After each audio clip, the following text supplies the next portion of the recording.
Joining us over here. Let me welcome you all to Viacom 18 presents India WebFest Season 4. We assure you that you're going to be having a wonderful time as it's filled with interesting debates, discussions, and a lot more than you have thought. It's a new economy, content creation and consumption patterns are constantly changing, and that means challenge and opportunities both are there at the same time. At Season 4 of India WebFest, we bring the best from the media and entertainment space to debate, discuss, deliberate over the rise and rise of digital entertainment in India. For detailed agenda, visit www.indiawebfest.com. To begin with, let's thank our sponsor partners, Viacom 18 presents India WebFest Season 4, co-powered by OTT Play, Applause Entertainment, Inten Media, Edgeo and D Cafe, associate partners PTC Play, TVF, One Digital Entertainment, Slurp, Fandom, 24 Frames Digital, and luxury vehicle partner Auto Hanger, an initiative by IWMBuzz Live. Before we move on to the first interaction of the day, this is Season 4, so can we please expect you all to literally clap and shout and show your excitement 4x speed make. Come on, please, ladies and gentlemen.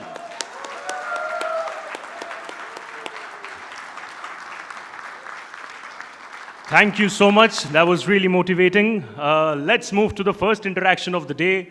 May I please call upon stage Siddharth Laik, founder and editor-in-chief, IWMBuzz.com on stage, please. A huge round of applause.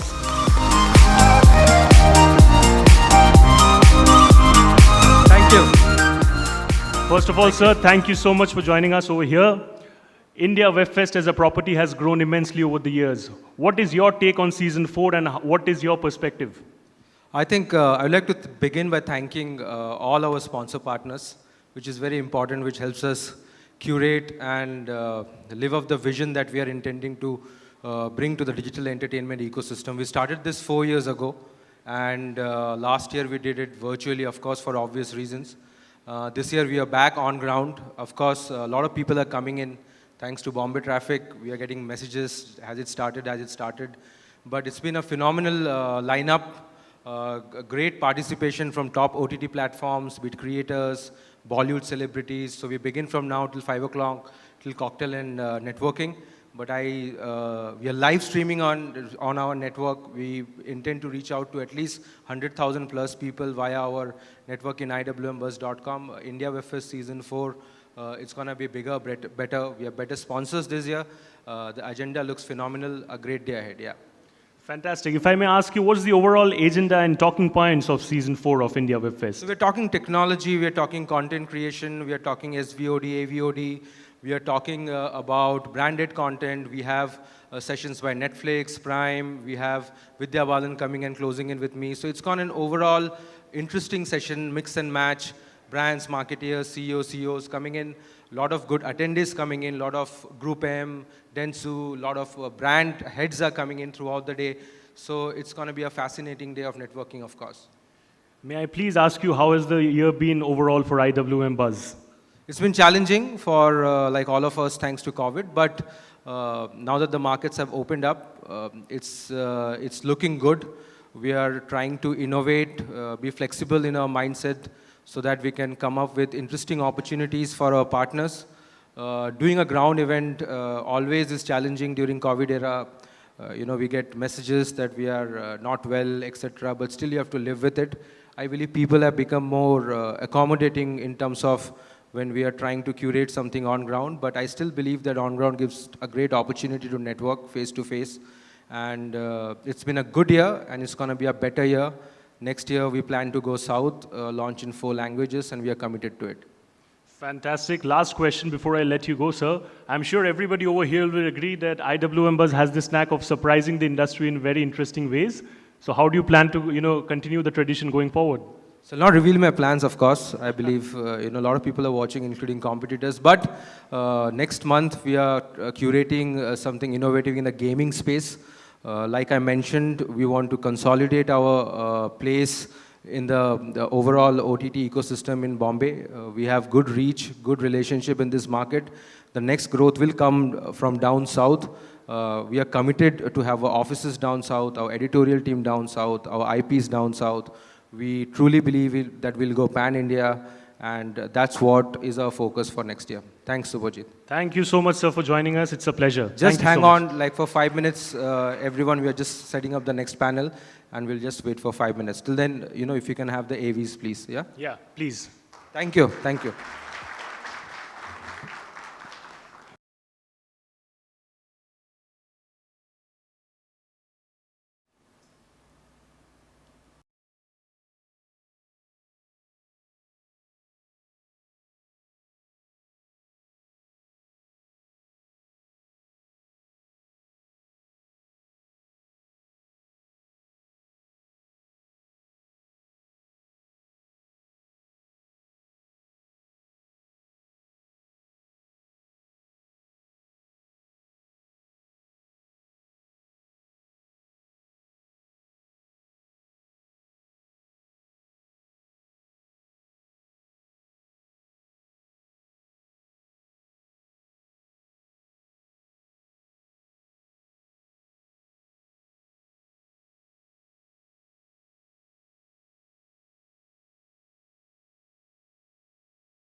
We now quickly move forward to an insightful panel discussion. Our topic for the day is the digital content ecosystem in India and its impact on Indian economy.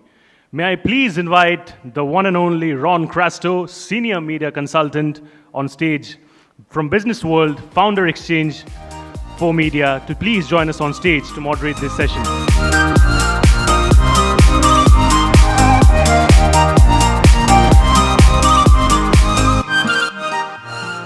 So much, sir. In conversation with him, we will have Amin Lakhani, CEO, Mindshare South Asia; Dr. Anurag Batra, Chairman and Editor-in-Chief, BW Business World; Priyanka Khaneja Gandhi, Associate Director, Integrated Marketing Communication and E-Commerce Marketing, Colgate Palmolive; Rahul Raj Singh, Head, Telco and Channel Strategy, Edgeo, India and SAARC;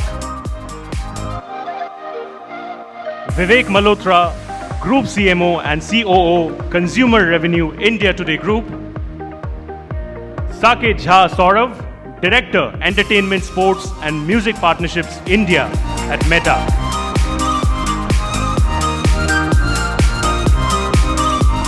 Over to you, sir. Thank you.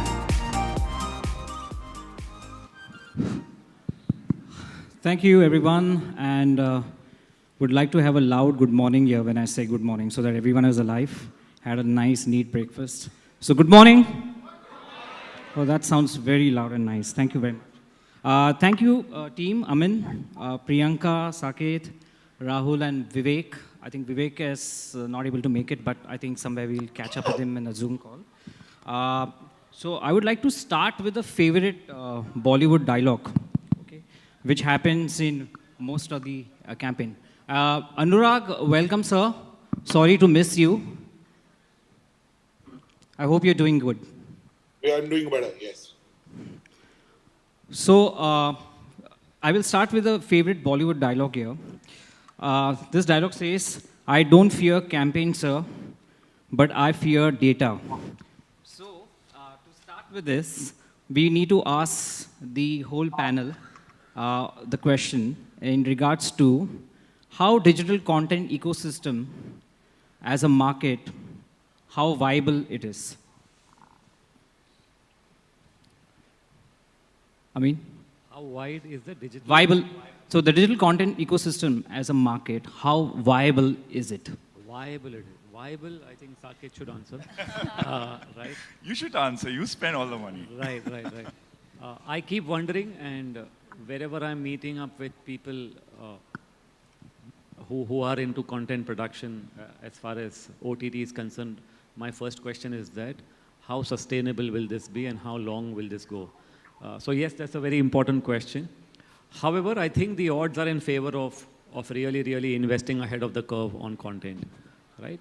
So today, if you see, the total OTT revenue is around 19 to 20,000 crores, right? 75% of that comes from AVOD, 25% comes from SVOD. Right? Now that's significant amount of money that is flowing in. And that's not flowing in just because people, generally it's flowing in. It's flowing in on the back of consumers moving to the OTT space. And unless you have engaging content which will keep them on that platform, there is no way that this will grow further. So from my point of view, it is the future. Also, the OTT content is not going to go away because it's on demand. It rests on the platform. There is a lot of repeat following. It's not like a theater that today there's a movie and tomorrow the theaters will pull out those movies and therefore revenues will stop coming in. Once the content is made, it can be leveraged over a longer period of time. So I think multiple things work in the favor of OTT content, and this investment actually, if you see, is paying off. Today the industry is at 19-20,000 crores only in the back of great content that all of us binge watch whenever we get a chance or the opportunity to see it. So that's my view. But Priyanka? Let me break it up into two parts. It's a very big question. But I think one thing is for sure, we've seen digital consumption going up, right? And that's all because of great content available. And that's really fueling consumption. So the good part is there are lots of audiences wanting to watch content. So that's a positive story of growth. Also, we've seen great content, lots of original content coming in. In fact, Indian content has become world-class. Indian content is traveling across borders. Language content has become, big here now. We are watching, people have become, linguistically more diverse. We are watching content in different languages. So clearly, there's a lot of tailwinds for this. we are watching Pushpa. We are watching. Okay, and if you look back, if you look at India, I think good thing about India is it's a market where everything is growing, right? So we're in a good space. AVOD is growing, SVOD is growing. If you step back, digital is growing, but even TV is not really declining. So I think there is a huge appetite for consumption and content. So that's good for the industry. Coming to the viability from the viability from the cost standpoint, I think there are 2-3 aspects to it. Of course, cost of content is high. I think there are lots of services available right now. I think eventually people will start making choices on, for what they want to pay for. And, so I think services have to find different models to appeal to different segments. Some of it is already in play, with some of the platforms offering a mobile only or one screen only. So I think they'll have to sort of customize offerings to expand monetization. There are already formats where, advertising monetization has started happening across platforms. So I think it is about monetization through offerings which are customized. More ad monetizations from an advertiser point of view. I think, we would like, more avenues, more value propositions coming from, the OTT and the content players. Ability to do much more segmentations, data-driven stuff, which is the need of the hour for us. So I think these are the aspects, but there is growth of audiences and there are opportunities to monetize, and we're in a good sort of space right now. Great points, Priyanka. Rahul, what's your take? of them have covered all the things.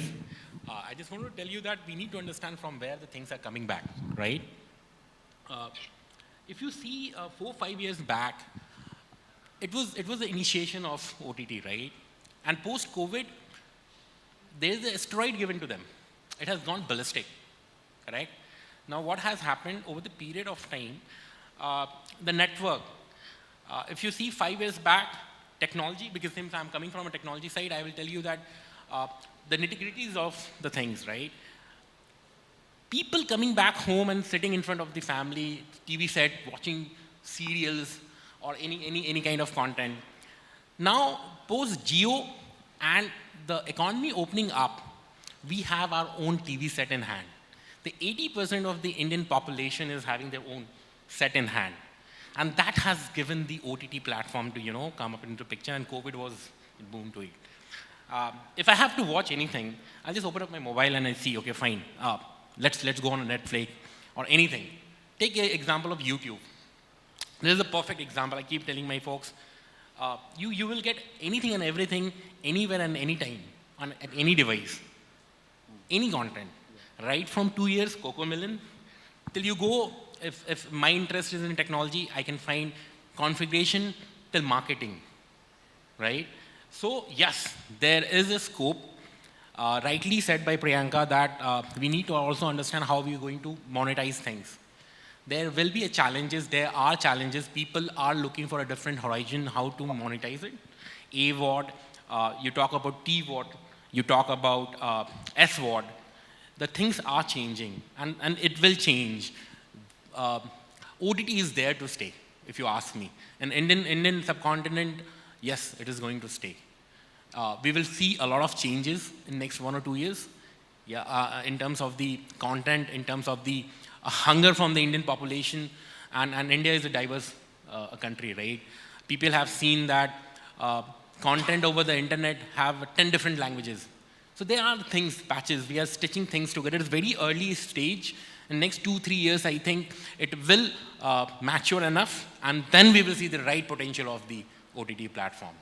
That is my take from technology and market space. Great points. Yeah, hi. Nice to be here. Thanks for having me. I think apart from friends on the panel, we've got 2 dear friends there on the screen. So hi, Anurag, hi, Vivek. Good to see you guys. Wish you were here. On the question, I think the crux of the answer is in your question itself, Ron.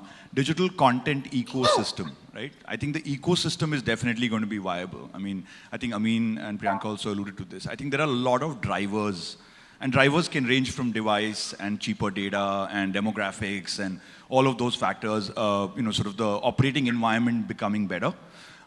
So the ecosystem is going to thrive. There might be segments of players who might have a viability risk because they may have either over-invested or under-invested or not calibrated their growth strategy. So I think we need to make a distinction between ecosystem and some players not being viable. Point number one, right? The second is, I think the ecosystem, in my view, is diversifying. So while we tend to see it as an OTT and a TV I think there is the whole story of short-form video, right? Which we do and we've been very successful at, and we take that as a great sort of privilege from Indian consumers. We know that Reels has sort of driven the short-form growth in India. And I mean, if you look at just the strategy of growth here, not only is short-form video going to be like 600 million Indian users by 25, time spent is going up per user. So it's very rarely you will see at such scale, not only is audience size growing, but time spent per user is growing, which tells you that there is a significant shift occurring in terms of how consumers want to consume. I'm not saying binging is going away either. So I think what I personally feel it's becoming an and ecosystem rather than an or ecosystem. We tend to think in 0 to 1s, but I think what's happening is consumers now have access points and contexts where they vary, right? And so monetization models are evolving. So for example, of course, like Amin said, AWOD tends to drive India, but you also see a lot of end user monetization models. And not just subscription, but it could be fan tipping, it could be merchandising. And I mean, at Meta, we're very fortunate we are building around all of this, right? And the third thing I think that strikes out to me, Ron, is that in the US, we just heard like streaming is about to take over television in terms of consumption. And we know that digital AdX is anyway taking over. So both on the media buying advertiser side, and Amin can speak more to this, and on the consumption side, you see a structural shift in terms of people not thinking of this as perhaps TV or internet, but more thinking of this in terms of video, right? And at Meta, for example, I mean, more than half of our usage is video driven. And a great part of that is driven by Reels. So we feel like the digital content ecosystem is thriving. And I think there are multiple nuances coming in, and it's all for the good, in the sense that the consumer just has greater choice. So yeah, I think it's highly viable, and probably we haven't yet seen the best. I think a lot of it is yet to come. That's very positive from your end, Saket. Vivek, do you want to add your points from your end? Thanks so much for having me here, and thanks Saket for waving a hi. I mean, besides Saket's look, I have perhaps copied everything from him, and would keeping that tradition, I would mostly sort of reiterate what he said. But I see AVOD and SVOD both has $1 billion opportunities, and this is such a dynamic space that we don't know whether SVOD is going to move the AVOD way or AVOD is going to move the SVOD way. And then there is bite-sized content consumption, and add to that, while all these consumption patterns and consumer behavior is linked, we're not sure which ones complement each other, which ones supplement each other, and which one's going to replace what. So only time will tell. Different countries have gone through this journey. And, as everybody here is saying that, in about 10 years, maybe just this OTT platform could be as big as the entire AdX, if, we deal with this correctly. However, having said that, India is a country that lives in very finely etched generational contours. So a mature audience, people like me who sort of now aged, may not have the problem of churn, and we may stick, whereas the Gen Z is gotten used to user-generated content, and their incentives to stick are not so strong, and maybe they keep coming back for a repeat or a relaunch of a new series, or say another sequence of an old series. These are challenges that we'll have to deal with if we were to make this dream happen.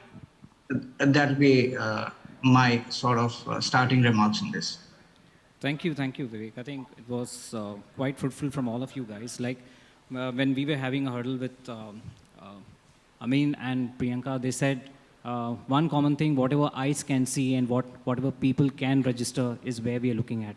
So be it digital, print, radio, they are all here to stay, and they are all here to survive, and they are all here to support. But taking that in factor, I have a question for Priyanka and Amin. How do brands perceive in terms of ad spend in digital entertainment? How do brands perceive? Sorry? How are brands perceiving in terms of ad spends in digital entertainment? If you look at the CAGR of digital ad spends over the last 7, 8, 10 years, I don't think we've seen a year where the CAGR is down below 35%. So I'm sure this is only coming because brands are quite optimistic and are seeing benefits of being part or participating on this medium. Right? I don't think that's the question. The question is that, are we really maximizing the opportunity which is available in front of us? Right? Are we, is 35% a good CAGR to be in? It looks high, but is it good? Will this 35-40% continue in the next 5-10 years? What really needs to change if the CAGR needs to really achieve its true potential? And I think one critical unlock which is missing in the entire digital journey is the industry measurement. And I'm putting the elephant on the table. That unlike some of the other mediums where we have an industry-wide measurement, and that gives comfort, and that gives transparency, and that gives confidence to brands and advertisers to really maximize their investments on that opportunity. Somewhere the digital medium is still short of finding an answer to the industry-wide measurement. And the sooner we find an answer. And I'm not saying it's to do with one platform or the other platform and all that. I'm talking about as an industry, we've not been able to find that answer. The sooner we work towards it, and it is hard work, but all of us need to step ahead and really, really come and find that answer, because the sooner we find that answer, we will see a humongous unlock happening in the way brands will then participate, far, far better, far, far freely than what they have been doing in the past.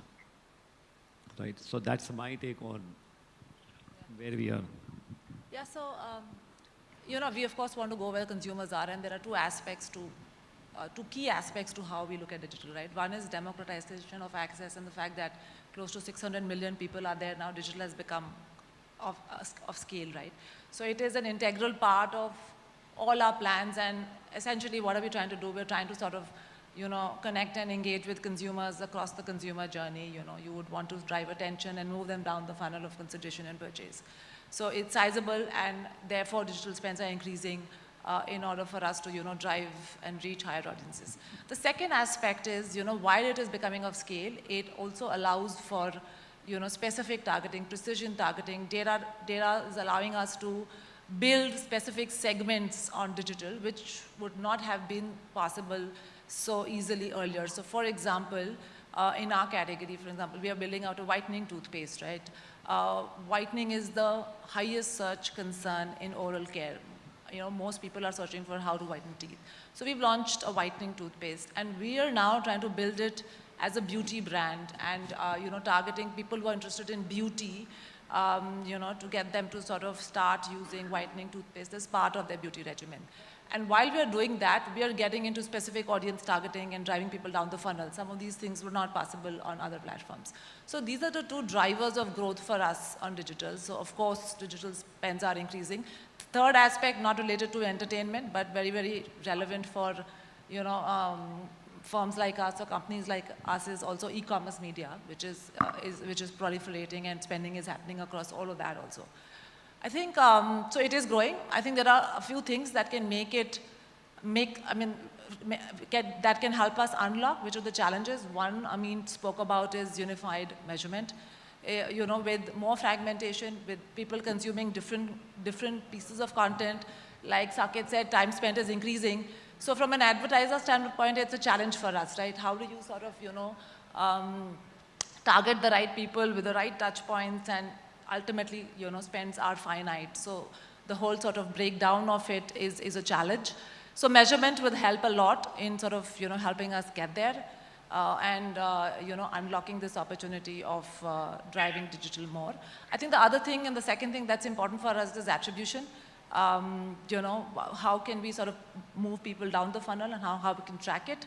And we're constantly working, with all our partners to see how we can do that. So these are, I think, two unlocks.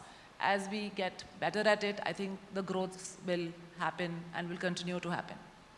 Fantastic. This is kind of evolution and evolving as we speak.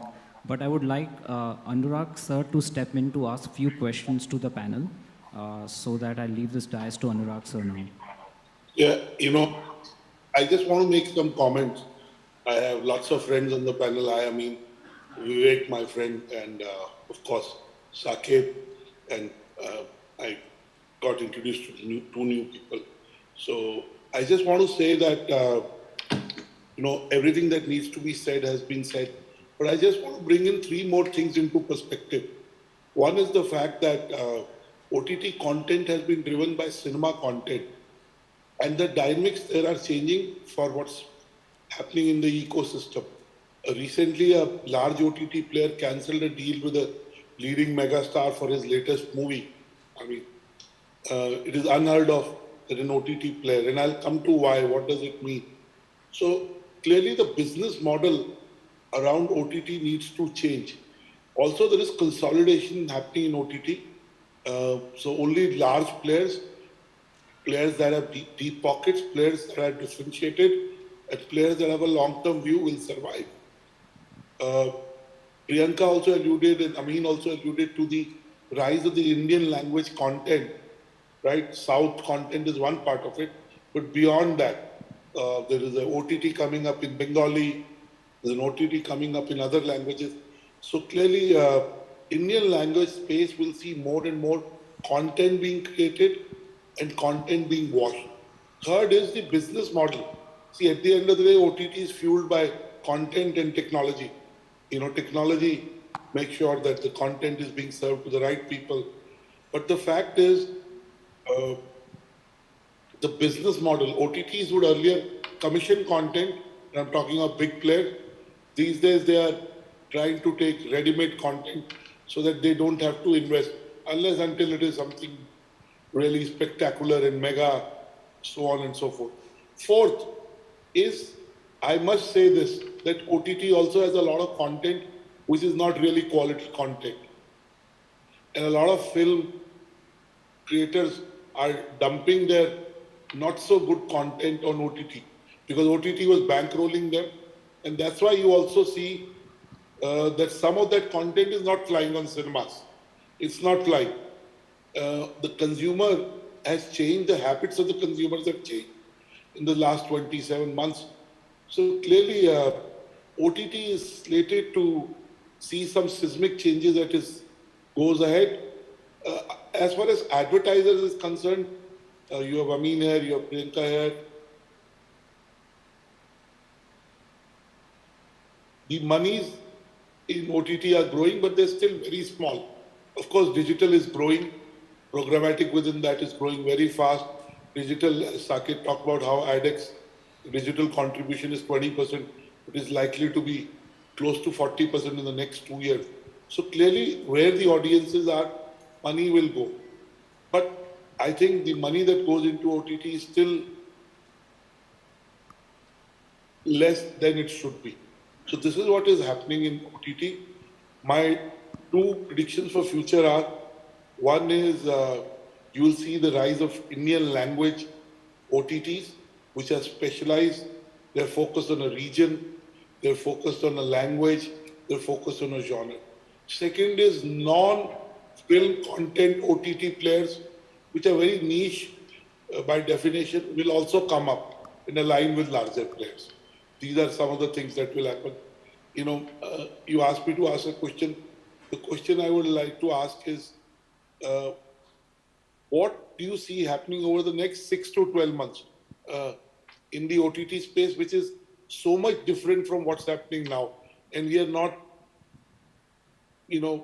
talking about it or focusing a lot on it. So I'd like to ask Saket, Vivek, Priyanka, and the gentleman from Jio, what is that one thing that is really going to be different going forward? Saket? Okay, you should take the tough one first. From you, okay. To me, I'm not sure if 6 months to a year is a timeline, but the timeline is very near.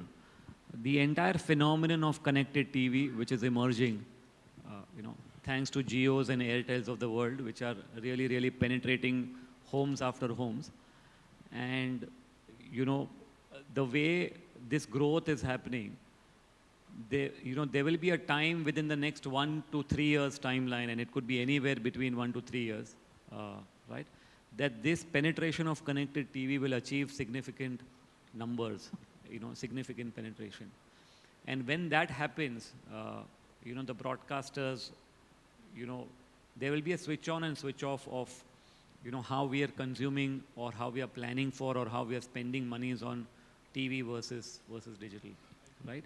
So I think that's an unlock which is waiting to happen. It is, I'll just share a small story right now, that typically the perception is that there is only higher level audiences or HNIs in India which are into connected TVs. There is a WhatsApp group in my society, right, where you can actually talk to people where you want to dispose of certain things that you don't want to use any further, to find the right kind of people who will use it. So there were 2 households which put up a 32-inch TV saying we want to upgrade, we want to sell this 32-inch, are there any buyers? 8 maids lined up in those households within an hour from the society stating we want to buy 32-inch color TV, flat panel LED TVs. The only 7 out of the 8 maids asked a question, is this TV a smart TV? And the household was, really panicked. They said, why are you asking this question? Said, no, my child is becoming big. If it's a smart TV, then I will buy, otherwise let it be. So I think the penetration, the consumption of connected TV, the joy of seeing content on a bigger screen, and data democratization is at display, in this conversation. So it is not only at the top level. This phenomenon is not going to remain at the top level. It is going to penetrate down. Data is affordable. Handsets are coming down. TV handsets are becoming cheaper. Smart TV handsets are becoming cheaper. And this will be the mode of content consumption maybe 3 years down the line, if not earlier. So I think that's one big unlock waiting to happen. I'm quite bullish on it, and that's where I'm seeing this space. Saket? Yeah, no, I mean, I think Amin made a fantastic point. I can't agree more. I think it also leads to the idea that you'll have a lot more measurement or programmatic buying. It'll, the whole system will become digital. So I think my sense is, again, to Anurag's point, I don't know if it's a 6 month, 1 year thing, but it's definitely underway. Is the other C, which is the C called creator, right? I feel like what we have seen in the last 2 years post-pandemic and with Reels is nothing but an early preview to a whole new content ecosystem driven by brands that are willing to behave like creators and build community and not talk down to audiences, and also individuals who definitely are creators. And you will see models around that, commerce models, AWOD models, or pay-per-view models, micro payments. There's a bunch of things. And then I'm not going into, of course, what's on the horizon, which is the metaverse, right? So I feel like the journey is already very much underway. Short-form video is perhaps the best way to access that ecosystem, but that ecosystem is becoming far more mainstream as a choice for brands and for companies that want to create value than perhaps it was 2 years back. 2 years back, it was a nice, cool thing. Now it's absolutely on the highway, is what I would think. So I think that's what we're going to see more evidence of that mainstreaming in the next 6 months to a year. So connected TV, and the other C is creator. That's what I would say. Fantastic. Vivek, what's your take?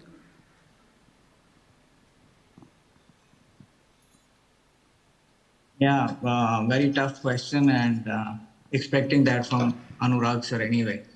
So, you see, as I see this, and I think in about 6 months to a year, and since we also come from a content company, I think the fight, we're all going to realize that this fight is not a fight intra-platform, but it's going to be a fight of 1 billion screens. So we are all going to be outside there fighting to dominate those billion screens. And the screen-based entertainment is actually news or entertainment, whatever, is really transformed and manifested in various formats. So it's going to be not just an acquisition fight where, I'm using micropayments to get my magazine out, or giving an ad-free TV channel, or maybe, making cohorts and selling them something, but it's actually going to more be about retention, because as our lives get connected, our devices get connected, and our media consumptions get connected. And therefore, it'll require, and we will all be forced to think how we deliver finely tuned experiences, how we immerse better, and how we don't look at each of these platforms in isolation, but also look at what we are providing and how people are socializing that content. It's not, the fight just doesn't end at producing and delivering that content, but also goes much beyond on how people socialize this content, how people are finding new meaning in the virtual life. And it's becoming far more rewarding. So whether it's gaming, whether it's likes, whether it's your space in the metaverse, the virtual life today is becoming as rewarding as the real life. And therefore the challenge is going to be far bigger, and we'll have to fight connected, linked battles for those billion screens. Fair enough. Priyanka? That's how I see it. Thank you so much, Vivek. Priyanka? Yes, so everyone's sort of raised some of the points, connected TV, creator system. So I'll just like to build on the connected TV things. Of course, it is bringing to life content in the living rooms, but there's an audience of what people say cord-nayers or cord-cutters. So, increasingly the younger audiences and the premium audiences, will become sizable, and we are hoping that is an opportunity of growth for creators, content platforms, and as well as for us to reach audiences. The other two aspects, I think from a content standpoint, I think we'll see more immersive and interactive content. We've already seen some examples of, storylines being interactive and changing for different people, more immersive experiences. For example, Amazon has the X-ray features that allows you to engage more with characters, with storylines, backstories. So that's the other thing that I think will now take off, to bring in differentiation in content and using technology.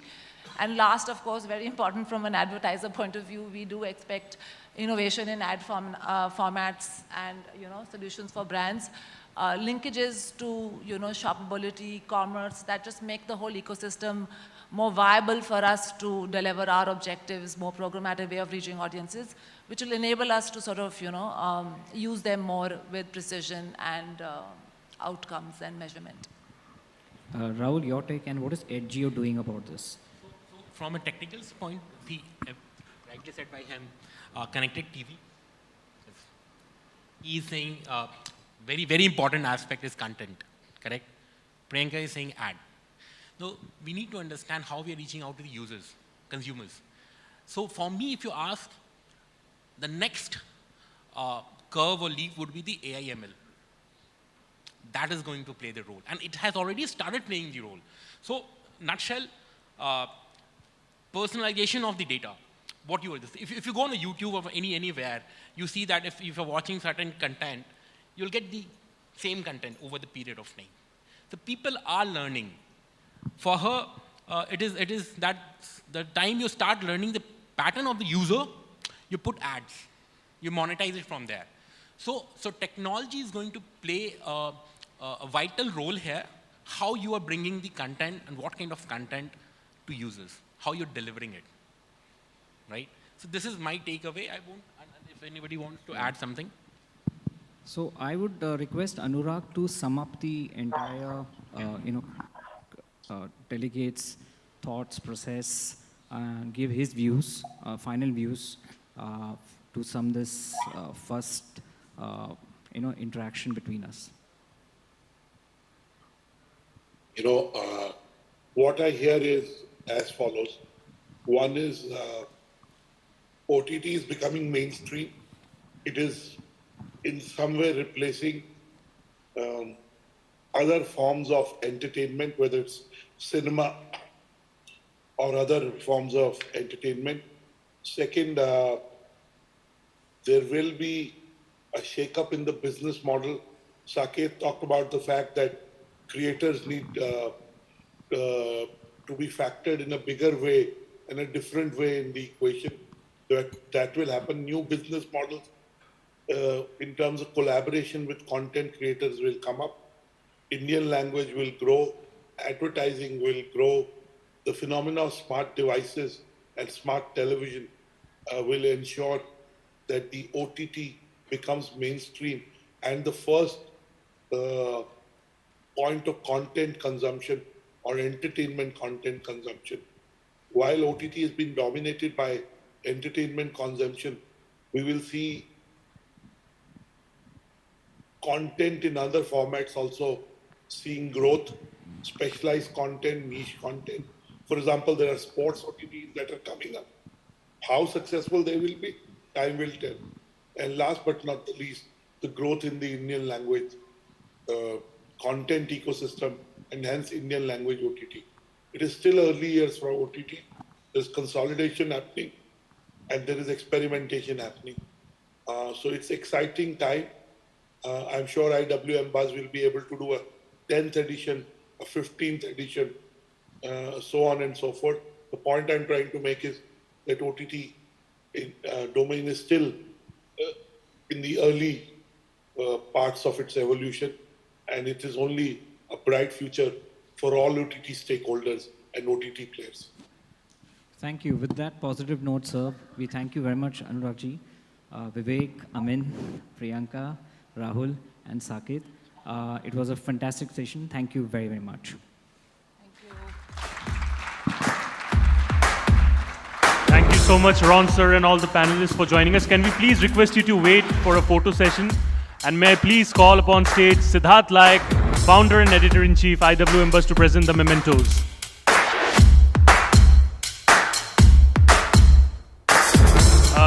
We have Mr. Franklin Toscano, founder, CTO, IWMBuzz Media, to give away the mementos over here.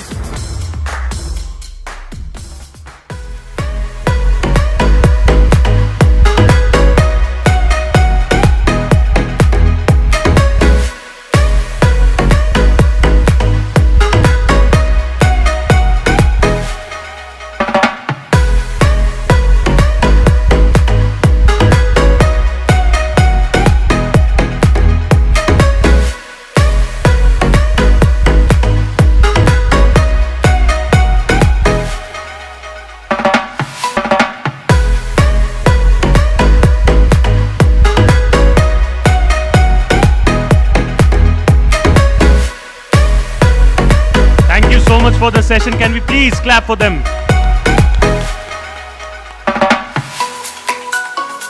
Well, to move forward to the next session, I think we are all fascinated with the word brand, and I'm pretty sure everybody loves their dose of entertainment in their daily lives, don't they? But have you ever thought what happens when brand blends with entertainment? We are all going to be finding it out very soon. Moving forward, may I please call upon stage Somini Sridhara Paul, Senior Vice President, Hangama Media Entertainment, to moderate a panel on the subject, Brands and Entertainment, the Secret Sauce to Success. Thank you so much for joining us. To join her on stage, I would like to call our respected panelists for the session one by one. Gurpreet Singh, co-founder, One Digital Entertainment. Shailaja Saraswati, Chief Content Officer, Omnicom Media Group India. Amit Wadhwa, CEO, Dentsu Creative India.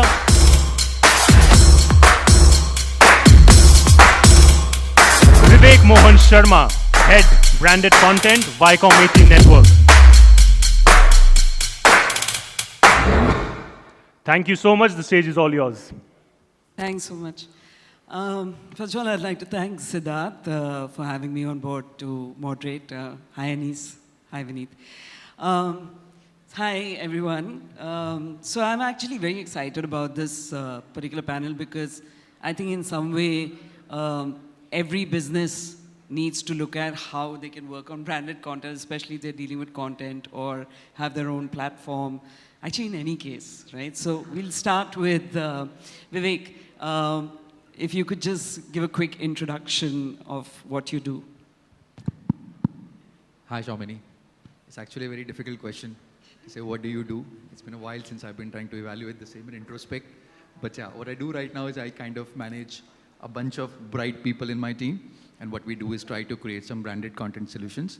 If you see some loud choice coming in, those are all branded content paid integration because they're part of my team.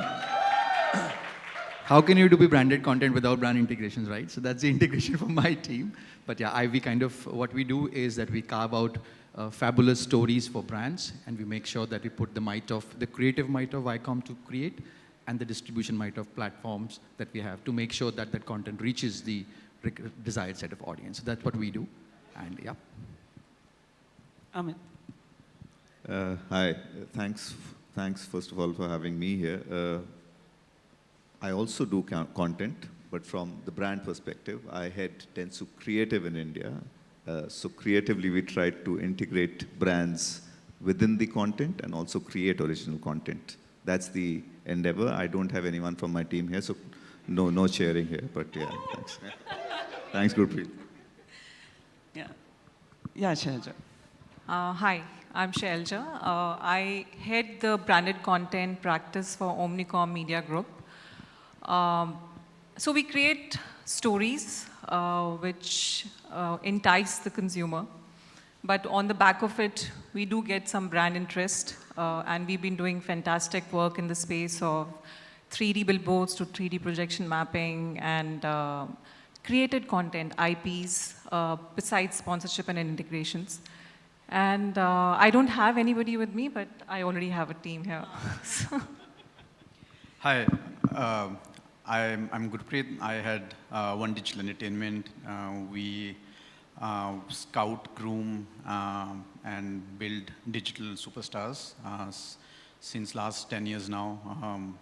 Probably many years before the word creator economy was even coined. And we were the first companies in the country to get certified by YouTube. We are one of the biggest partners. And primarily working with the DNA is look for talented people and build them into superstars on the digital platform. And then to discover revenue opportunities for them in terms of syndication, working with brands, agencies, and doing integrated content with them. As a virtue of that, right now we also work with some mainstream celebrities whom we consult what are the things that they should be doing on digital platforms and what are the kind of brands they should be seen with. Yeah. Great, thank you. So actually, Amit, I want to start with you. So you mentioned that you work on the brand side, so you look at content which you can integrate, as well as you create original content. So what is an easier approach, or what makes you as a brand custodian look for content? And is that easier for you as a brand? I mean, is it tougher for you, or it's easier for you because you're putting the money? So firstly, what I look for content, of course, the content needs to be sought after, right? You need to look forward to the content, because if there is that attraction, you will have that viewership and you will have the people. And at the end of the day, what are we doing? We're actually reaching out to people. If there are people expecting, wanting to see it, that's one big part of it. The most important part, at least from my perspective, is the seamlessness of being part of the content rather than being present as a disruption there. You don't want to be there as an eyesore. You don't want to be a disruption. You want to be a seamless part of it. And like we were discussing earlier, there are most cases where we see it's just plonked there, and it is more an irritant than actually, content brand that you will actually remember for good. Now imagine this whole thing of when Mere Dad Ki Maruti, right? It was such a beautiful brand integration in content, right in the name. Now imagine if it was Mere Dad Ki Maruti Suzuki. Koi Maruti aise nahi bolta. Like the way we talk is we talk Maruti. And that, I think, is the beauty of integration of brand in content. So who can you hold responsible for, like you said, something that's just plopped? Is it the creator or is it the brand owner? All of us. It has to be all of us. Because any creative people here don't need to feel bad. No, it is the onus on the creators, because you don't want the content to be something which people saying, oh, what the hell, why are they doing this? Similarly, you don't want to be on the brand side where the brand is integrated but not really integrated. So I guess all of us are responsible to make sure, and there's some beautiful examples recently. We were talking about Lal Singh Chadda. What absolutely, I don't know, and there might be a lot of people who would take me on right now on that, but I love the integration. I absolutely love the integration, and that's what our job is. Shaja, you, I think, had a point. Yeah, in continuation to what you just mentioned, I think that was a fan moment for me in the hall when I saw the reveal of the brand, right, Rupa Innerwear, and just coming to life in a beautiful way. It's so integrated into the storyline. And it's a dream because somebody's really thought through that, right? So it's a brand, it's obviously the creator, the scriptwriter, everybody coming together to put that integration into the story, and the reveal of it was poetry, literally poetry, right? The character name is Rupa. The way it's revealed is integral to the storyline. And the build-up is on for an hour before that. And when it really happens, you're like, oh my God, this is what the build-up was for. So I think that's what it is. Consumers are very sharp. We ourselves are the ones who are judging, and we are brutal now. So we have to be very careful when it comes to branded content. It has to be integral. It And can't be pushed. And if I can add, you know, I was walking out of the cinema hall, I heard people saying, "Kya ye isiliye Rupa naam hai?" You know, people started believing that's the reason why the name of the product is because of the story. So, Vivek, you know, based on what Amit and Shailaja said, you're essentially working with content which is story-driven, which is concept-driven. How much freedom do you get when you speak to a brand to actually have control over the creative, keeping the brand's agenda in mind? How much freedom do you have? I think it's a very tough question for me to answer. I think the world is kind of divided and polarized between two buckets. There's a set of brands who are right now in the idea of exploring and flirting, if I can use that word, with branded content. And then there's a set of brands who've kind of taken a few early steps, and they know already, for example, the benefit of branded content as against, let's say, advertising in salience. I think that part is far more mature. Those set of audiences today, those set of brands, you know, is far more open to the idea of therefore, experimenting with content. But one thing actually we genuinely do when we try to carve out, especially bespoke content and long content, is that the narrative of the storytelling is very, very aligned to the brand messaging. Now, if you can get that bit right, then as a brand manager, and I've been on that side of the planet as well, you know that your brand is not a placement in the content. Your brand is a character in the content. We were just having a chat some time back that, you know, Tiago in Tripling was not a car, it was a character. Right? It was a character along with the three siblings who went through the entire journey. So as long as you can get that narrative right, which is the brand messaging perfectly aligned with the narrative of the storytelling, that's when you get your freedom. That's where the brand managers are aligned to the fact that, yes, this is very, very synonymous to what our brand stands for. Gurpreet, in your case, you're dealing with a personality, you're dealing with the brand manager. So not only do you have to make the brand manager happy, you have to get your personality, who you are honing and building, to have a buy-in. How easy is that?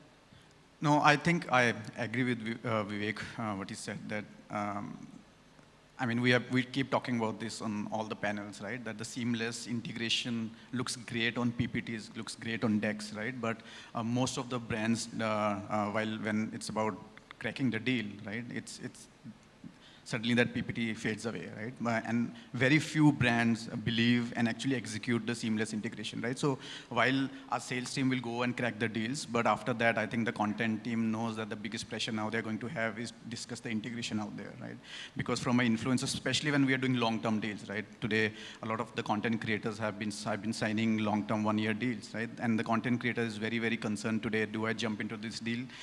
Because this is the size of the logo I have to show in every video, this is the kind of things I have to do, which will not appeal to my audiences. And it's not just about the branded content, but they will lose viewership, they'll lose subscriber base, right? So these are the times now I think content creators even push back from certain deals, saying no to monies because they know that this is not going to work. But at the same time, there are brilliant case studies we keep talking about, and we proudly speak about one of our association with Prajakta, who's one of our creators, has done with Gillette Venus. It's a third year of deal renewed, and amazing relationship with the freedom given to the content creator and very seamless integrations, if you will see, into the content, where right now the audience won't even know if it's a branded integration or not, and they will believe and start using the product. So you kind of answered one of the questions I wanted to ask, that you have said no to brands if you don't see it as a fitment to your personality. We have, or at least went through the first experience and didn't go for the second deal. Fair enough. So when you talk about brand content, like it's not something that's suddenly a new buzzword, right? We've had it in films, we've had it on television. Is OTT considered to be a viable option, and what are the parameters that actually, you know, start with you, Amit, again? Because you're again going to be speaking from brands. So when you look at all the players, international and Indian today, what are the parameters you consider before, you know, even looking at any OTT platform to associate with? So put it in two perspectives here. One, when you look at from a brand perspective, they're looking at mediums where one can actually put the brand on. If you look at the last few years, digital used to be the buzzword, but in statistically speaking, it used to be 2% of the revenue spends. It's gone to 30%, 35%, in some cases 50% of the spend. So digital is huge and big, and brands want to look at digital. Now, digital is a complex space in itself. It's used as one single word, but it's probably 100 or probably more than that things. OTT, I think, is a space which is there for everyone to see. This is where the world's moving. Our lives are incomplete without being on OTT. OTT is actually the icebreaker now in conversation. What are you watching? You know, so it has become a part of our life, and if it has become a part of our life, brands have to enter it. So it's a huge opportunity for brands to enter. Also, I think it just gives brands the possibility, because if you just look at films do take longer. Films do, probably will be a little rigid on what's happening. On OTT, we can possibly start conversations on a lot of the content right from the beginning, and exactly what we are talking. The engagement could be seamless there. I also assume that when you talk digital today, there's going to be two areas, right? One is OTT platforms, and the other is like a YouTube, Facebook, where it becomes like where you said you create original content. That's why we see brands today, also even like an LIC, creating content, as a way to put their communication out there. So, Shailaja, at your end, do you, when you evaluate, right, if it's a project that's going to come up on any of the OTT platforms, does that excite you, and what is the parameters for that? See, in the digital entertainment, OTT has taken to VUCA challenge head on, right? The way it's evolved in the last 2 years, I think hats off, because I remember the challenge I think all of us would have faced with dearth of content to watch. And we used to switch on the channel, go to OTTs and say, oh, today the new content has come on this OTT. And that's how OTT has evolved, right, for the challenges it's gone through. And brands are aware of this. I think the advantage for brands to come on OTT is also the power of engagement and interactivity which is possible in a digital space versus the linear or television. And we are experimenting with a few shows which are in the interactive space, for example. Something like Ranveer show which came on Netflix. We are in conversation with the brand if we could do something similar. Or, dropping NFTs or having e-commerce as a plugin eventually into the show.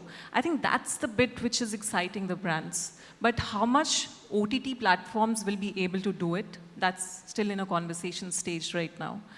Once the conversations are done, happy to take that to the brands with leap of faith. Right. Vivek, you have Woot as one of your offerings under Viacom. How much of Woot, how much does Woot depend on brands to create its original content? Actually, let me just, if I can flip the narrative, I don't think Woot needs brands. Of course, Woot needs consumers. But today, I think brands need Woot, to reach out to those consumers as well for the branded content that we create. So if I just take a cue what Shailaja and Amit were saying, OTT usually lends a great strength to the content, right? In the digital world, one thing which is a major currency is actually consumer attention time spans, right? The whole Reels and TikToks and ex-TikTok have kind of taken the whole short span to 30 seconds. OTT is completely on the other side. If you look at the TSVs on OTT, is exceptionally high, right? So if a brand needs to take the impact route, get a little deeper in terms of the purchase consideration, then that's a place to be. The platform gives you a lot of strength. It's not linear, so therefore you can do a lot of experimental content genre in it. It can help you geotag. It can enable discovery within. And like Shailaja was saying, it can actually even enable e-commerce. So for creative people, it actually gives you a strength that even if a brand which operates in, let's say, a niche space, which a linear television or a mass media may not be able to focus just by economies of scale, OTT still gives you that platform that you can put it out there and reach out to that audience. So keeping that into mind, I think the branded content vehicle-wise, OTT brings in a lot of strength on case. So I'm just sorry if I flipped the narrative. But it's just not about whether Woot need brand. Woot need consumers, and therefore everything monetization will happen to multiple places, whether it's revenue or advertising-led revenue or subscription. But I think from a branded content point of view, OTTs will actually provide even further strength in the days to go. All right. In fact, yeah, Woot, we are collaborating quite a bit now. And that's where that engagement and the interactivity which I was talking about. Absolutely. Yeah, so Like I'll give you an example. Something for Dell, we did a show called, Dell XPS Youth Universe Creators, which was about 10 people coming from different facets of art and co-creating 5 masterpieces. Now, if you look at the entire genre, it's in a way, while everybody needs laptop, it's still very art-driven, right? And with the OTT audience being a little more mature, we can make sure that not only the genre kind of reaches them and reaches them in a targeted way. So that's a strength that I think OTT as a platform brings on the table. Right. Gurpreet, what kind of innovations do you see in the OTT space for what you do? Whether it's content or talent. How do you want to bring in innovations? I think one which has already started happening is a lot of the brands, when they're working with content creators now, they started looking at not just as a mere single transaction, right? They have started seeing as content creators, digital creators as a long-term endorsement deals, which obviously is very, very evident when you see in Bollywood or the cricket field, right? I think that's something which we have been pushing for a lot, right? Because we don't see a lot of value always based on what brand's objectives are by just doing an Instagram story or just doing an Instagram post, right? When you make the brand as a part of the content creator's life, because you're spending money on a content creator, not just for the reach or just have the impressions in the decks, right? You want an impact, you want a transaction to happen, you want the brand to go reach the lives of the followers of those influencers, right? You want that, right? And that might not always happen with just a story or a post or just the impression data analytics. Again, as I said, great for a deck, but might not give the actual result on the ground. And we have done these things in the past. We have worked with Pepsi even 2 years back. We got them back into the music scene, and we got Badshah on board, who is one of our artists now. And this is the third year of the association again, where now Badshah and Pepsi are looked like a seamless integration, while it started off with a deal discussion about doing a post or a story. But where it has reached now, and where the creator and the artist also feels as a part of the family out there. And then the deliverables are honestly not limited to what's defined on an agreement. It's more like a team together pushing the brand. Right. How is regional, looked at in each of your vision? Start with you, Vivek. When you look at regional content, is it easier? Is it tougher? Is it? Do you need a different mindset? See, I think a lot have been spoken about how regional is, the way to go in content. I was just reading through a recent FICCI EY report, and it said that by 2025, 50% of the content consumption on OTT platforms will be regional. Hindi will be 45%, which means it's currently is about 30%, which is the regional is, but in about 3 years from now, the regional content on OTT will overtake, the entire Hindi piece as well. And which is why you see so much amount of regional OTT players doing fabulously well, whether it's Hoi Choi or AHA for that matter, right? So there's, of course, a consumer eyeball which wants content in the native languages. And branded content for me is the same journey as a content, right? Because it's still content kept with brand messaging alive. So as regional becomes more prominent, branded content in regional will also become more prominent. As broadcasters, as publishers, we get strength in regional, especially if we have a regional portfolio.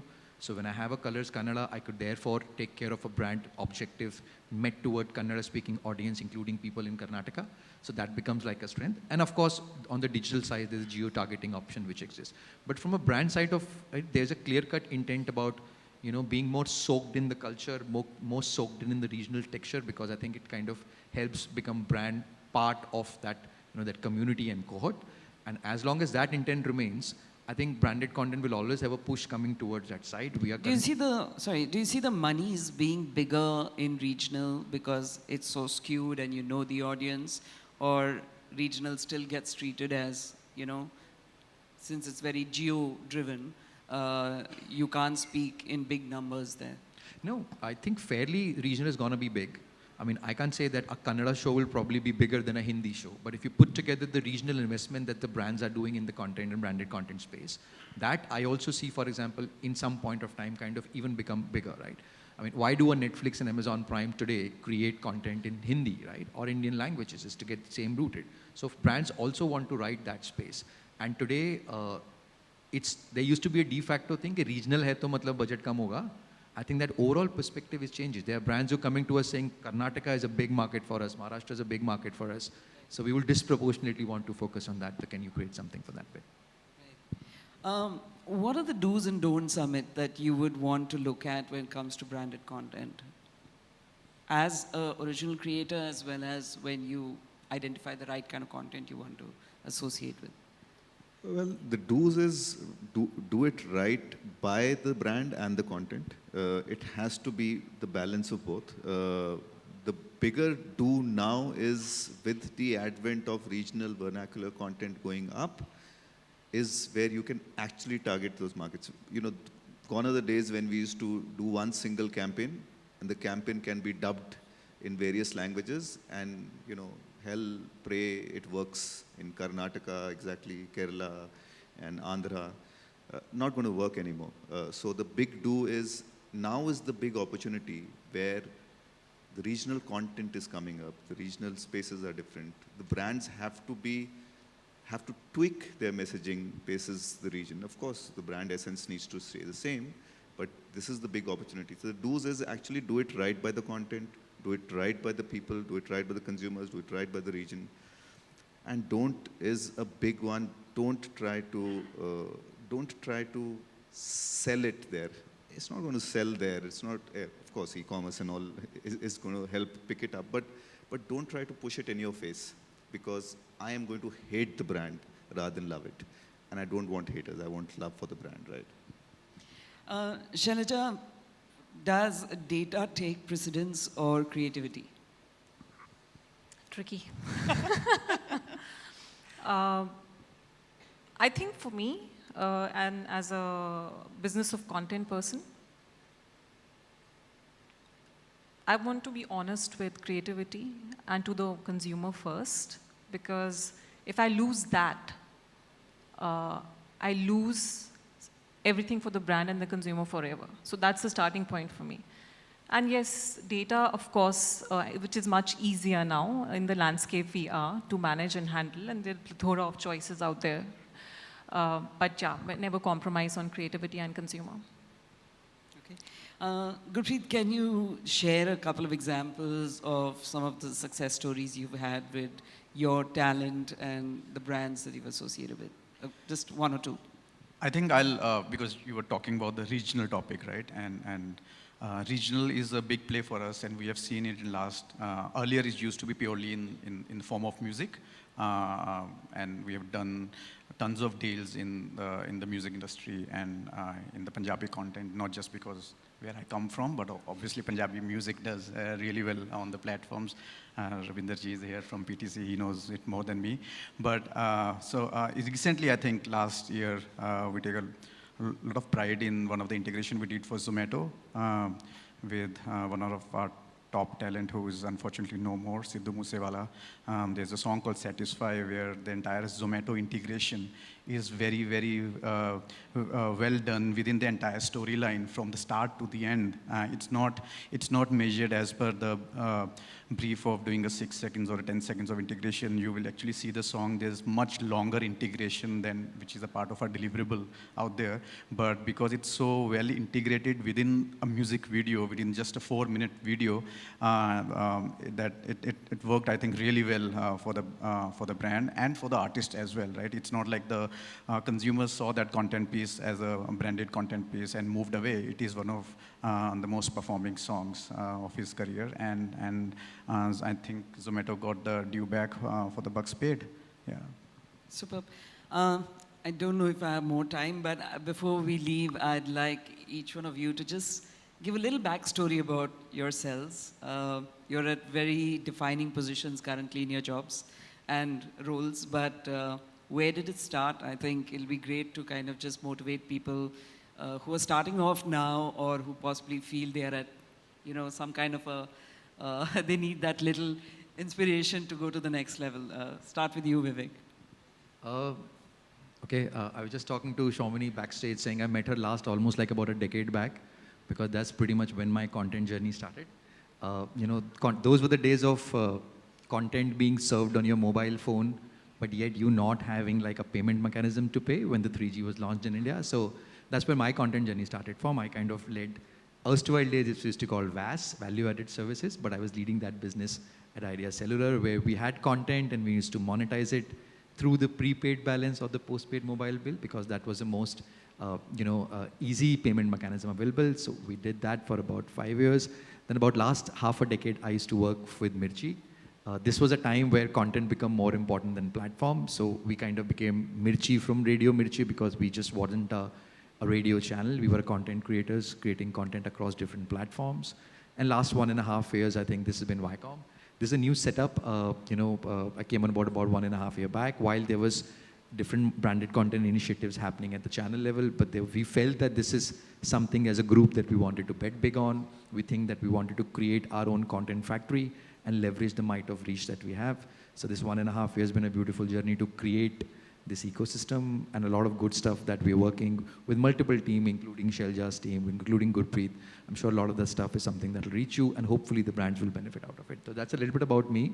I'm a music enthusiast. That's how I remember Shelja, because at some point of time, I wanted to be like an artist. That Artist Allowed will sign, but वो मना कर दिया फिर Shaumini ने. So therefore I said, चलो ठीक है, corporate नौकरी कर लेते हैं. No, I because did we all not. want salaries to pay. But yeah, the jokes apart, I'm a music enthusiast. There's a inherent interest towards content in that space. So hopefully that helps in the job that I do.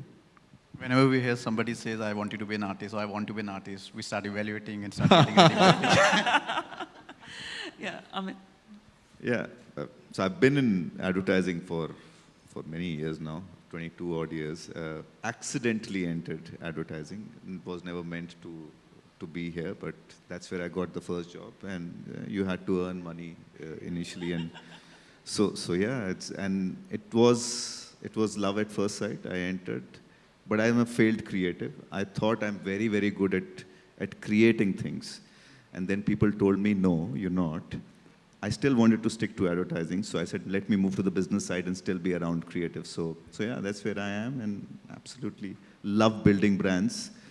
Everywhere I see the opportunity of brand building, like we were talking about Lal Singh Chadda, I stand up and like, wow, fantastic. So. Okay, yeah, sure. So I've been in a business of content for last 2 decades. And the first decade was mostly with television companies, where I had this bug of becoming a creator, producer, going to New York City and doing something big there. But I failed, but I continued with the content industry. I'm also a podcaster. I have 2 podcasts, which I started during pandemic.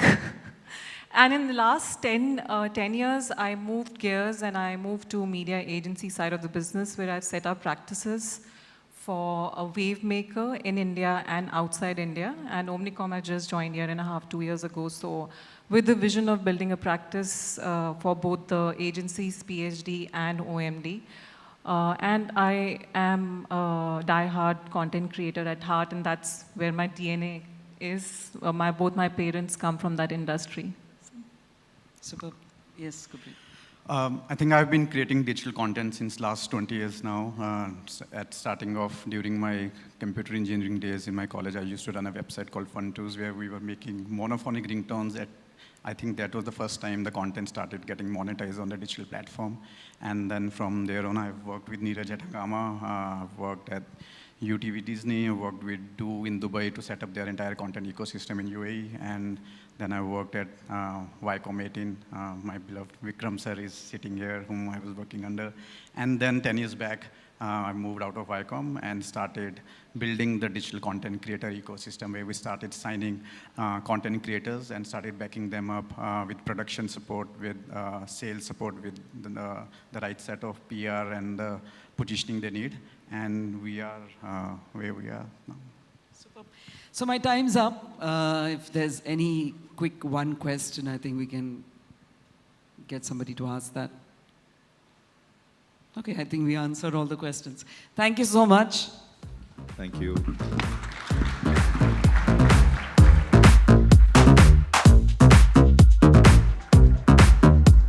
Thank you so much, respected moderator and panelists. May I please request you to wait, and I would like to call upon stage Anis Nathani from D Cafe to kindly give away the mementos for the same. If you want to.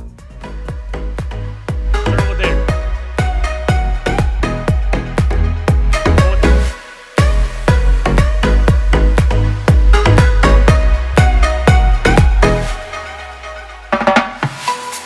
Request you all to please wait for the photo ops.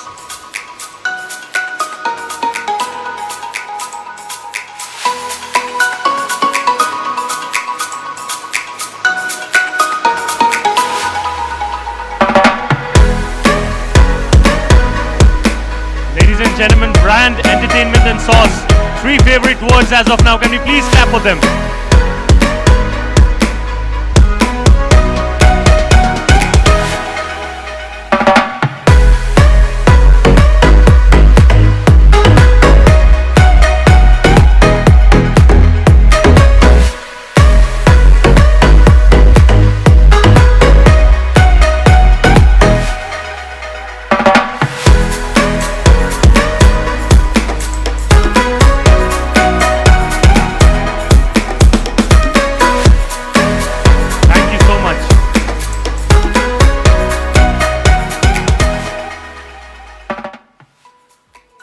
Before we move forward, it's important we thank our sponsors once again. Viacom 18 presents India Web Fest Season 4, co-powered by OTT Play, Applause Entertainment, Inten Media, Edgeo and D Cafe, associate partners PTC Play, TVF, One Digital Entertainment, Slurp, Fandom, 24 Frames Digital, and luxury vehicle partner Auto Hanger, an initiative by IWMBuzz Live. All right, so moving on from one insightful session to the other, we now look forward to having an engaging time with this one as well. Our topic for the moment is framing the female forward narrative, I beg your pardon, with the amazing team of Prime Video's Hush Hush. May I please call upon stage Priyanka Sinha Jha, co-founder, Talkative Content Creators, author and columnist on stage to moderate this session. Loud cheers, please, ladies and gentlemen.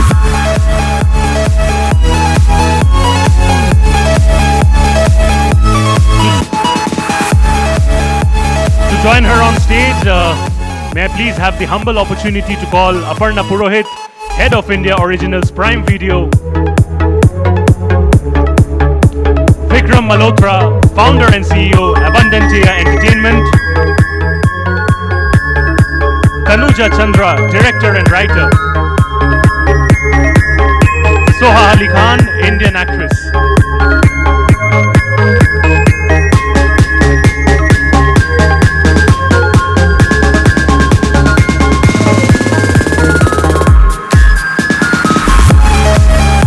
Lovely photo op opportunity indeed.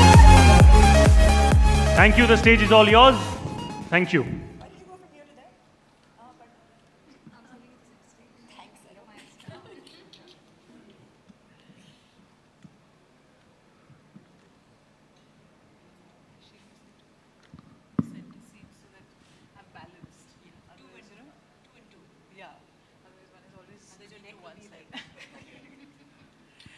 Good afternoon, everyone. So excited to be here for this panel discussion, and as you can see, I have a great panel here with me.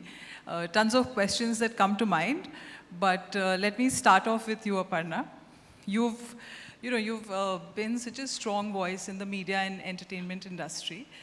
We've seen what a great job you've done with Prime Videos and the kind of commissioning of shows that you've done, and a lot of the content has had a very strong female influence, and the characters, the female characters are also very noteworthy, regardless of whether it's a show which is led by a female character or not, But besides that, you've initiated a very, very interesting survey, which is called O Womania 2022 study, along with Ormax and Film Companions. So, which is such a fantastic study of what the entertainment industry is about, what is the scope of women, how do they feature as stakeholders.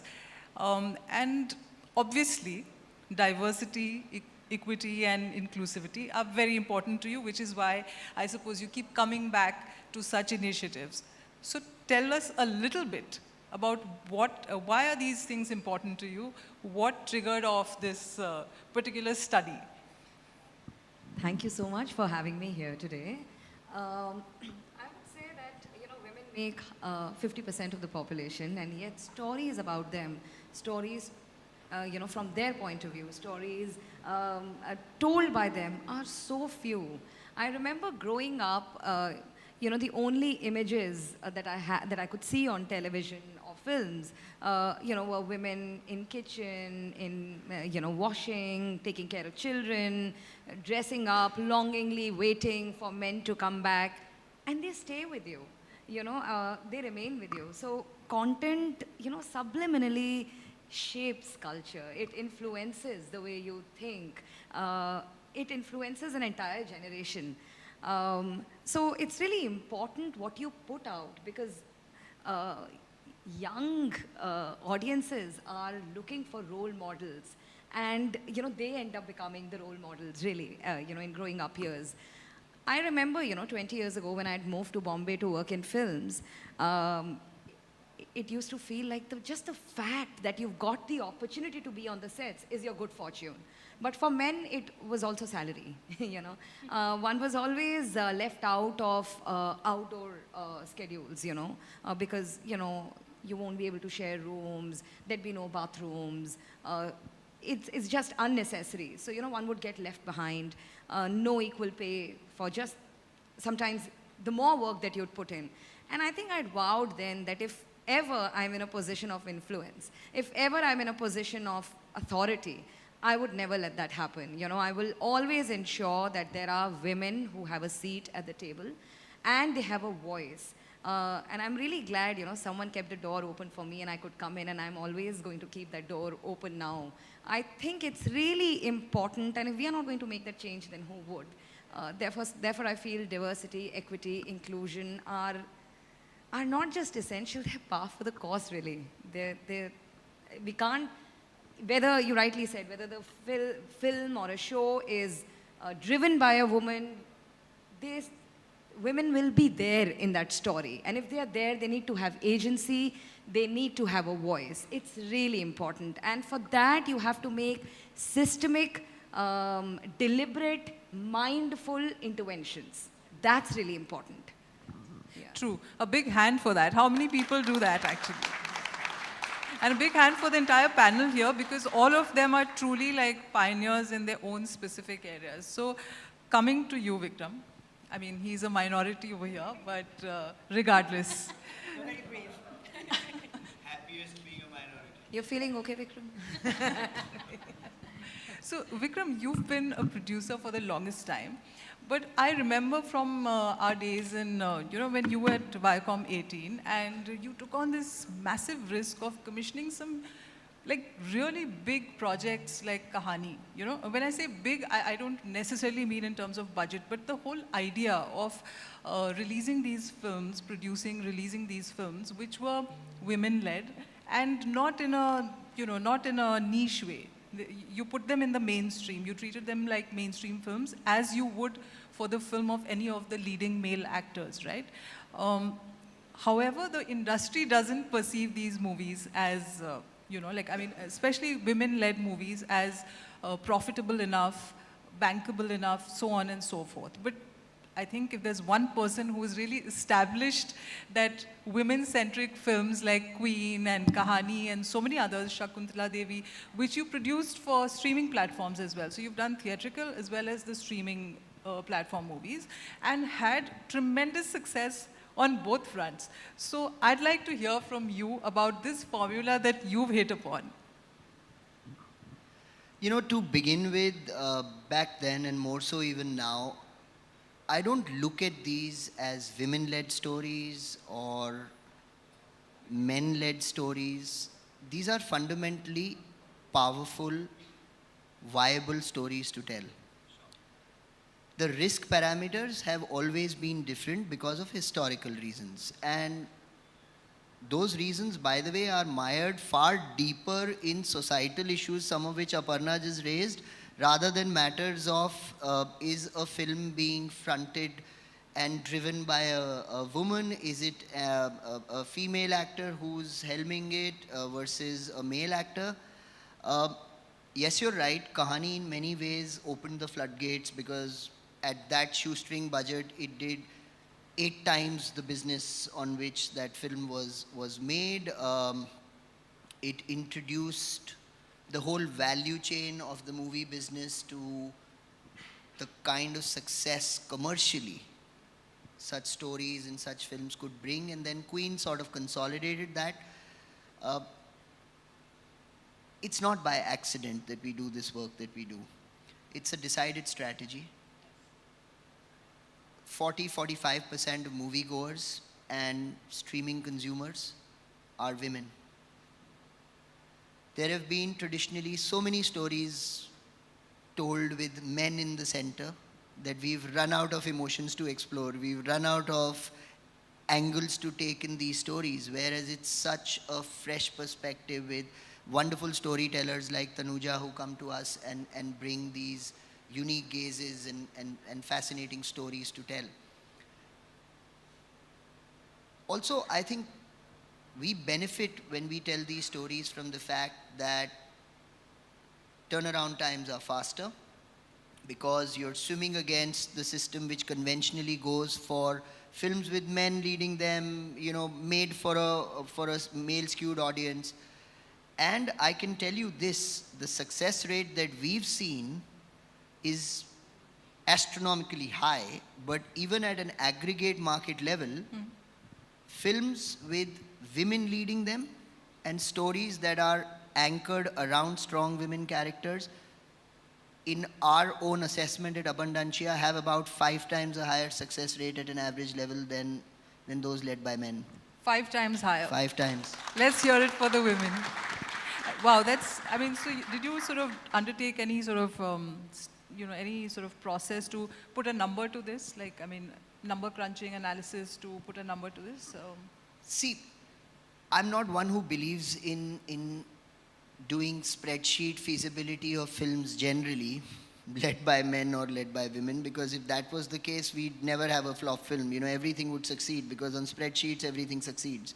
But there is inherent judgment in the power of the storyteller and the kind of story that he or she is trying to tell. And it's a myth that it's only women who tell great stories about women. We've recently had a film called Jalsa, which was told by Suresh Triveni, whose first film was Tumhari Sulu. Yes. And then there are also, gifted creators like Tanuja, who's been championing the cause of women-focused storytelling from the late 90s to a Hush Hush coming up now. So the formula is very simple. The formula is you take a story, it has to have a strong character. Doesn't matter if it's male or female.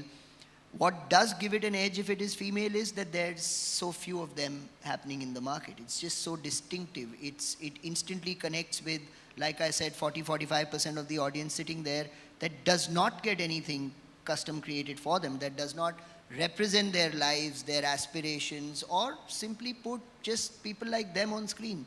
Yeah. So the formula is simple. It works on both soft and tangible cues. Right. Interesting points that you raised there, Vikram. Tanuja, I'm coming to you because we were just talking about this, and I mean, you've been one of the pioneers as far as women directors are concerned, because you, back in the 90s, you came up with films, you directed movies like Sangharsh, which were mainstream movies. You know, they were not cause-driven movies or women as victim of something and therefore the heroine in that sense. And these were also very male-led films. They were not thematically women-led subjects in that sense. You know, they had a very strong male presence as well. So, as you mentioned earlier, that time it was very difficult because there wasn't an ecosystem to support it. From then to now, when you have a Hush Hush coming up on Prime Videos, how has the ecosystem changed to support creative voices and vision of creative people like yourself?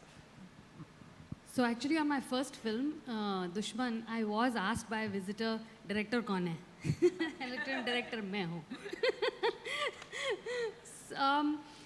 And I also did have to have a male presence in the stories because those would not be funded without a male star. So, and also there was a lot of favor asking because it was a smaller role in terms of length in the film than the female. So there were lots of challenges, and I think I was one of 5, maybe 6 female directors. And for me, it's a life cause, not just a thing to think intellectually, but it's something that is personally extremely important to me, and I have only become more and more drawn in that direction and not less. So it's a very happy time for me now when I don't have to think that will this get funding, because there is that opportunity, and like Aparna said, and of course like Vikram said, that now it's no longer that arey nahi ye to auraton wali picture hai, you know, it's like, oh, good story, and that question doesn't arise, that is it a female protagonist, is the male, that to me is personally important because I want to tell that story and I want to be a part of that project. But the fact that it's not coming as a requirement from the producer is a great thing.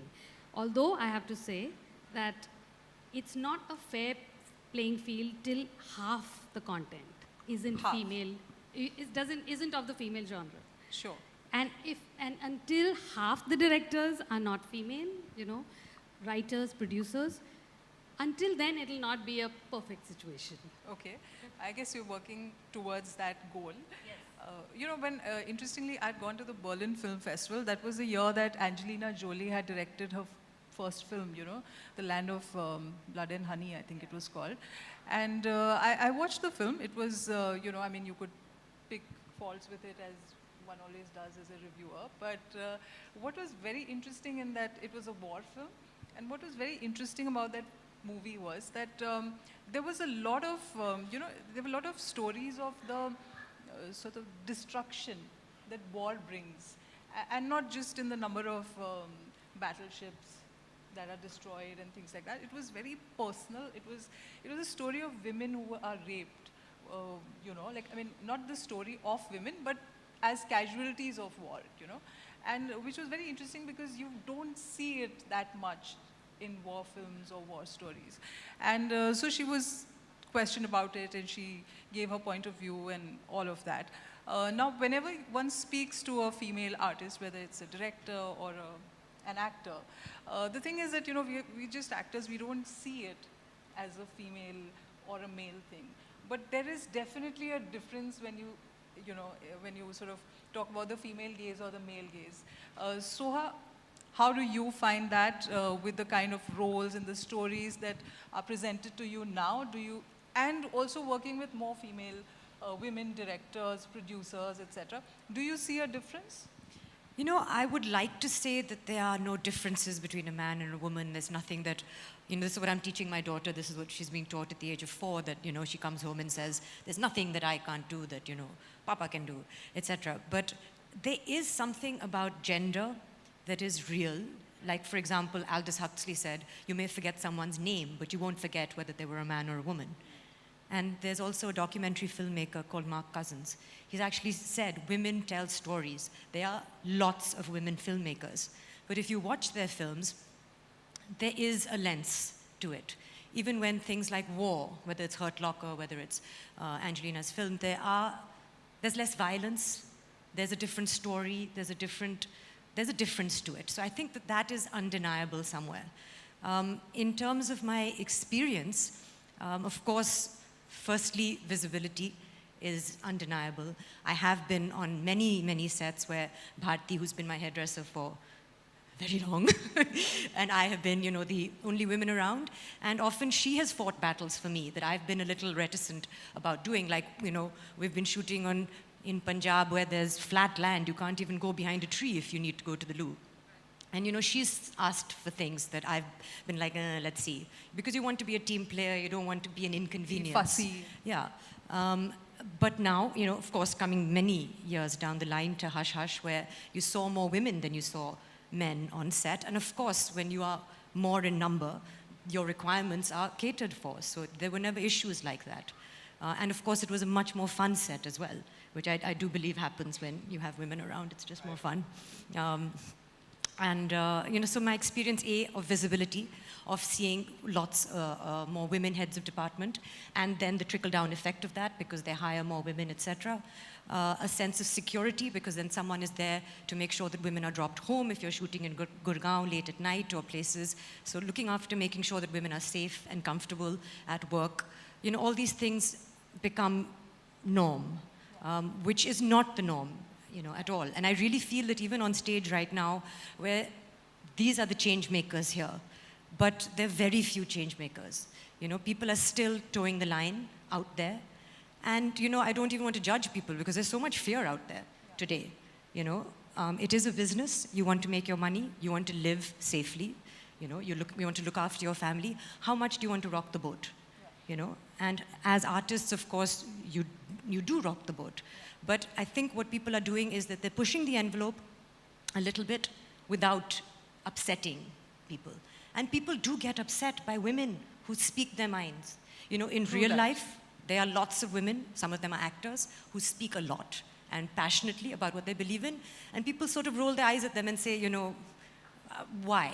It's not really something that we want to see. It's not feminine, and they speak dismissively and derisively about it. Similarly on screen, again, cutting this short, my first film, Dil Mange More, I was offered it. I'd just come back from university abroad.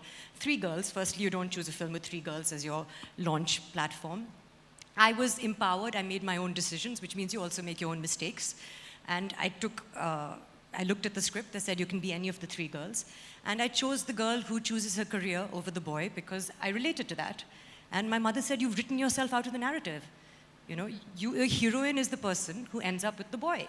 And I said, but she's 20, and she has a whole life ahead of her, and she's fun, and she's spunky. And she said, no, if you are overly ambitious, you will be seen as a negative character.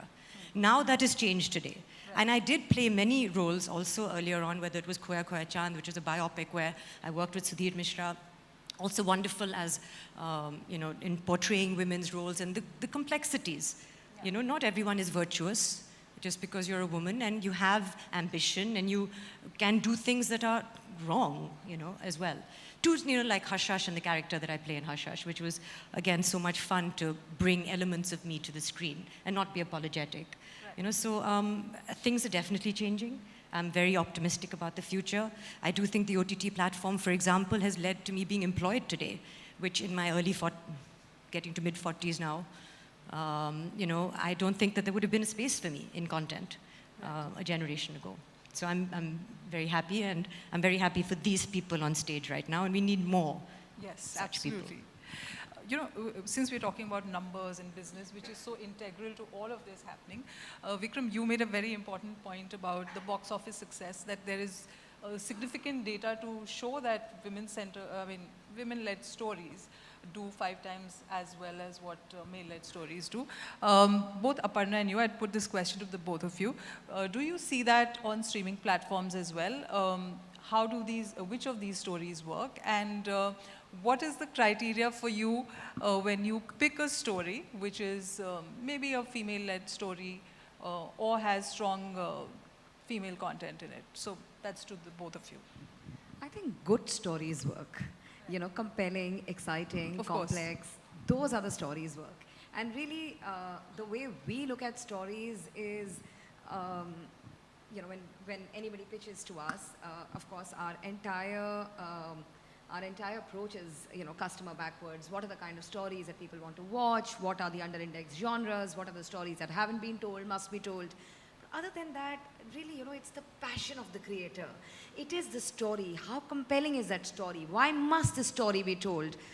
Who are these characters? Will they continue to live, even after maybe all of us are gone, If you look at some of our shows, it become a part of the cultural zeitgeist. There is this common perception that men will not watch content that is about women. It's a myth. On our service, Made in Heaven, 4 more shots please, Shakuntala Devi, these are most watched content. And, they are most watched because they are being watched by everyone. So these are myths, you know. People watch good stories, and I'm so glad that we finally normalized this conversation. You know, we've broken these stereotypes. And interestingly, you know, out of the 42 original shows that we've launched, 50% of them have women as HODs, you know, in different positions like producers, directors, showrunners, writers, you know, production designers. 30% of them are directors. You know, this is huge. We are mandating that every writer's room must have a woman. You know, otherwise your show is not getting greenlit on our service. So I think it's the collective passion that is resulting in this transformation, I feel. This just thrills my heart. Thank you. Vikram, you want to add to that? Just that one bit about it's time that we busted this myth once and for all that it's only women that watch women in the lead or women in front of camera or stories that deal with subjects that are fronted by women. I can say this on record. We've received more accolades, more love from men on films like Jalsa, Sherni, even a horror film which had the anchor of female feticide in it like Chori. So, and that's translating into numbers. So I think this we have to get behind us that, oh, you're making Hush Hush, only women are going to watch this. I completely disagree. In fact, on Hush Hush, of course, you know, we have a very passionate feminist producer, but we have a woman director, you know, co-producer, writer, production designer, cinematographer. Two HODs sitting here, the EP, the head of marketing in HOD Yeah. from Amazon sitting here, functional heads, they're all Even the they're all security women. team on The Hush security Hush. team. And it's All the first women. time I've been mic'd by Neha, a woman. You know, usually otherwise they come and they give it to the hairdresser and they say, "Kaun lagayega," and I was like, wow, it was amazing. So you have this all-women's crew of sorts, right? For Hush Hush. That's right. Tell us a little bit about Hush Hush, because it's been really hush hush. We don't know too much. We'd love to hear from all of you, you know, as to what is this show about, as much as you can tell us. And, you know, how did you go about sort of putting it together with such an exciting concept of having this all-women crew and all of that? Tanuja, you want to start off? So actually the story is that I had, when I was called by Vikram to come see them in the office, I actually went with the intention to refuse it. because I was like, you know, I write my own stuff and I'm like, you know, I don't like other people's stories. This is not going to work, but I want to meet him. And then it was just that first story was so interesting and so wonderful. I just couldn't say no to it. And I came back, and then after that, I teamed up with the writer and worked on it and just grew to love it so much. It's been over 2 years or 3 years in the making, so it's a lot of work. And some 2.5 waves of COVID in Yes, yes. So it's been difficult times, and you know, and even just like 8 months of editing, doing the final mix, through which there have been women working with us. I actually think it makes a lot of business sense. Mine doesn't come from that point of view, but it makes a lot of business sense to hire women. Women work hard. Women work around the clock. They're so meticulous, as I was saying, and caring, and they care about work. It makes no sense not to hire women, actually, you know. And with Hush Hush, it was, of course, the story was about women. India is poised at such an interesting time for stories, where there's a move to be modern and quote-unquote progressive, and yet there's tradition that's pulling us back or holding on to us, if not pulling us back, in the same frame. And this is happening in our big cities. So to me, that's like rife with stories. And I think women have been, to quote a French writer, in the darkness for centuries. And they are now sort of interpreting their own experience, which means the stories are bound to be new. It's not like men who are interpreting the available sort of reality. This is women's reality that hasn't been expressed. So therefore, like Vikram was saying, that there's this endless stories to tell about women. Yeah. And they are all around us. This country is bursting at the seams with them. So when people like Aparna, and I think it's beautiful that absolute openness as well as requirement that hire more women. You know, like I said, our producer sitting there, morning to night she was there. And constantly when I'd get tired, she's there to take up some issue that happens on the set every day. So she'll fix it. And I'm like, okay, now I have to stop work because it's like midnight. I've been on my feet 16 hours. She'll take over, you know. So this is a kind of a safe place. It's trust, there's immense trust within us. And it makes business sense. What's not to love? Right. You know, Sorry, I just wanted to add that also, you know, Hush Hush is about sisterhood. It's about women supporting each other. Okay. It's about women who are broken, you know, women who are dealing with their conflicts, women who are not perfect, but together, you know, they find solace in each other. So, you know, there was sisterhood outside and there was sisterhood within, you know, while making it. You know, I was going through the Ovomania report, and it because you mentioned sisterhood, so it just triggered off a thought that it says that only about 10% in the workforce are at senior HOD levels across departments, even behind the cameras, whether it's editing, production, and so on. How is it that, you know, like, is that changing enough? And with people like you and Vikram in positions of power where you can empower teams, not just by hiring, because, you know, hiring is one part of it. Like, and we've seen this so often that you hire women and sometimes they're not able to cope with the demands of the job because there aren't enough sort of support systems within the professional ecosystem to help them. You know, whether it's, I mean, of course, there is maternity leave, but, you know, there's always that pressure that, okay, if it's going to be longer, if there are these issues, if, you know, all these kind of things which are there when women are employed. How are you and Vikram and other people in positions of power that you influence, you know, working towards making this a better space for women to be able to contribute? I don't think any of us are in doubt that women can contribute, whether it's by way of stories and, you know, like everything else, that professionalism that they bring to the table. But, you know, are they being supported enough? You know, you're right. The Ovomania report is stark. It's quite telling. And, you know, it's really important because it makes the invisible visible. You know, you can now have conversations about it backed with data. You can say, like, it's not something I'm imagining, it's there. And therefore, it's easier now with this data to have these conversations. I also feel that, you know, problems that have existed for centuries cannot have a quick fix. But you have to work towards it deliberately, mindfully, you know, you have to work at it, and you have to create mechanisms. Now, like I was saying that, we've mandated that every writer's room has to have a woman. You know, otherwise you can never, you know, have the right gaze. And writers' rooms is where the story arcs are being created. Other than that, there are several other things. I mean, it's a beautiful example. We've just finished a show where the director was almost 8 months pregnant as she was shooting it. I mean, but did that stop us from having us as a director? No, there's nobody else who could have made that show because it was her passion that was driving it.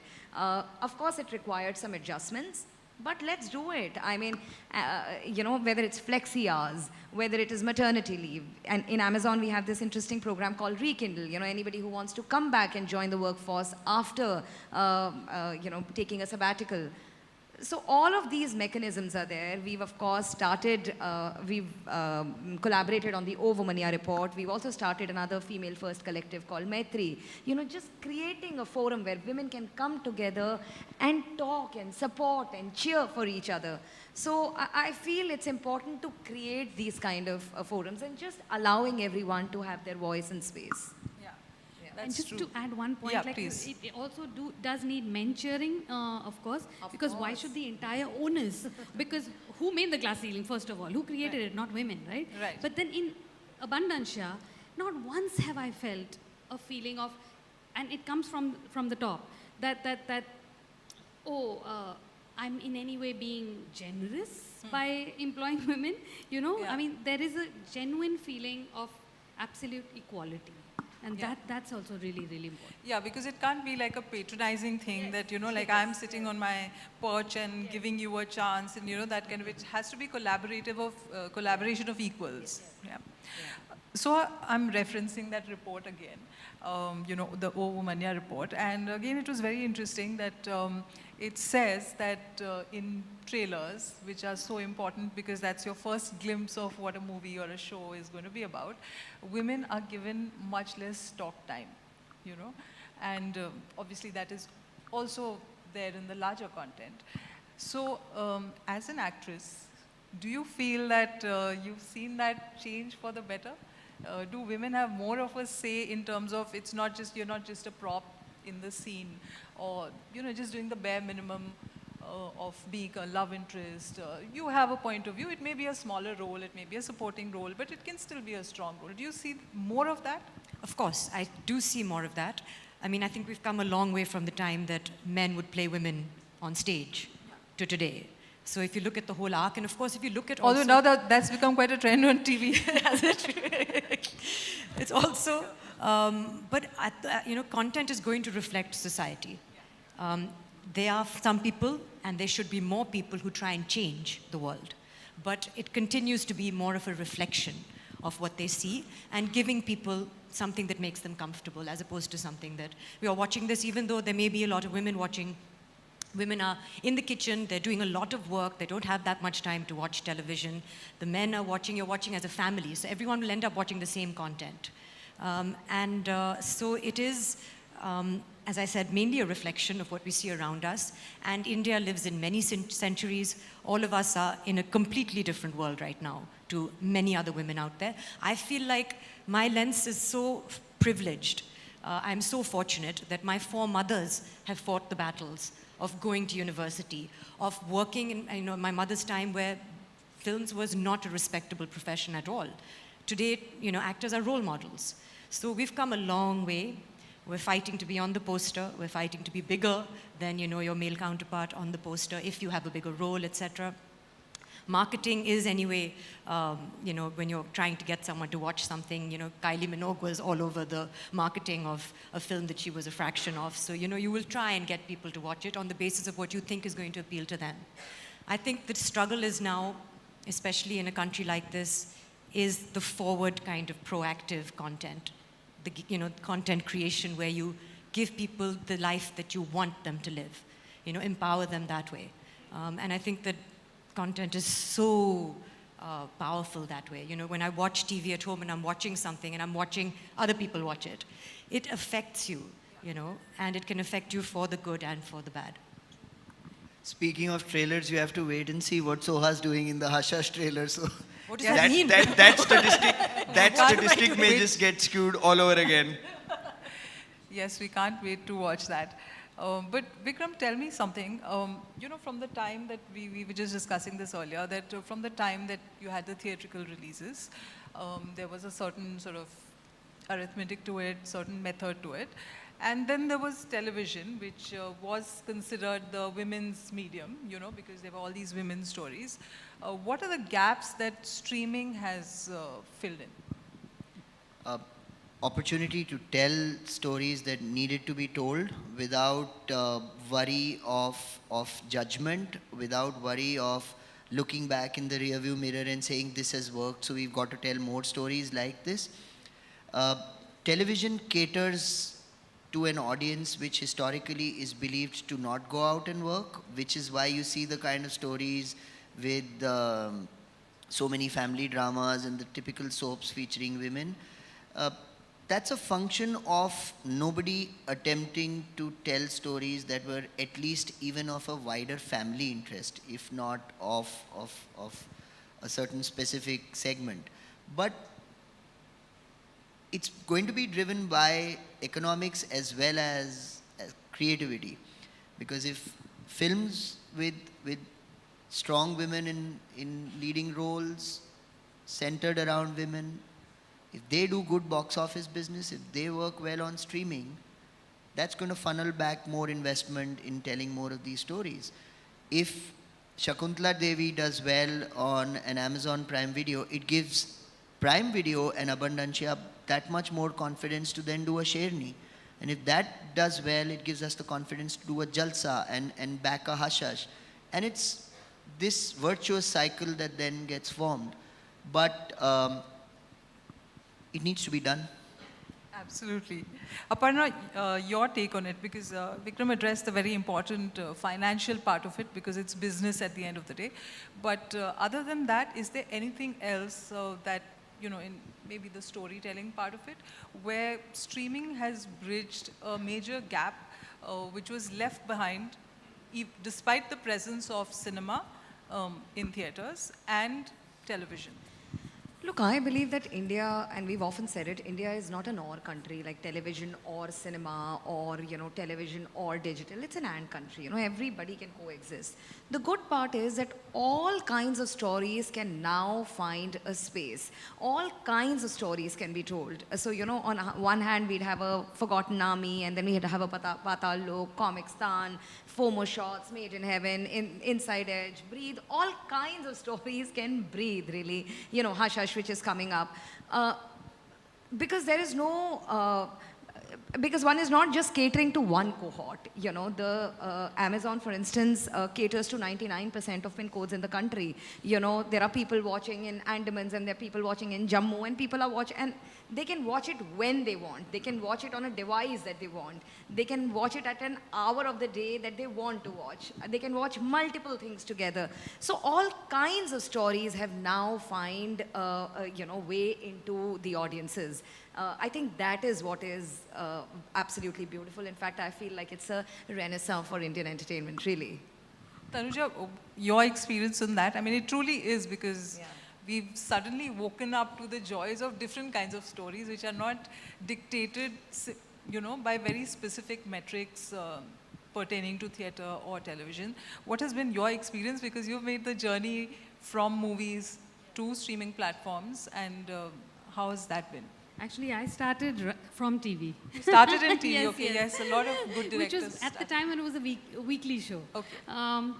But yes, but this has been such a beautiful experience, because first of all, such layered tales that you can tell with, to use a Hindi word, itminan, itminan se suna sakte hain wo kahani, and which doesn't have that that sort of pressure of 2 hours, you should tell, no, this scene is slow, let's lose it, You can actually genuinely have the nuanced, also subversive storytelling. And I feel all good storytelling should be and is when you tell a story of our times, And so for me, Hashash has been and so therefore then it'll be an archive of what we were going through at this particular time. And that's so powerful, like she said, we'll be long gone, and this will be archival stuff for people to watch. So for me, that has been a beautiful sort of luxury that I've had as a storyteller, to be able to explore in Hush Hush. And of course, my eternal passion of my life, which is female storytelling. I just love it.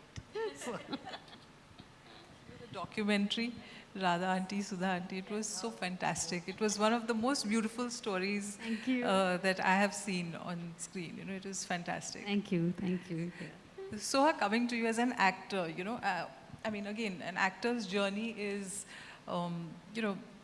so beautiful, so magical, because you leave behind a trail of these characters that you bring to life, and then people remember them, think of you as them, right? Which is sometimes worrisome. Yes, sometimes that can be, but it's a double-edged sword, of course. But, when you started out your journey as an actor, at that time, I think, although things were changing, it was still limited, because especially actresses were expected to be a certain way, it was shorter shelf life, so on and so forth. From then till now, there's been a sea change. I don't think we anticipated that things are going to change so much, so suddenly, so quickly.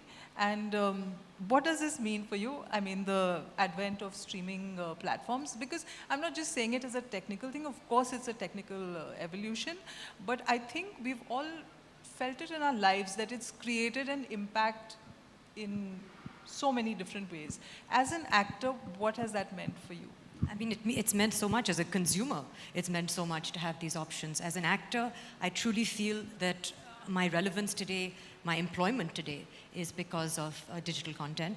I feel that now there is a space. I see myself being represented on screen, a woman in her 40s, you know, a mother or a single, you know, individual, a professional. You know, you can explore different aspects of womanhood, humanity. But basically, I don't think they knew what to do with a woman in her 40s a generation ago. You could be the heroine or you could be the hero's mother.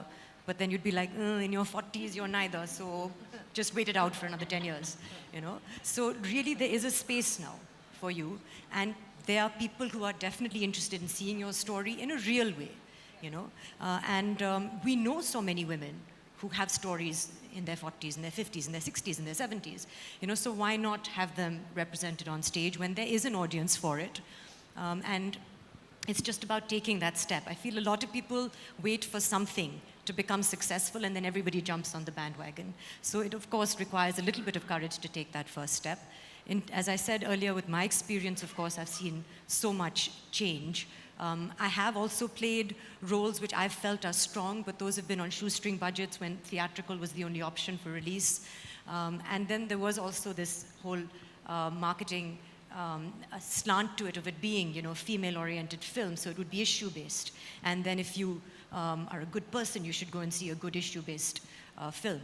So I feel like now, of course, whereas I understand that, you know, it is important to get there where you don't need those labels, that is the objective, to be able to be defined as not a female actor, but an actor, to be known as men are, not known by their gender first, but by their profession first, to be introduced, and to be also to have a show like Hush Hush out there, to be watched as something that is fabulous and engaging, which also incidentally happens to be with a lot of women in and around it. You know, so I think that I really don't think we're getting there. I think we're, you know, on stage and in this room we're getting there, but there's so much out there where this is the bare minimum. Should we be happy with the bare minimum? Absolutely not. But, you know, this is a beginning. And again, as an actor, you know, to play a character like Saiba, where I was trying to think whether there was any difference in being directed by a woman, you know, and you know, whether Tanuja was different to Ritupurna Ghosh or Sudhir Mishra, but she is, of course, different because she's Tanuja. And it was so wonderful and liberating because, A, I do think that there was a lot of communication, and I don't know whether that's a man-woman thing, but there was a lot of talk, which was very helpful for an actor. You know, even if it was, and there was some intimacy in the show as well. And as opposed to in the past where I've done a little bit of intimacy, you know, it was sort of we didn't really discuss it. And this, you know, there was a comfort level, there was a sensitivity, of course, which has been there in the past where the room was cleared and I was made to feel very comfortable. But even the character, in terms of, she is strong, of course, she's passionate, she's very feminine, she swears a little bit. This is the Oscar conductor music, thanks. So it was just very refreshing. I have played strong female characters before, but I felt that this did also push the envelope in a way where when you see the show, it will perhaps resonate with you more. So it was just one of the most fun, real experiences that I've had being on this show, where I felt like I was not in an aquarium as the only two women around, and I just was able to be myself. I felt safe, and I really felt as an actor that I was challenged, and it was such a layered character where I felt there was so much complexity to it. And of course, how many episodes allows you to do that? You know, the OTT platform and content allows you to do that. And also flawed characters. You know, it's wonderful to be able to bring in the flaws. And Saiba. You're not allowed to silence Come women. on. You know, I mean, you can't have a panel on, you know, female-forward narrative and not give us extra time. So, guys, come on, bear with us. But yeah, Tanuja's company. After that, I'm just going to put one last question and we're going to wrap it up. Promise. Just that. That's all Just I was that. saying. Okay. That it's lovely to see flaws and all, and not have this clear separation, very foolish separation of heroine and vamp, you know, which used to be there. Yeah. I mean, it can coexist within the same person. The binary is right. Absolutely. As we all are, as it is in real life. True.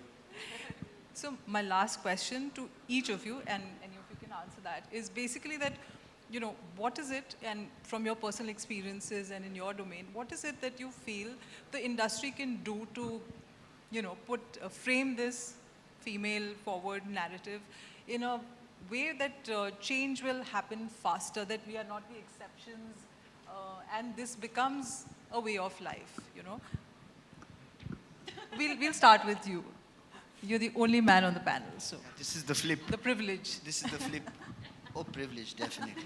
Every day at work, honest to God. I think more people cheering each other on as we take on what we are doing, right? It needs to be backed by solidarity, that we are there for each other and we're not going to question economic feasibility or creative feasibility or the kind of stories that we tell, or simply put label that, oh, this is that film, it will do that much, this cannot release with this needs to be marketed in a manner. I think solidarity in each one supporting the other one and trying to bring about this change. So no presumptions in labeling per se, yeah. Soha, you want to add to that? We're not going anywhere, you may just wait. Give us 5 minutes instead of playing that again. We're all, I've made 7 episodes of this show, they're not going anywhere, I promise you. They're going to say what they have to. I would very succinctly say more women on screen, more women off screen, and more women in front of the screen as well. I do think that, of course, where there's a lot of people watching, more women in cities and definitely in rural India, more data access to them, because if we're making shows about women empowerment, are those stories getting to the women who need to be empowered, or is it just the empowered who are watching them and not really, like my lens? So I would say that. Great. So more women in front of the screen, the audience and all of that. Tanuja? Yeah, just daring. I think that finally it's all about taking that step and having the courage to just go out there and do stuff that hasn't been done before. Because this does need kind of an exceptional courage if we really have to change things around. So just risk-taking. Yeah, I think that's very important. That's critical that, more people stick their necks out like Aparna and Vikram. Yes. Aparna. I mean, +1 to everything that everyone said, but I just want to add that diversity, equity, and inclusion needs to be measurable, it needs to be actionable, and we need to be mindful about it. We can't imagine that it'll just happen. It won't just happen. We'll have to do it. Yeah. And I think we'll just have to come together and mindfully, deliberately, bring about this change. Absolutely, and thank you for putting it on the table, articulating it out there, diversity, equity, and inclusivity. Critical goals to work towards, and thank you all of you for being part of this lovely panel, giving your views, being very patient, and look forward to Hush Hush. And a lot more stories. Thank you guys for being lovely.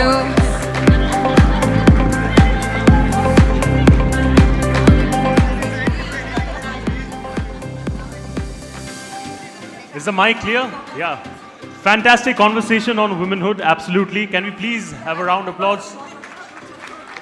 No hush-hush when it comes to this, please. And one more request, may I please welcome Vineet Dhawan from D Cafe to kindly give away the mementos for the same.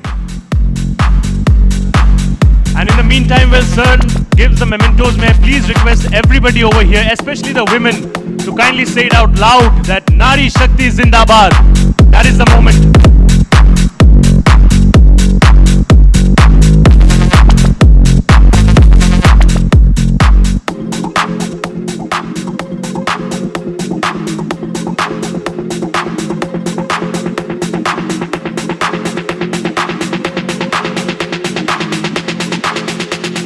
Shoes come off and freaks come out.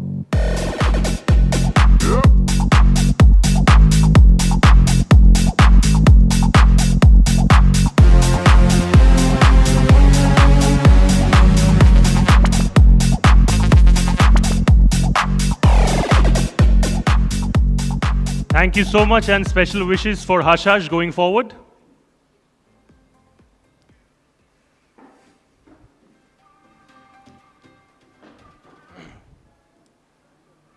Now, ladies and gentlemen, whenever we hear these two words, Sas and Bahu, in the Indian entertainment space, we tend to feel that they don't get along really well with each other, don't they? The smiles on your faces, that says it all, what I mean. But that's not always the case. What exactly is the point of a relationship when it's not sweet and spicy at the same time, right? When we say sweet and spicy, can you remember your pickles, Aachar, ladies and gentlemen? Well, to continue the same, may I please welcome on stage Mansi Darbar, Media and Entertainment Advisor.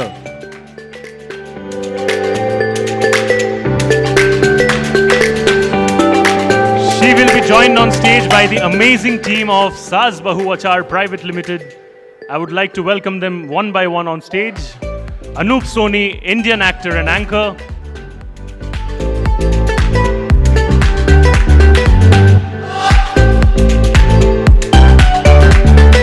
Amruta Subhash, Indian actress.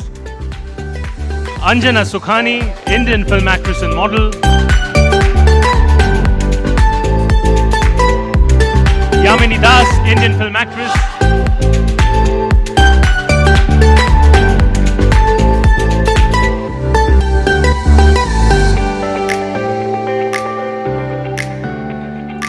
Thank you so much. Over to you. Check. It's on. Welcome to India Web Fest Season 4 by none other than IWMBuzz. Please give a big round of applause. आज हम यहाँ पे इस मंच पे एक बहुत ही powerful show के बारे में बात करने वाले हैं, जिसमें सिर्फ बहुत अच्छे कलाकार, किरदार और कहानी ही नहीं है, बल्कि बहुत सारे स्ट्रॉन्ग, पावरफुल मैसेजेस हैं, such as, financial independence of women, women education, entrepreneurship, karma versus destiny, etc., etc. So, without wasting much time, let me introduce you to the lovely team and cast of Sas Bahu Aachar Private Limited, produced by TVF, streaming on Z5, here with me, and please give them a second round of applause. तो मैं सबसे पहले आप सबका यहाँ पे स्वागत करती हूँ. Thank you very much for being here with us. और मेरा सबसे पहला सवाल होगा कि आप थोड़ा सा अपने किरदार के बारे में प्लीज़ बताएं यहाँ पे हमारी ऑडियंस को जो बैठी हुई है.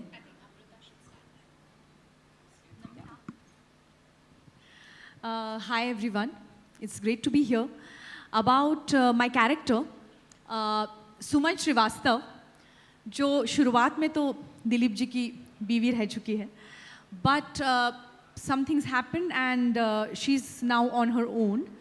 और वो खुद का एक बिजनेस शुरू करती है. उसको एक ही चीज़ आती है जो है अचार बनाना. She doesn't know anything else.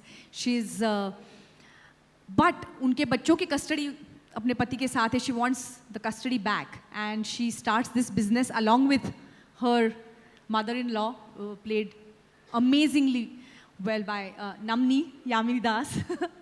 So whether she succeeds or not is the story of Sas Bahu Aachar Private Limited. And the best part of this character is it starts with getting back the custody of her children, but it goes beyond it.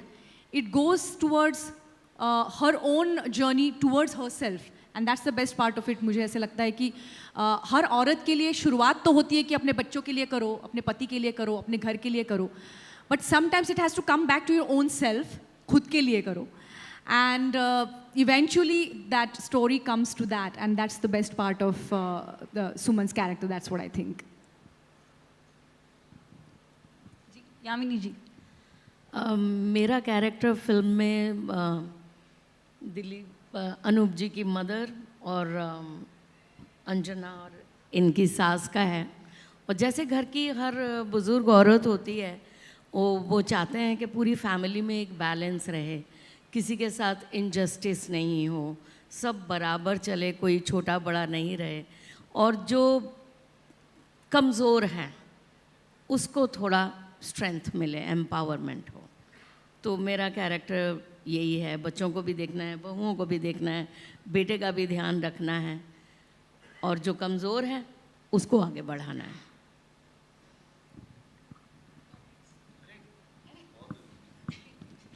Hi, this is Anjana Sukhani, and thank you for having us. Waited to be here for a very long time now to be called on stage and speak about Sas Bahu Aachar. I play a character of a woman called Manisha.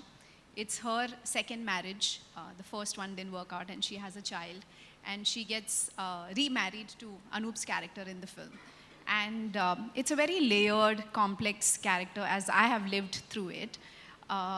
The main issue I think with her is the acceptance of the house that now she's married into. तो वहाँ पर उसको वो प्यार, सम्मान, अपनापन, वो acceptance नहीं मिल पा रहा है, which she's been really waiting to, feel that love from her mother-in-law. And also she has a child herself, but there are two children of Anoop in the same house. So it's a very dynamic relationship between her with her mother-in-law, with her husband, with her own child and the children who already are in the house. I think for me actually it's been a very, very challenging emotionally part to have played. But very, very fortunate that I did. And like we were discussing, we'll talk about that, I know.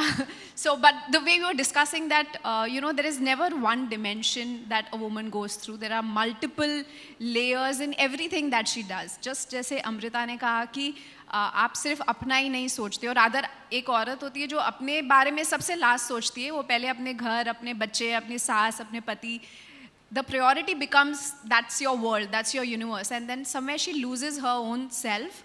And I think it's a discovery of a self-realization for all three women in this journey of Sas Bahu Aachar. So yeah. So you know why I was waiting to speak last? Because now it's easier for me to explain my character. I am the reason because these three women exist. Because if I wouldn't have acted the way I acted, ये story नहीं बनती.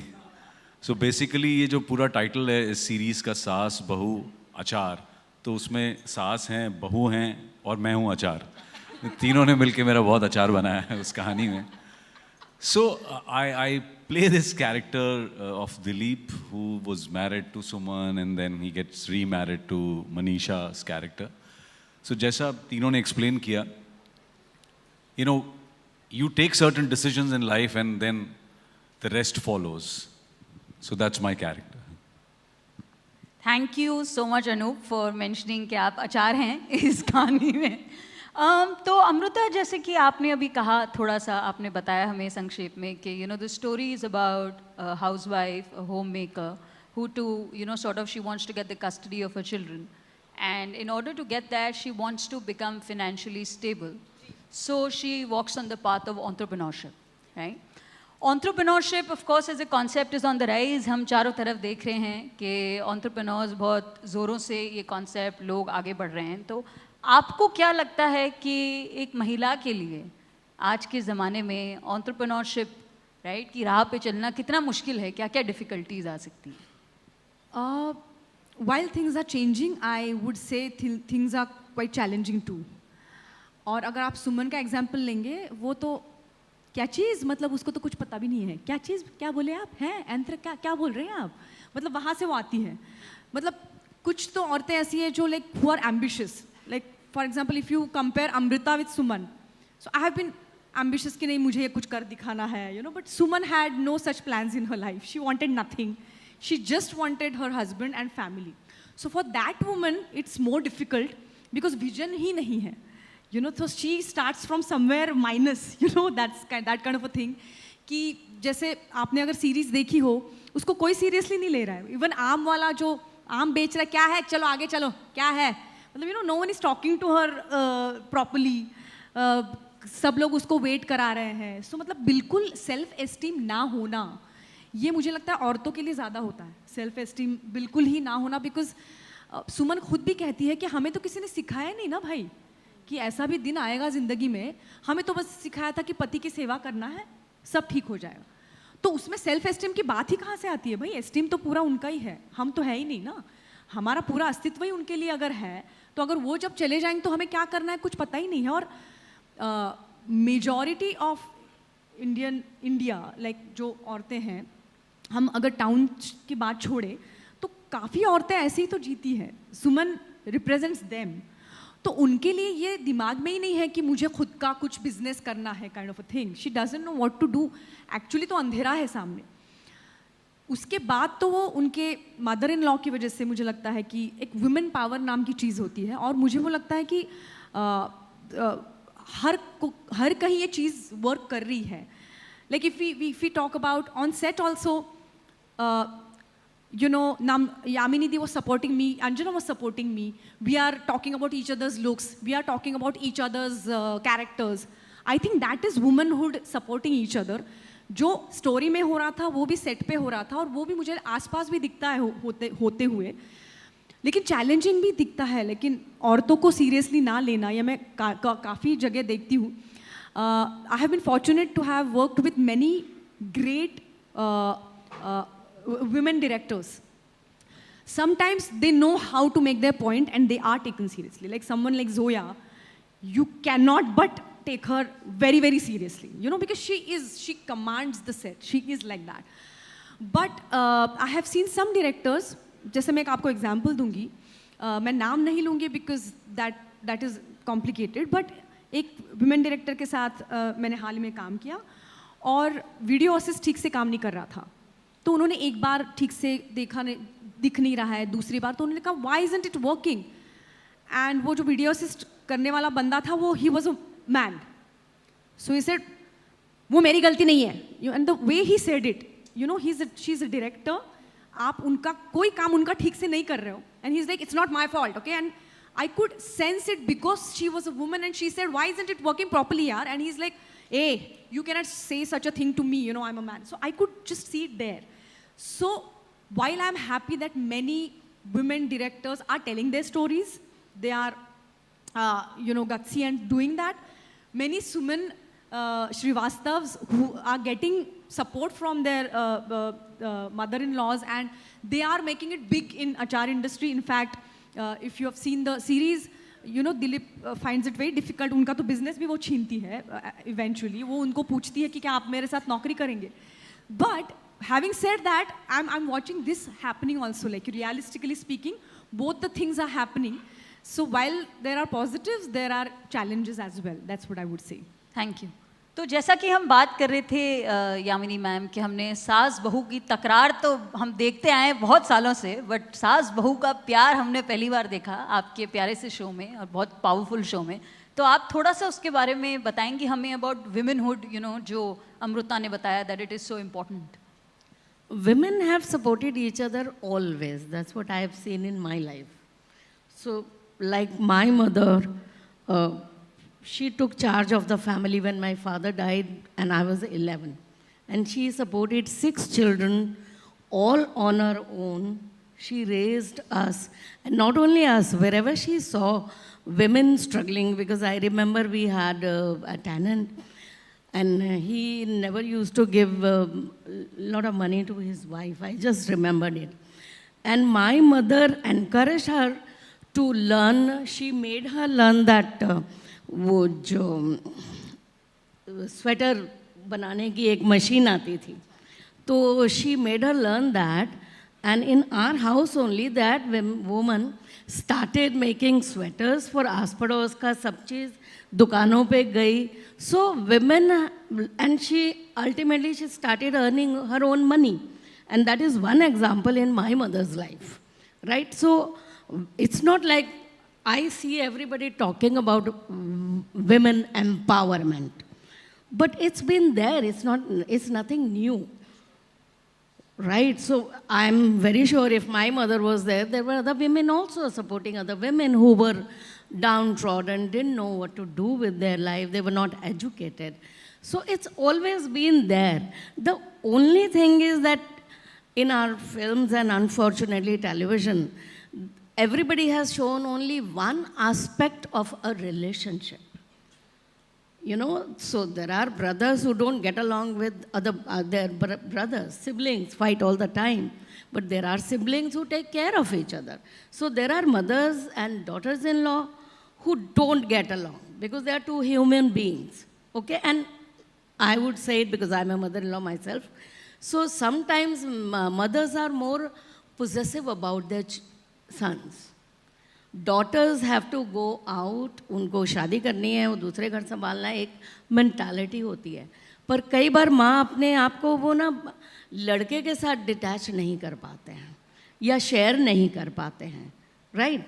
तो वो भी relationships होती हैं, but कई बार बहुत सी रिलेशनशिप्स मैंने देखी हैं जहाँ पे मदर्स इन लॉ अपनी डॉटर्स इन लॉ को सपोर्ट कर रहे हैं और उनकी लाइफ में इंटरफेयर नहीं कर रहे हैं because they realize you are a real example in real and real life both, so we know that.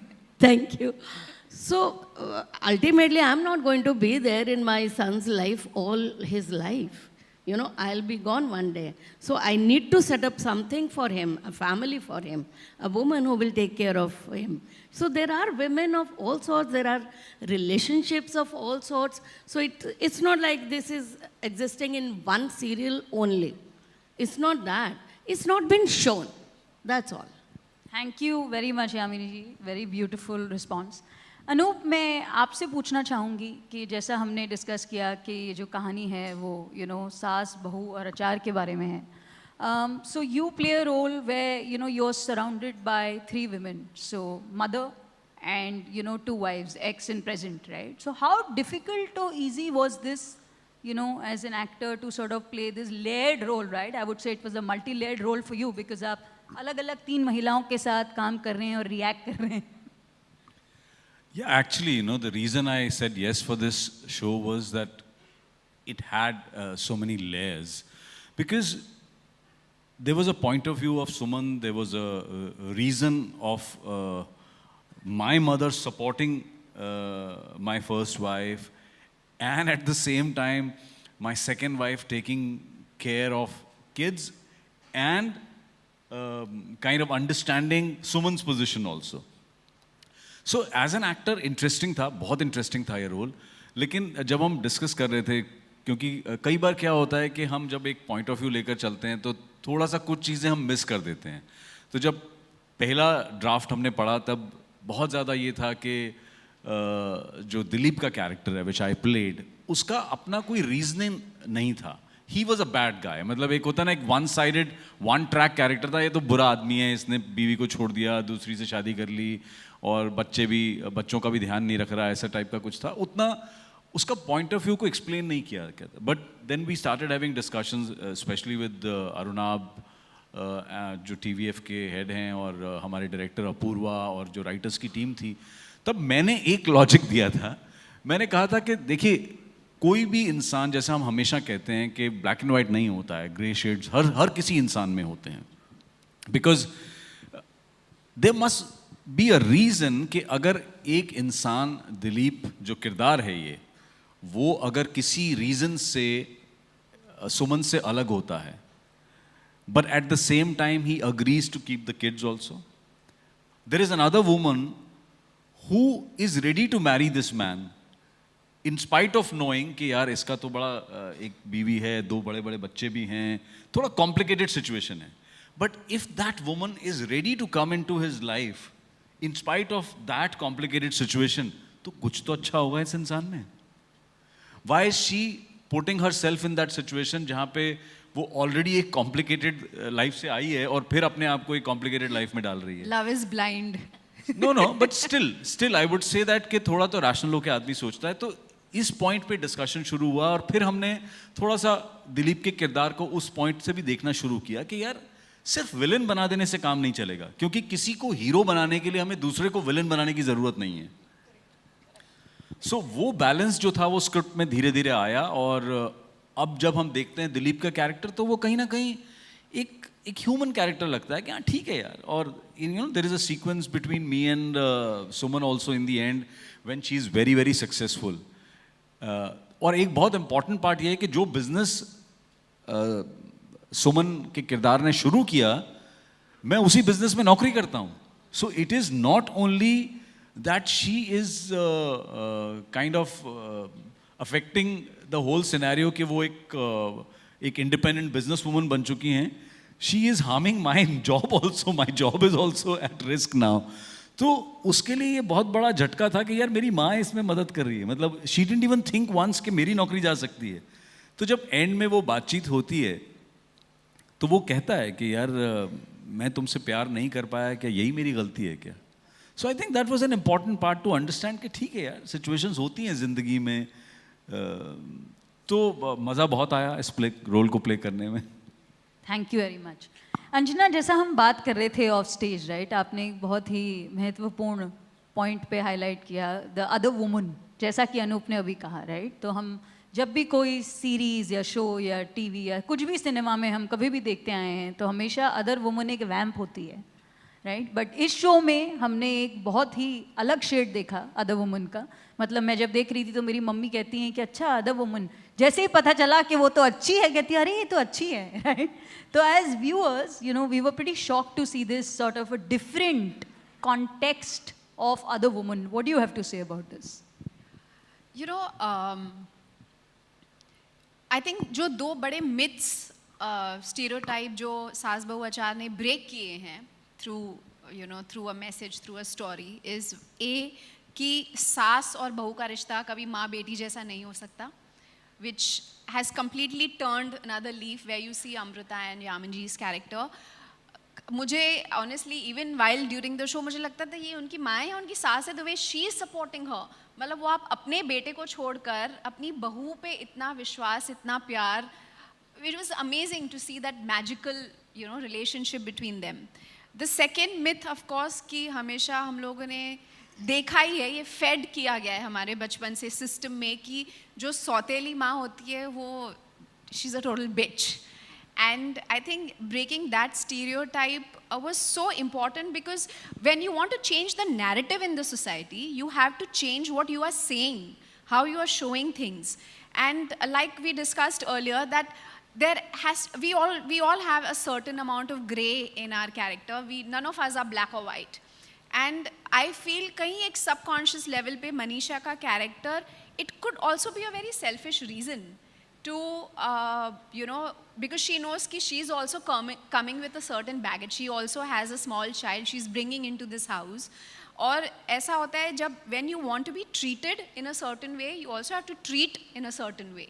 तो जब वो अपने बच्चे के साथ इस घर में आई है और वो चाहती है कि उसके बच्चे को भी अपनाया जाए इस घर में, then it becomes imperative that she also treats the children of this house equally with that much love and respect. So somewhere I feel, other than on the surface, and yes, Manisha is a nice person because she's open to accepting whatever is happening in this house and also being humiliated at times, but still the fact that there is a certain motive behind somewhere saying that कि ये तो जो अच्छा है वो अच्छा है ही, पर कुछ मेरा भी अपना एक selfish reason है जिसके वजह से मैं I am maybe nice or nicer rather.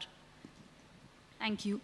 तो इस मैंने जैसा कि कहा कि बहुत ही शक्तिशाली शो है और इसमें कई सारे बहुत ही बढ़िया और इम्पैक्टफुल सीन्स हैं, राइट. तो आपका कौन सा, अमृता, आपका फेवरेट सीन कौन सा इसमें है? अभी अनूप ने जो जिक्र किया वो एक सीन है लास्ट में between Dilip and Suman,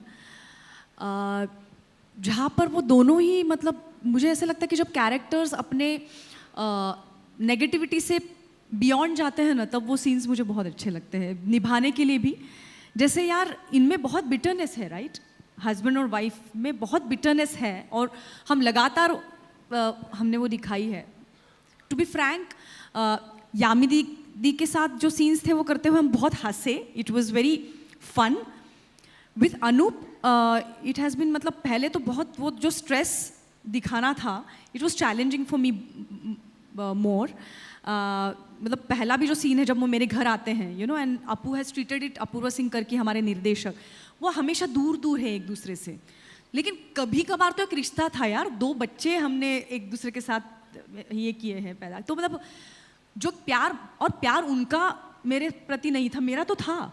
so this is a complicated relationship जिसमें वो मुझे कहते कि मुझे तुमसे प्यार नहीं हुआ, ये मेरी गलती तो नहीं हो सकती. That scene I'm talking about, which is my favorite because very complicated to portray. तो लेकिन मुझे आपसे प्यार था, आपको मुझसे नहीं हुआ है, वो मुझे एक्सेप्ट करना है विदाउट बिटरनेस. तो मतलब ये एज ह्यूमन बीइंग ऑल्सो मुझे लगा कि यार सुमन के लिए काफ़ी कुछ चीज़ें करनी है उस एक मोमेंट में उसे.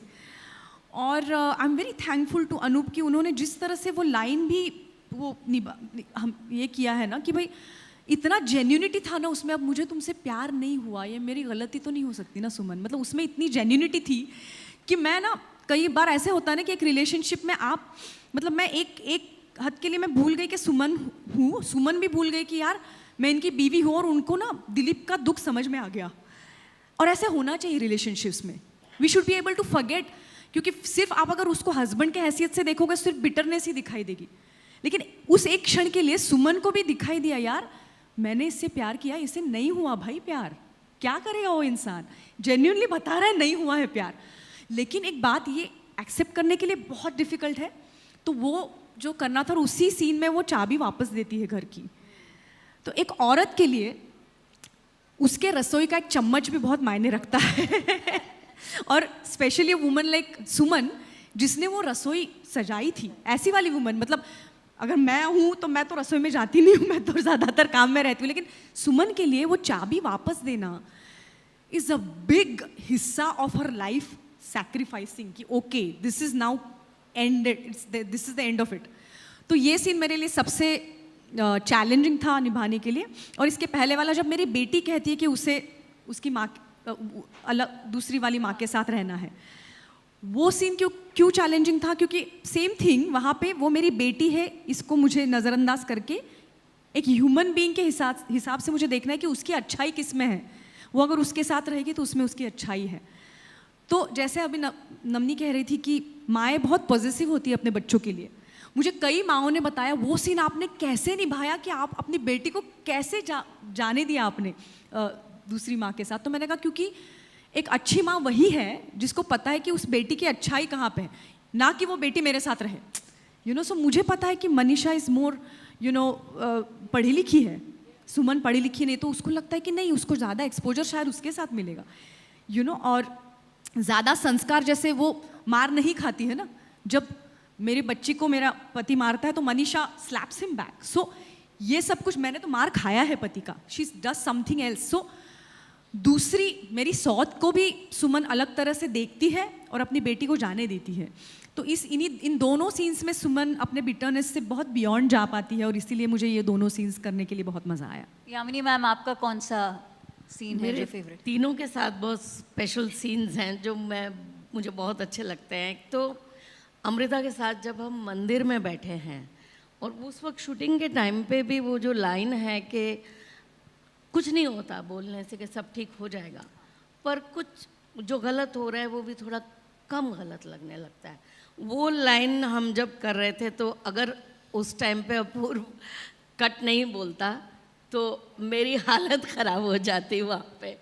तो वो बड़े सही टाइम पे उसने कट बोला, क्योंकि वो मैं पढ़ रही थी जब, तब भी मेरे को बहुत और ये चीज़ ऐसी है कि वो मैं एक्चुअली मेरी मदर से मैंने सीखा है कि जब हम लोग बच्चे थे और फाइनेंशियल बहुत ट्रबल थी कि अर्निंग, मम्मी को मैं बोलती थी मम्मी अब क्या होगा, मतलब 25 तारीख को तनख्वाह ख़त्म हो गई है तो अब क्या होगा, और मम्मी बोलती थी अच्छा होगा भगवान ले। तो उस पर्सनल वजह से भी कि मम्मी अक्सर बोलती थी कि सब ठीक हो जाएगा, अच्छा हो जाएगा। और अनूप जी के साथ जब वो कॉन्फ्रंटेशन है जहाँ पे बेटे की बैक है और वो समझ रही है कि कुछ तो कहीं ना कहीं गड़बड़ हो गया, उस सीन के बाद तो मेरा टोटल ब्रेकडाउन ही हो गया था थोड़ी देर के लिए। और अंजना के साथ जो सीन था हमारा कि finally the mother in law accepts कि तुम्हारे अंदर कोई कमी नहीं है, वो सीन उसी वक्त लिखा गया था और उसी वक्त हम दोनों ने रिहर्सल करके डायलॉग्स करके हमने किया था। और काफ़ी मुश्किल हो रही थी मुझे जब अंजना अपने डायलॉग बोल रही थी, तो अपने आप को संभाल के रखना बहुत मुश्किल हो रहा था। और एक वो जब वो बच्चे को छोड़ती है और वो जो पूरा सीक्वेंस है वो मैं एक्चुअली देख नहीं पाती हूँ मेरा जब रोने का दिल करता है तो मैं वो चला के अभी देखती हूँ। अनूप और अंजना, आपके कौन से सीन्स हैं जो बहुत ही आपके मतलब दिल के करीब हैं? सी एक्चुअली मेरे जो सीन्स अगर आप देखें पूरी सीरीज़ में तो बहुत सारे सीन्स हैं जो मेरे फेवरेट हैं, बिकॉज क्या है मेरे बहुत छोटे छोटे मोमेंट्स हैं।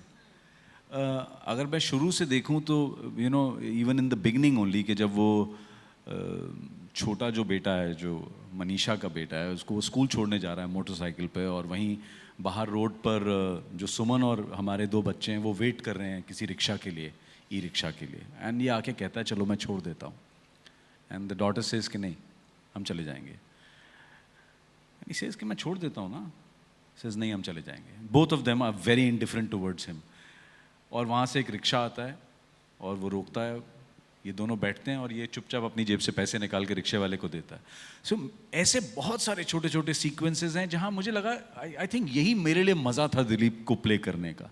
मेरे पास कोई बहुत ओवर ड्रामेटिक सीन्स नहीं थे जहाँ मैं डायलॉग बाजी कर रहा हूँ या फिर बहुत ही इमोशनल बर्स्ट आउट है मेरा, कुछ नहीं है, लेकिन ये सारे मोमेंट्स इतने खूबसूरत थे। जैसे इन्होंने सुमन ने भी मेंशन किया कि एक सीक्वेंस है जब उसे पता चलता है कि ये सुमन जो अचार का बिजनेस कर रही है उसमें पूरा सपोर्ट जो है वो मेरी अपनी माँ कर रही है, and he starts throwing her clothes, वो पूरी कबर्ड खोल के फेंकना शुरू कर देता है, and the daughter is also screaming कि इनको तो यही है, सबसे लड़ना आता है, ये है वो है, एंड ही इज लाइक कि मतलब साला हर आदमी मुझे गाली दिए चला जा रहा है यार, माँ उसको सपोर्ट कर रही है, ये गाली दे रही है, ये भी कुछ इतना अपना इसका डिस्कशन चल रहा है। अब now a 16-18-year-old daughter also is starting lecturing me, मतलब मेरी लाइफ में मैंने तो कुछ सीखा ही नहीं शायद, and she starts screaming and he slaps her and within seconds she, so ये सारे moments जो है ना मेरे लिए तो मतलब पूरी सीरीज में ही सारे सीन्स बहुत अच्छे थे।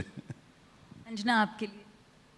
For me, it's not a scene, but it's actually a moment where जब ऋषभ घर से भाग जाता है और जब वो उसके रूम में जाती है, एंड जस्ट द फीलिंग कि अगर मेरा अपना बच्चा भाग गया होता तो how it would have killed me inside to not know if my child is safe, if he is okay, if somethings happen to him, he is run away, he is a 8-year-old boy, Rishu who plays the character. जब मनीषा उसके room में जाती है, just to maybe I don't even know why she goes into that room honestly, but when she goes,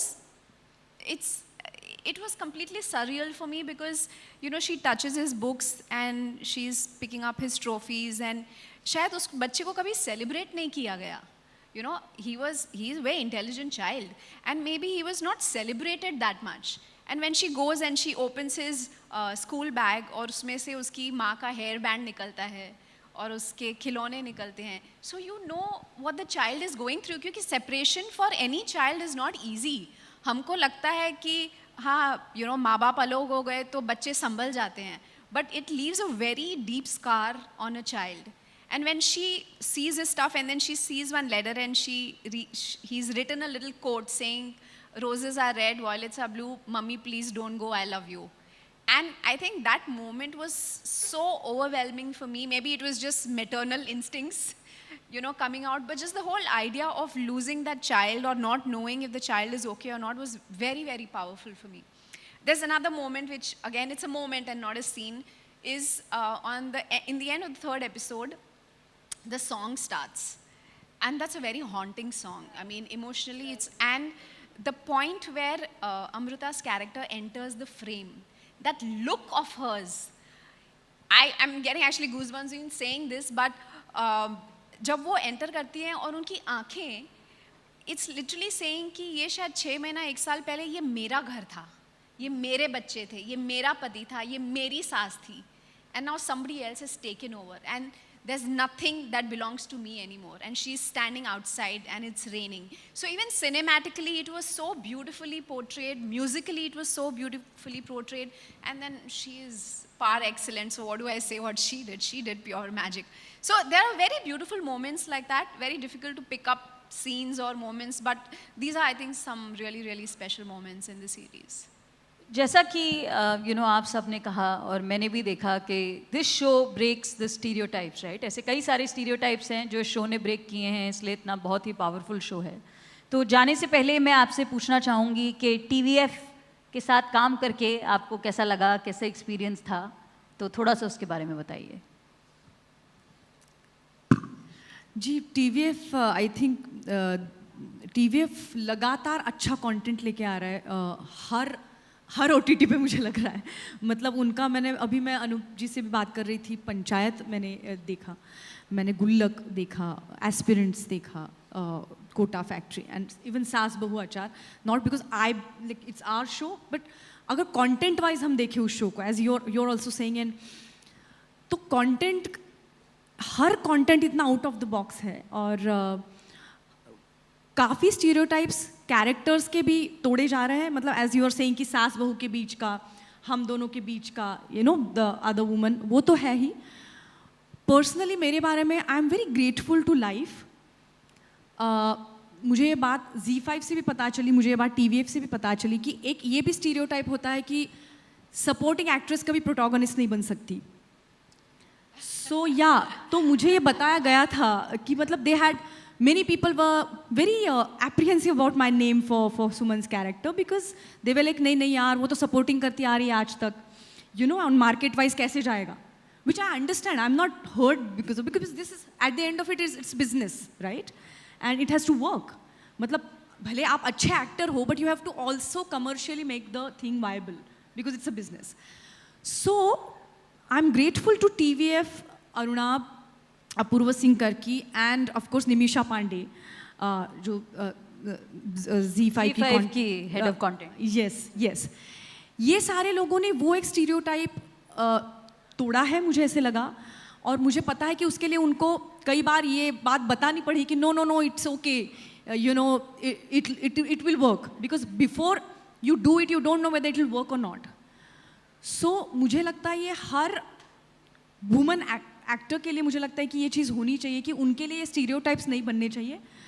तो मुझे जब मैं younger थी तब भी मुझे लगता था कि एक ज़माना था जब वुमेन का एक स्टीरियोटाइप था कि एक एज के बाद आपको ऐसे ही रोल करने हैं. एंड व्हेन आई डिड गली बॉय मुझे लगा, सारे लोग मुझे बोले थे कि क्या आप उस स्टीरियोटाइप में जा रही हैं.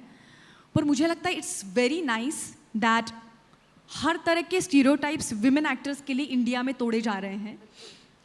सास बहू इज़ अ गुड एग्जाम्पल कि वो एक कमिंग ऑफ एज स्टोरी है 40+ औरत की, यू नो. सो एक स्टीरियोटाइप ब्रेक हो रहा है. गली बॉय जैसी स्टोरी थी जिसमें एक 40+ औरत सिडक्ट्रेस थी, यू नो. सो हर तरह के स्टीरियोटाइप्स ब्रेक हो रहे हैं. मैंने कई सीक्रेट गेम्स 2 जैसा शो था जिसमें एक मेल कैरेक्टर को फीमेल बनाया गया था, यू नो, जो था Kusum Devi Yadav. So I think I am happy कि ये बिगर लेवल पे जो वुमेन एक्टर्स के लिए हो रहा है. दिल्ली क्राइम होगा, काफ़ी शोज़ है जो जहाँ पे यहाँ पे 3 वुमेन प्रोटोगनिस्ट लीड कर रही है इस शो को. So which is good, which is nice कि एक एज के बाद जैसे मर्दों को अच्छे रोल्स मिल सकते हैं वैसे औरतों को भी अच्छे रोल्स अब मिलने की सिचुएशन इंडिया में आ गई है. बिकॉज नहीं तो मुझे लगता था यार मेरिल स्ट्रिप के लिए जैसे रोल्स लिखे जाते हैं वहाँ पे क्या हमें यहाँ पे, but now things are changing because of OTT and I am happy about that. And I am happy TVF is adding so much to that. उनके हर शो के किरदार देखिए आप, विमेन कैरेक्टर, इवन गुल्लक का देखिए आप, यू नो, इट्स, या फिर नीना जी का कैरेक्टर देखिए आप पंचायत में. It's amazing characters, women characters are being created and it's great to be part of this movement. Yamini ma'am, मैंने भी उनके बहुत से शोज़ देखे हुए हैं, हमेशा से देखती आ रही हूँ और मेरा एक्सपीरियंस भी बहुत ही अच्छा रहा. I met this wonderful people, Apurva, Arnav, everybody. और मैं क्योंकि सीधा किचन से मैं सेट पे आ गई हूँ तो मेरे लिए तो सब चीज़ बस वंडर है, मैजिक है. अनूप आप बताइए. मैं तो TVF के शोज़ देखकर उनके पीछे पड़ा हुआ था कि मेरे साथ कब काम करोगे.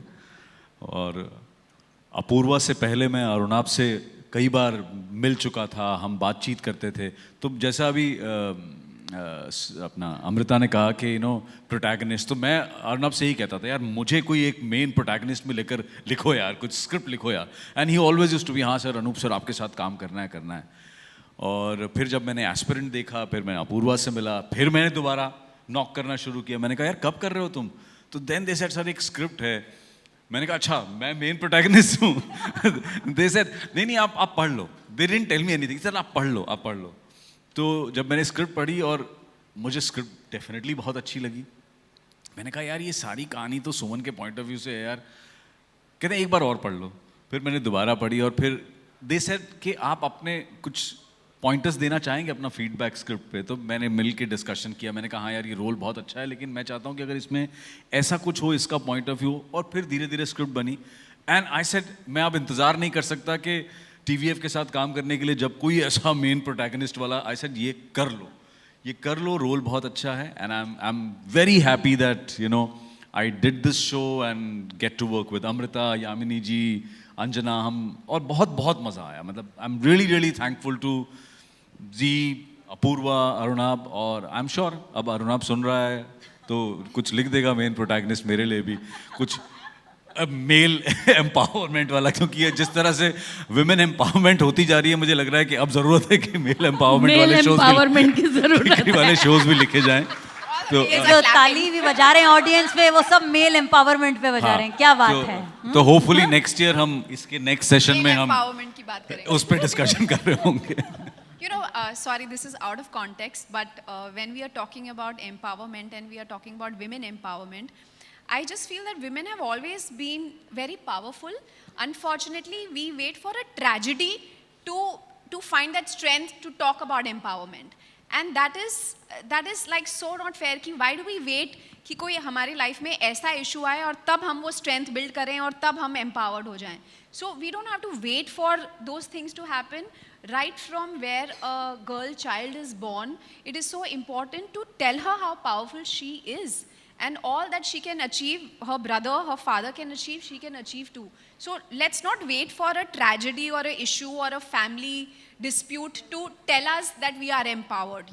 We are empowered any which ways. So I feel that is like such an important point here. The other part was TVF. Well, Arunab and I go back a long way. We were in school together. So, but unfortunately, we never really got to work together for a very long time. Maybe for whatever reasons, things didn't work out.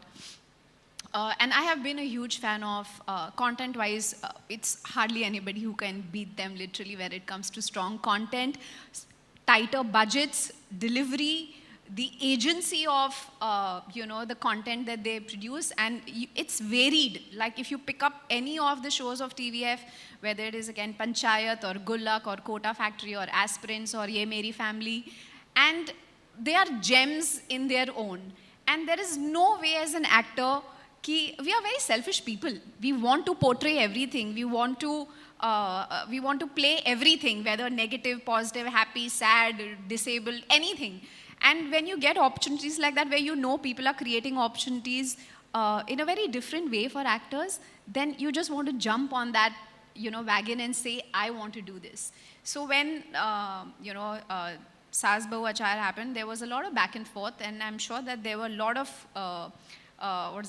people in line to play, because even Manisha's character for that matter. And I'm just fortunate that they finally said yes to me and it wasn't somebody else, because for me it has been a game changer. And I've waited long for this game-changing aspect of my career, so yes.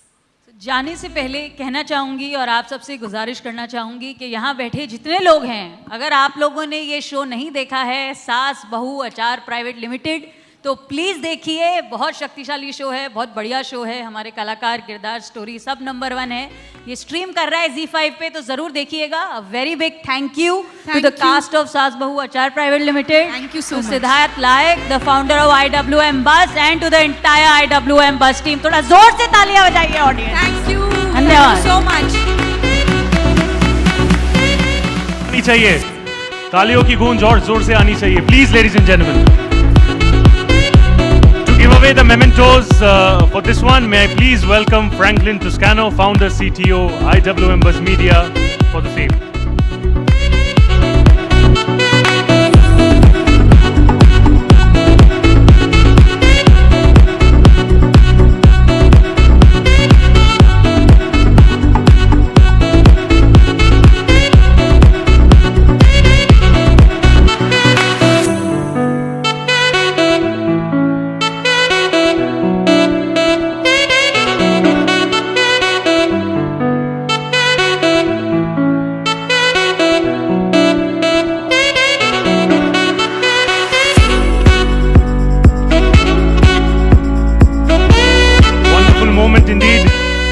Cheers to everything nice that women bring in our lives, all the lovely and positive contributions.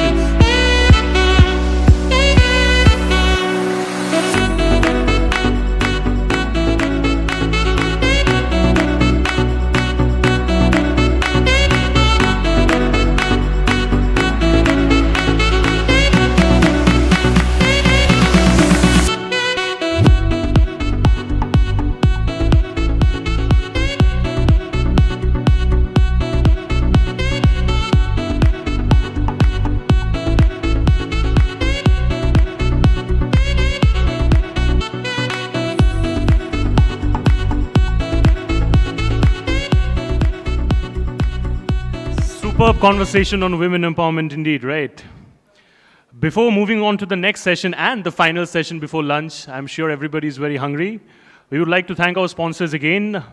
Viacom 18 presents India WebFest Season 4, co-powered by OTT Play, Applause Entertainment, Intent Media, Edgeo and D Cafe, associate partners PTC Play, TVF, One Digital Entertainment, Slurp, Fandom, 24 Frames Digital, and luxury vehicle partner Auto Hanger, an initiative by IWMBuzz Live. Moving forward, we move to another interesting panel discussion on yet another relevant subject. The topic for now is digital marketing trends to look out for. To moderate this session, I would like to call upon stage Radhika Nihalani, founder and CEO, Thinking Communications and Think Talkies. Please. Do we have Radhika Nihalani over here? Yeah.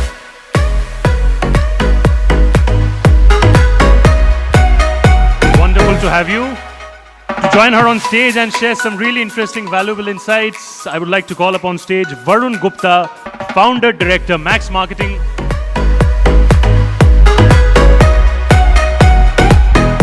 Girish Dwivashyam, VP Strategy, DocuBay.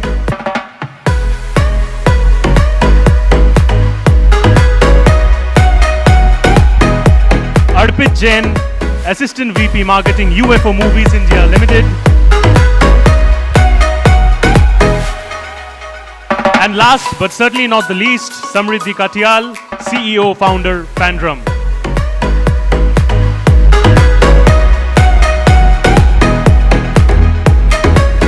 Over to you, ladies and gentlemen.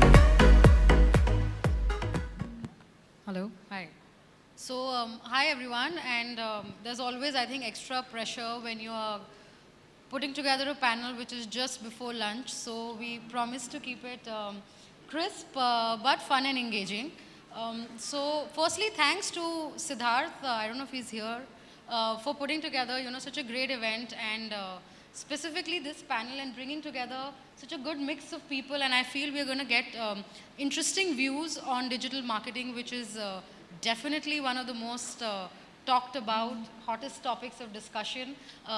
Everyone wants things to go viral.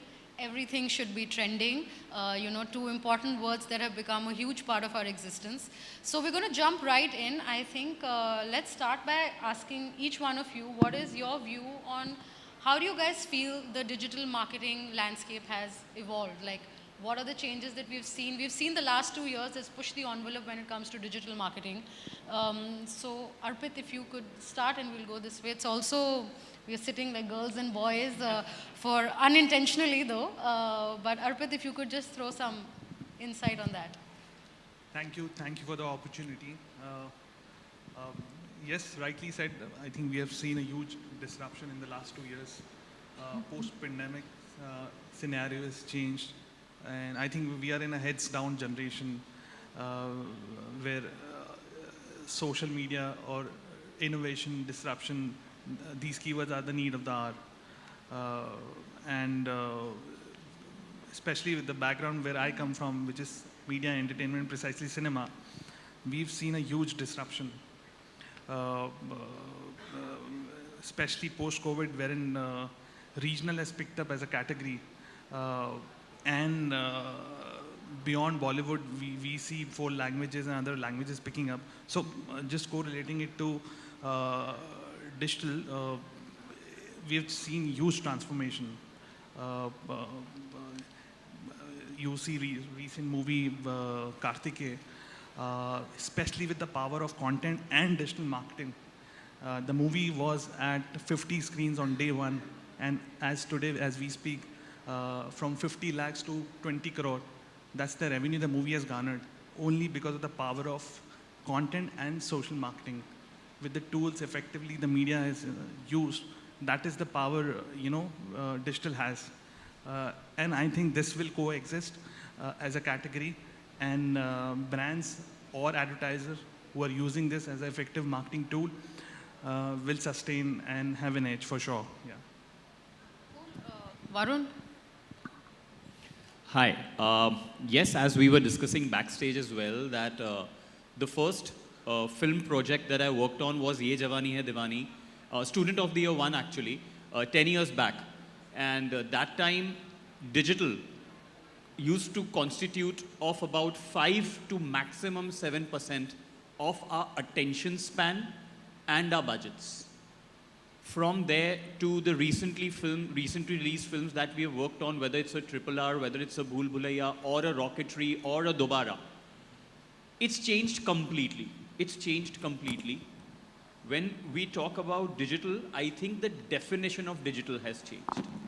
Initially, when I talk about the era of Student of the Year, when I say era, I just feel old, but yeah, when I talk about Student of the Year or Ye Jawani Hai Diwani, digital was YouTube and a bit of Facebook. There was no Instagram. There were no likes, dislikes, comments, and views, and there were no views weren't a benchmark of saying I have done better than you. It was just to say, yes, it's one more platform we have put our trailer on. But today, movie launches, trailer launches, we were just in the middle of something when we were backstage, they have completely gone digital. So I think the reactions, the connection to the audiences directly, all of that has evolved over a period of time. And as I said, the definition of digital has changed. It's not just another medium. I'll quickly give an example which I was sharing on a film like Rocketry and Dobara. Almost 80 to 95% of our spends were digital.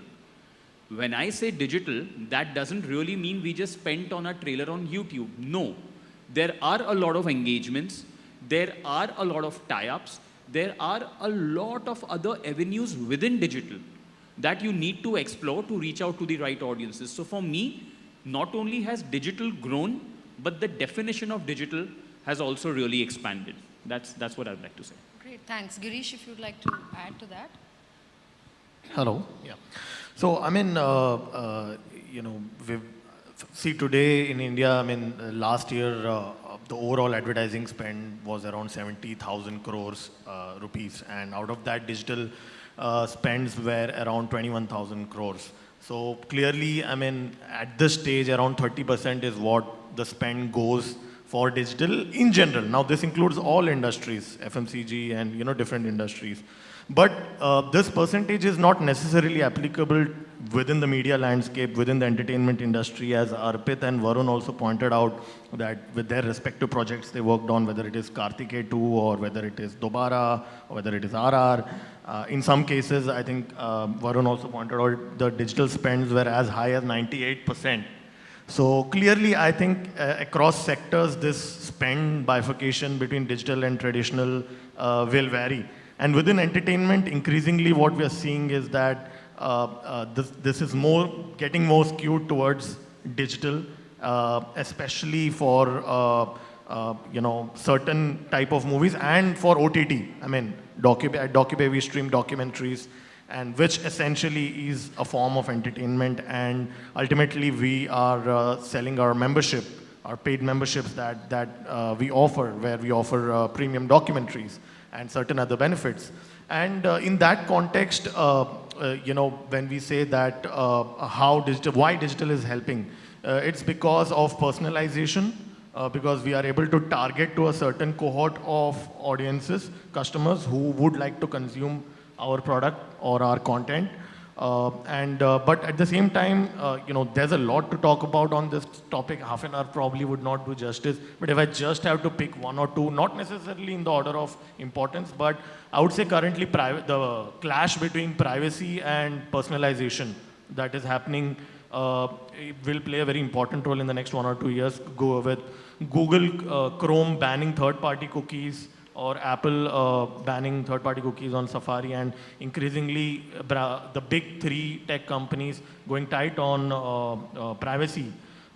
More and more ad spends will be skewed towards these companies. I think Varun was saying that earlier it was Google, and now it's Instagram also. But it's going to stay that way, because if ad networks are unable to target due to these privacy restrictions, I think that's a pressing issue. And some new ad formats are coming, Radhika, like CTV, connected TV ads are going to take off in India. In US, as per the last year's spend, on digital linear feeds, it was around 30% of linear feed advertising was coming from connected devices. In India, it's at a very, very nascent stage. It will take more time, but I think that's another trend to watch out if you're talking about digital marketing trends. But yeah, certainly it's increasing as we speak. Hi, thank you so much. I have a very, very different view on digital marketing per se. When we say about marketing, you know, it's just changed from outdoor advertising to television advertising to digital. The word marketing is same, yet everything else is, the word marketing is same, everything else is different, right? Digital, you have to, as he said, it's very, very personalized and focused. Yet we are shouting out in the dark without knowing who we are out actually targeting to. With data privacy becoming so difficult, we need to have our own tribes and our own people to market them, market our own content or our own product, right? That is where I believe that micro-influencers and our own tribe of any content will become very, very important. To identify those and make them your marketers will become, I think, a very, very influential trend. Rather than just targeting, if I'm targeting all these people without knowing why am I targeting them and what their needs are, I think micro-targeting and making fans your advocates for your content or for your brand will become a very different digital trend, is what we believe. That's great, and I absolutely agree. Varun, I'll come to you. So, you know, your company is doing some phenomenal work, marketing for films as well as some OTT content as well. And while talking about, you know, like we said, that there are sometimes on digital when you are trying to communicate, it's like you're communicating in the dark, you don't know who you're talking to, and everyone has a voice. Everyone has access today, you know, to make comments. And an opinion. And an opinion, many times not wanted, but they do have it. So how do you see digital marketing per se for OTT, where possibly even content in terms of shows or films on OTT, or content for theatre?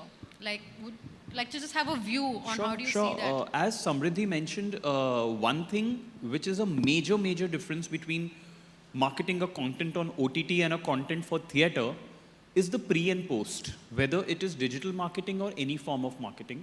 When we market for theatre, our aim is that first weekend, the Friday number, where we need to make the maximum conversation, the maximum engagement, the maximum excitement, building towards the opening day and the opening weekend. Because that is how the film business works. With Rocketry and Kartikeya, things are changing a bit, but at a very, very nascent stage. That's why for films like Rocketry or Kartikeya, there are budgets which we save for post-release. In terms of OTT, a lot happens post-release. Like for matter, leave aside digital, even outdoor for that matter, you would see most of the outdoor saying streaming now. Because they want you to go back and consume it and not think about, okay, 10 days later it's going to release on an X OTT platform. Also, the perception building on OTT happens a lot on post. In theaters, it is the box office. No matter how much a film gets appreciation, but if it doesn't perform at the box office, the perception is it's not worked.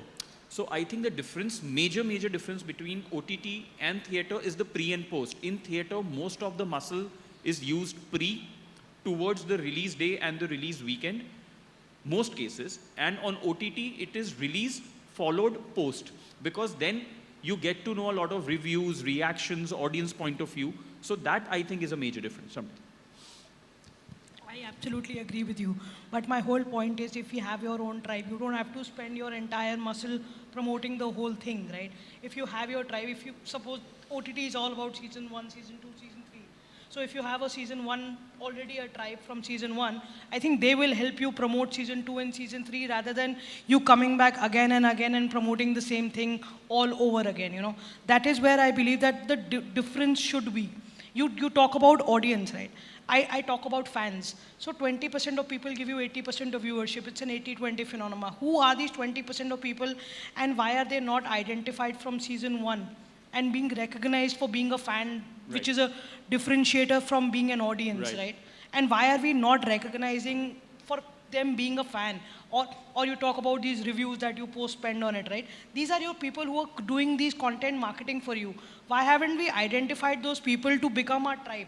That is my whole point of difference. I agree we are going to use digital, but I think digital has to be thought through in a very, very different way rather than just saying that we will do post-marketing and pre-marketing. See, you're going to spend that kind of money. If you spend one tweet and you give an actor 1 crore, instead of give that to 1,000 people, 1,000 rupees, you know, who will create that virality effect for you. Or from the first season, if we recognize who these people were who actually posted the reviews that we had, how do we even recognize these people and reward them for being what they are, right? Eventually, audience and fan have to be a part of the ecosystem, that digital marketing ecosystem that we talk about, to be that voice for you. We can't be the voice always and shouting at everybody, rather than just those 20% people who are telling everybody else what they want and what they see. So that's Right. the only point. I think one basic difference, Samriddhi, is when you talk about season 1, season 2, let's take a classic example of Mirzapur, where when the season 2 came in, we all know the kind of excitement it had around it. The difference between marketing it and giving the fans the importance is, one way is to satisfy the existing tribe, the other way is to expand the tribe. Absolutely. So when you have to expand the tribe, there are a lot of people who saw season 1 when they got to know the fandom of season 2. Absolutely. So I think that is how with every season, the brand keeps on increasing. And for OTT players, because I've been fortunate enough to work with possibly all OTT players, and I have promoted films which are direct to OTT, and I've realized for them it is not the film. It is telling the audiences, come to my platform, subscribe to my platform, and not just this film, you get a bouquet and an array of a lot of other films and content. So still you have to market because you need to get the subscriber base. So with every film, your package keeps on getting bigger. So one word answer for your question is greed, which is important. Yeah. Varun, also to just, sorry.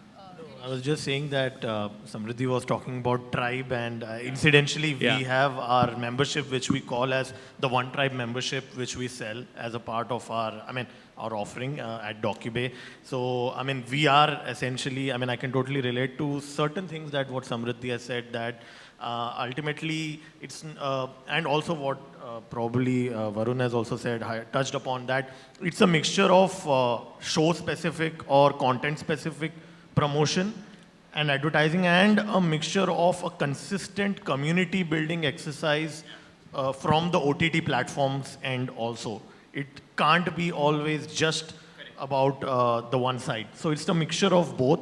And ultimately, at DocuBay, we are building our community through our marketing initiatives, which involves content marketing, but at the same time, there is certain consistent brand communication also linked towards along with the content that we market.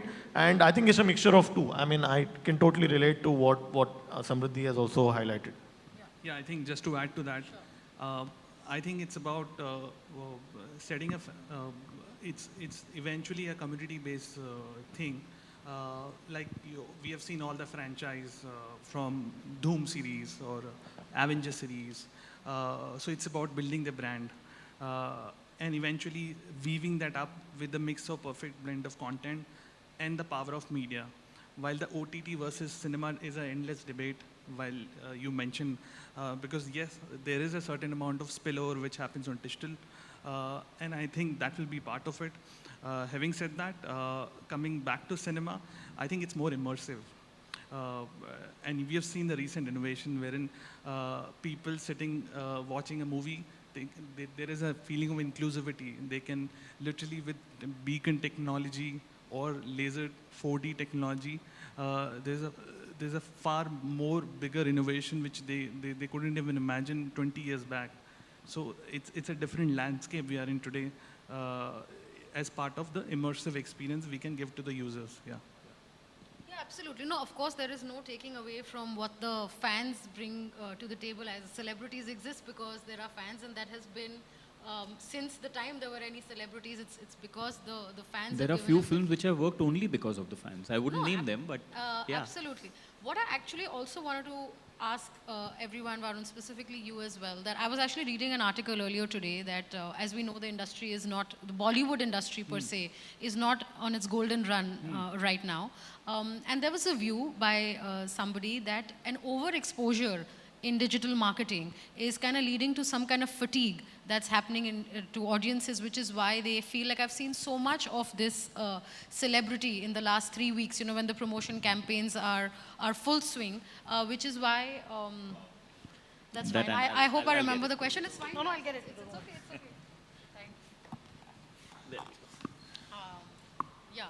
So, what's your view on this? Do you feel like we are going through a phase where we are overexposing our celebrities and possibly not able to make a connection with the content per se, which is why they'll eventually go and watch something either on OTT There are two thoughts to this, and I have my answer clear. One way to look at it is when we were marketing Bhool Bhulaiya, people appreciated the fact that Karthik was visible with the common people, going, interacting with them, and that led to even today it being the highest opener for any Bollywood film this year. Vis-a-vis a lot of conversation saying, Arey Brahmastra, the promotions are not really happening because you don't see the actors around. So that's one way to look at it where, and I'm not saying an industry perspective or conversation, but my mom sitting back in Gujarat would just say that why isn't Brahmastra guys moving out? Why aren't they on Kapil's show? For, you know, we a lot of times in our thought bubble feel that if we are trending, the words that you used are thrown upon us throughout, we have arrived. Like today, we just launched the teaser of Vikram Vedha. How many of you have seen the teaser of Vikram Vedha already? The power of digital. So what I'm saying is it is very, very, very important. I'm sure we all are here in this room and that's the reason you being an attentive audiences have not seen it. But what happens is... Now, Varun, they're all going to now suddenly go into their phones and start checking and then everyone raise their hand and say we've seen it. No, but that's my whole point that, you know, while digital would be very important over exposure, completely depends in what way. Sometimes an actor's personal overexposure harms his films. Sometimes, I think that's a very important point. Yeah. Like, but for a film promotion, his exposure might work for the film. I have been a part of campaigns where we have gone mental and I have been infamously known to like over-promote, whether it is Student of the Year 1, whether it is RRR, whether it's Bhool Bhulaiya, but hey, it's all worked. So for me, my point is when you are promoting a film, that exposure works because we sitting on our Instagram would say, अरे आज भी दिखा, कल भी दिखा, परसों भी दिखा, but इंदौर में वो एक ही दिन दिखा, नागपुर में वो एक ही दिन दिखा, सब लोग वो same channel Instagram पे follow नहीं कर रहे. An artist and actor's overexposure 100% negatively affects. Coming back to Vikram Vedha, we can only see Saif through Bebo's Instagram profile. Correct. His personal life, thankfully, is still decently under the wraps. Ritik isn't very active. He's not, yeah. So the kind of response we have got from the time the teaser's out, because nobody knew what's happening. They are not posting pictures saying, oh, now I'm dubbing, this is the script, on the set, having this food, that's my Veda, hashtag VNV, nothing. We drop the teaser and everybody wants to see what they are looking like, what's the background like, because there's a lot of unsaid things around it. Yeah. So I think at the beginning of the campaign, I always tell my actors, if you are starting to promote from September, 2 महीने पहले थोड़ा ease out हो जाओ. You cannot be visible everywhere, and then you also come and be doubly visible to promote a film. Yeah. So I don't know That'll how to answer become, your... that'll become counterproductive. Correct. Fair enough. Arpit, just to quickly ask you, like we're talking about innovations in the digital space, is there something that's really stood out for you in terms of innovations in cinema specifically, which has possibly even benefited the advertisers immensely? Anything that you'd like to share? So I think the experiences keep getting better. And you can't take away the experience because cinema is a social outing. And humans are social animals. No matter what, you have a world-class kitchen at your home, you'll still like to step out and have that experience. And with the sort of infra which is building up is state-of-the-art. And we have seen with technologies like 4D, 5D, seats that move, you get the whistle, noise. It's an experience which you can't and it's a community viewing thing. While OTT is a matter of convenience. So you can't take away that charm. Coming back to the branded integration with respect to brands, we have seen various innovations in the recent past. Just to give an example today, brands have been launched, like one of the automobile brand like Maruti Brezza. They did a 4D innovation, which was very immersive in nature. While the traditional medium have been very passive, it's not engaging. Like one of the Coca-Cola example, it gives you an opportunity to pick up your phone, scan it, and then you get a free Coke and a popcorn. Then further, Coca-Cola can target, retarget, and give them a movie ticket next week. So that is the sort of integration, So that is a change we have seen, and brands are also willing to go that extra mile and have that eyeballs for sure. Yeah. Interesting. Girish, coming to you, now that of course we all agree that digital marketing has become a big play in terms of any kind of marketing mix that's being churned out. Do you feel that that has helped in specifically bringing awareness to documentaries? Because right now documentaries is also kind of like a buzzword. People are saying, people are talking about documentaries. It's definitely spreading word of mouth. There's some kind of cool quotient that's getting attached to watching documentaries because you kind of draw parallel to intelligent content. So do you feel digital marketing specifically is helping awareness and hence then consumption of documentaries currently in the country? Sure. I mean, see, digital marketing, yes, it is playing an important role, but there is an underlying shift that is happening, which I think some of the panelists have spoken about, is that over the last 3 to 4 years, specifically during the pandemic, what is the fundamental shift that has happened is that from a star-driven popularity of a particular content, people are now interested to evaluate the content in a more unbiased way. It's not just about the star power. It's not just about face value. People are today willing to look at certain pieces of content with respect to what new it is offering to them. Even not only in documentaries, but fundamentally even in fiction content, if you look at some of the movies that have done well, content-driven movies with low budgets also have done way better than 300 crore blockbuster, superstar-driven movies.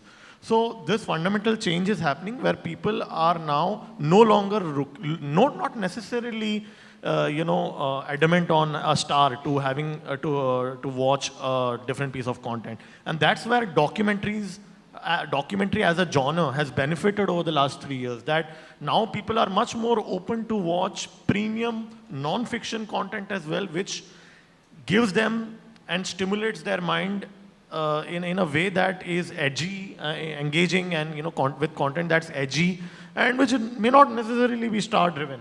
And that is actually pushing documentaries to some extent. And within digital marketing, we heavily focus on, we don't have a star to sell on our ads. We do content-driven ads. We do knowledge-oriented ads. We do a lot of performance marketing campaigns, brand awareness campaigns. We do affiliate marketing. In all of our creative communication, we are selling content. For example, we have a blockbuster documentary on our platform called The Dark Side of Green Energies. It talks about how green energy and electric cars, we keep saying it's safe for the planet. But actually there are some negative effects for that as well, like lithium is limited and there's some electricity still needs to be generated. Now this is just one example I'm giving you. Like this is being communicated in the creative by us, not a superstar's face to get the click and then to convert.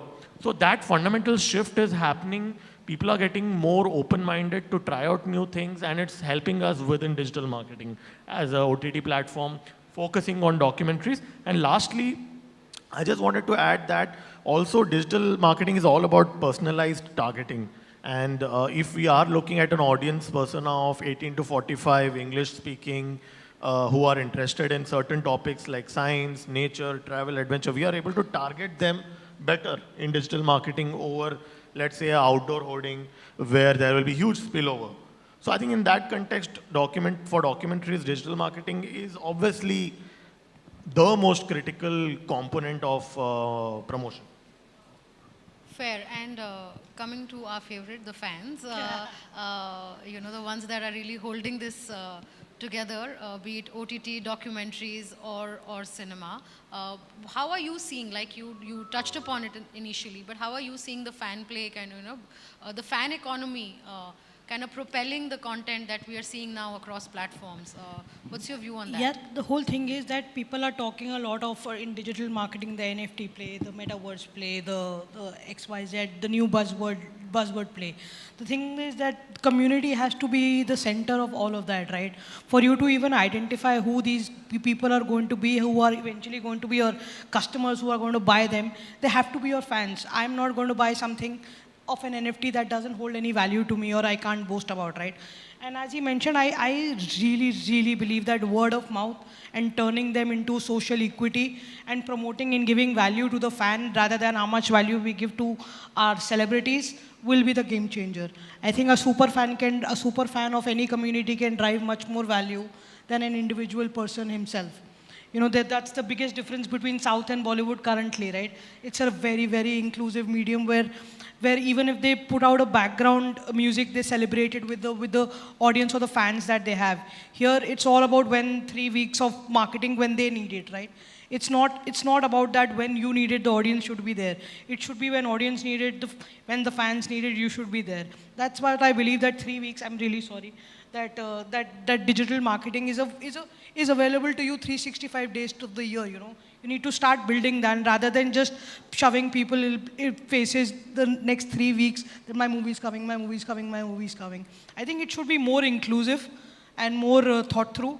The moment, the day you start launching your product that it's going on shoot, you have to start focusing on building your community. And you believe currently the South industry is doing it slightly possibly I think better in terms of fan engagement? I absolutely 100% agree. Yeah. There are actually fan clubs which have official communities, fan clubs which are officially fan associations, right? These are the people responsible for driving their people to watch the movies and driving the people to publicity. Whereas here, we get people paid to come and see the artist or wherever, whatever. I may be very wrong. But there is a huge difference. You know, there is a Mammootty fan club or a Dulquer Salmaan fan club who's completely focused to Dulquer Salmaan. That's why they're part of the fan club, right? You're not shouting to somebody else in the Bollywood at the same time. If I'm a Dulquer Salmaan fan, if that's targeted advertising to me, I'd rather go there. And it's throughout the year. So I would say, see, and I think Varun, you have a point of view. Time's up. Yeah. No, I'll just wrap that up. I completely agree because I've been fortunate enough to witness this South fandom, whether when I worked on Pushpa and I worked on RRR versus when I worked over here. I feel it has a lot to do with the DNA.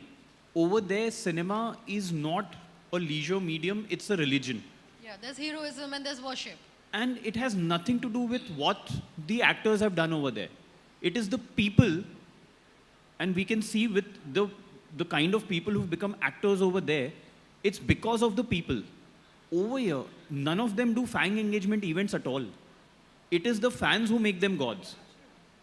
Over here, I think there's no one bigger than Mr. Bachchan. But how many people walk in to see his film? It's the hard truth. Yeah. His films still open at a crore. So are we saying Mr. Bachchan, Karthik has more fans than Mr. Bachchan? No. It is just that they feel we love this man, but यार 2000 रुपए अपनी family को लेके जाके film देखना मैं OTT पे देख लूँगा 4 हफ्ते बाद. So equating fans to box office at all times might not work because there are actors like today. I genuinely feel Amir would have a lot of fans, but they clearly didn't turn up into the theaters. They did not, yeah. So sometimes there could be fans. I would like a person, but when he's doing a film, he is not that person. He's a character. That's why you need to promote a film nearing its release because you need to sell the character and the universe of the film. Prabhas had Bahubali, had Saho, and had Radhesham. His fandom has only increased, but the collections exactly have only decreased. So that's where I come from. That's from my end. Yeah. Interesting. Before a hooter goes on one more time,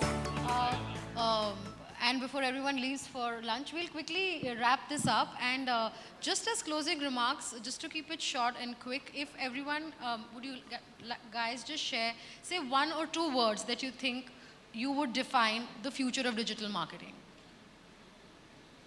Whoever would like to go first. Just take it per its personalization according to me. Okay. Personalized ads.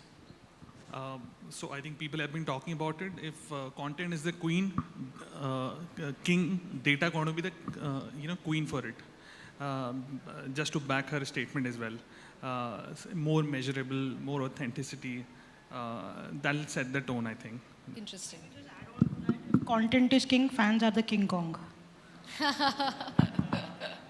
I think it's make or break. Digital would make a lot of people who wouldn't have dreamt to be where they are today, and they'll break a lot of people, which I think we all are already seeing. It's make or break. Digital has made so many stars.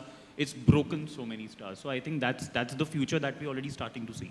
Very agile. Yeah. Cool. Thank you so much. Now I think we should break for lunch. Thank you so much. Lovely insights indeed. May I please welcome Franklin Toscano, CTO, founder, IWMBuzz Media, to come on stage to present the mementos for the session.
Ladies and gentlemen, we'll now break for lunch. We'll see you on the other side very soon.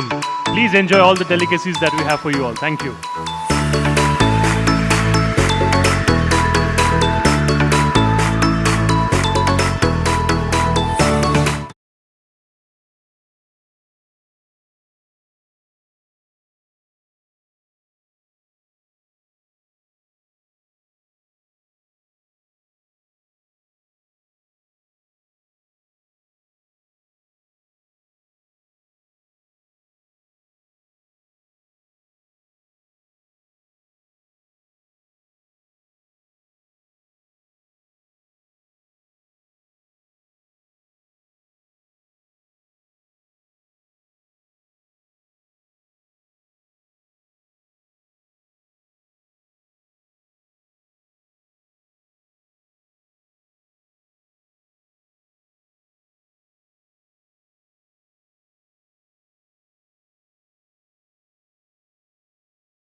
India Web Fest Season 4, co-powered by OTT Play, Applause Entertainment, N10 Media, EdGeoNT Cafe, associate partners PTC Play, TVF, One Digital Entertainment, Slurp, Fandrum, 24 Frames Digital, and luxury vehicle partner Auto Hanger.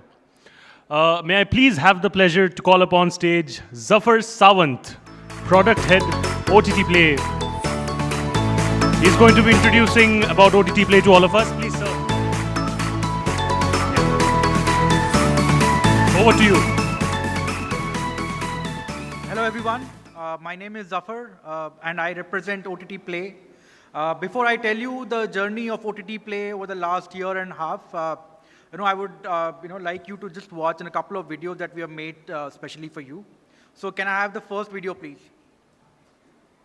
Impressive. All this is fine. But do you have the necessary skills to do this?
Fingertips.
Thank you for being such a wonderful audience. So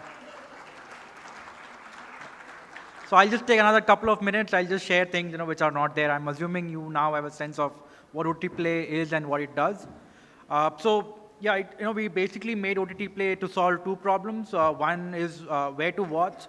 So if, for example, if you have made a decision to watch a particular movie or a show, and you want to know where it's streaming and at what price, just open OTT Play app or OTTplay.com, search for that particular movie or a show. It will give you a list of all the OTTs where it's streaming. So that's the first thing which the app does. And the second problem we intend to solve is what to watch, which is a harder problem to solve. So what we do is when you install the app, we look at what movies and shows you have liked in the past. And every click that you do and every story that you read, every new review that you read, we'll capture that, we look at that, and we basically recommend what movies and shows you would love, right? So those two problems is what it solves, and I'm very excited to essentially share that we have just got 8 million users in last month, July 2022, right? And yeah, so there are a couple of other problems which solves it well. For example, whether to watch. So we have a full-fledged editorial team which puts out a review for every movie, every show which releases every week, just to inform our users whether they should invest their time watching that particular movie or a show. And now that we have introduced OTT Play Premium, we also, users can also kind of, like access content from 12 OTTs, at a nominal price. So yeah, so that's about OTT Play. Thank you. Thanks a lot.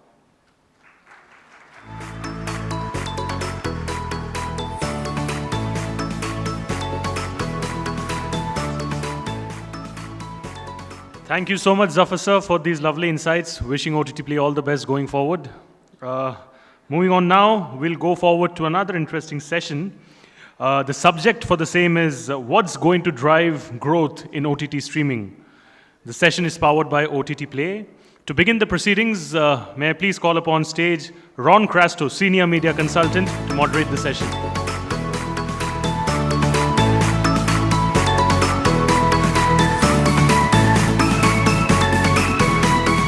He will be joined by the likes of Prasoon Garg, Chief Business Officer, Applause Entertainment. Prasoon sir, yeah. Ravindra Narayan, MD and President, PTC Network. Zafar Sawant sir, again Product Head, OTT Play. Samar Khan, CEO, Juggernaut Productions. Namit Sharma, CEO, Dreamers and Doers.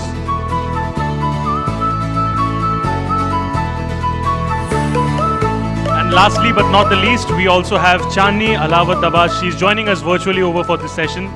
Thank you so much. Moving on.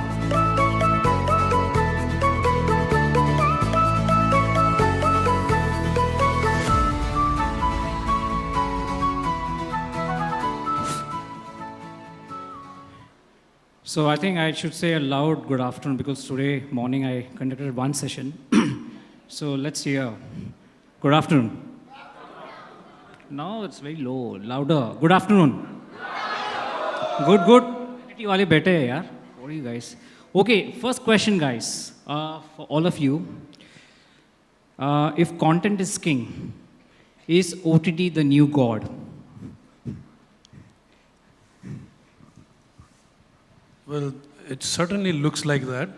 Several film producers whose films people are not even going to theaters to watch will vouch for it, that there's a new god on the horizon and people are worshipping that god.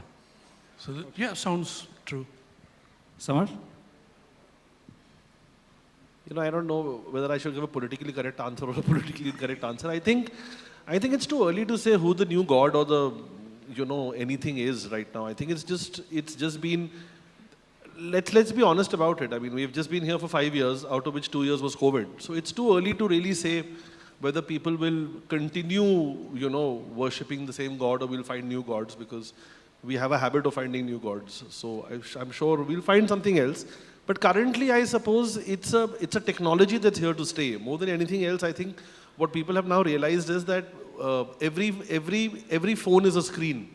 So more than anything else, what OTT has done essentially is that it's given you the freedom to watch content at your convenience. And that is a great change that's happened with the coming in of the OTT technology. Forget the content that people are watching sports on OTTs, so people are watching television shows on OTT. So as a technology, I don't think it's going away anywhere, and it's growing faster than ever before. And now with 5G coming in, I think it'll grow even faster. And people are now, on the habit of watching content and consuming content. So yeah, it's pretty much here to stay, but I don't know if it's the last god or we'll find some other prophet or god pretty much after this, I don't know. Navid, what do you need to add? I think you're right about content being king, but I think there's only one God, and that's the audience. The audience is God. They always have been and they always will be. The medium through which they consume storytelling narratives will keep changing every few decades, I guess, But what doesn't go away is, as storytellers, I can speak for myself and maybe Samar, I guess, is that we will always be at the service of that God, which is the audience. What about you, Prasun? What do you say? What's your take? So, yeah, I think I agree with Navin. So, I think it's all in the storytelling, and OTT is just a better medium to tell the stories and for audience to watch it. You can watch it anytime, anywhere. Content is is on your fingertips. There are 1 billion devices.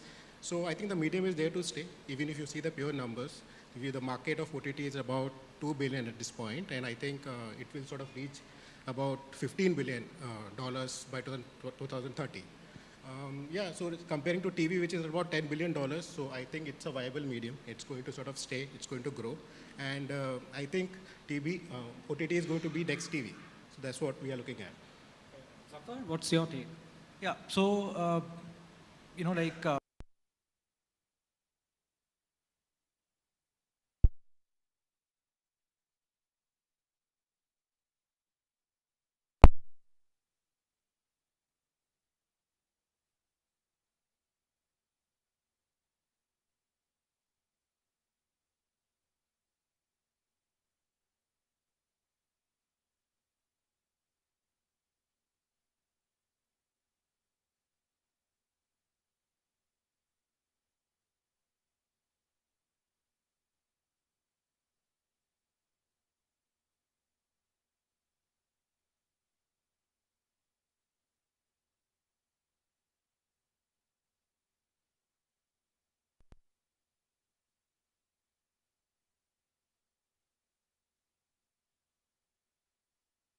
oh my God, I've got so much to watch, but also in other insight, it's also driving content.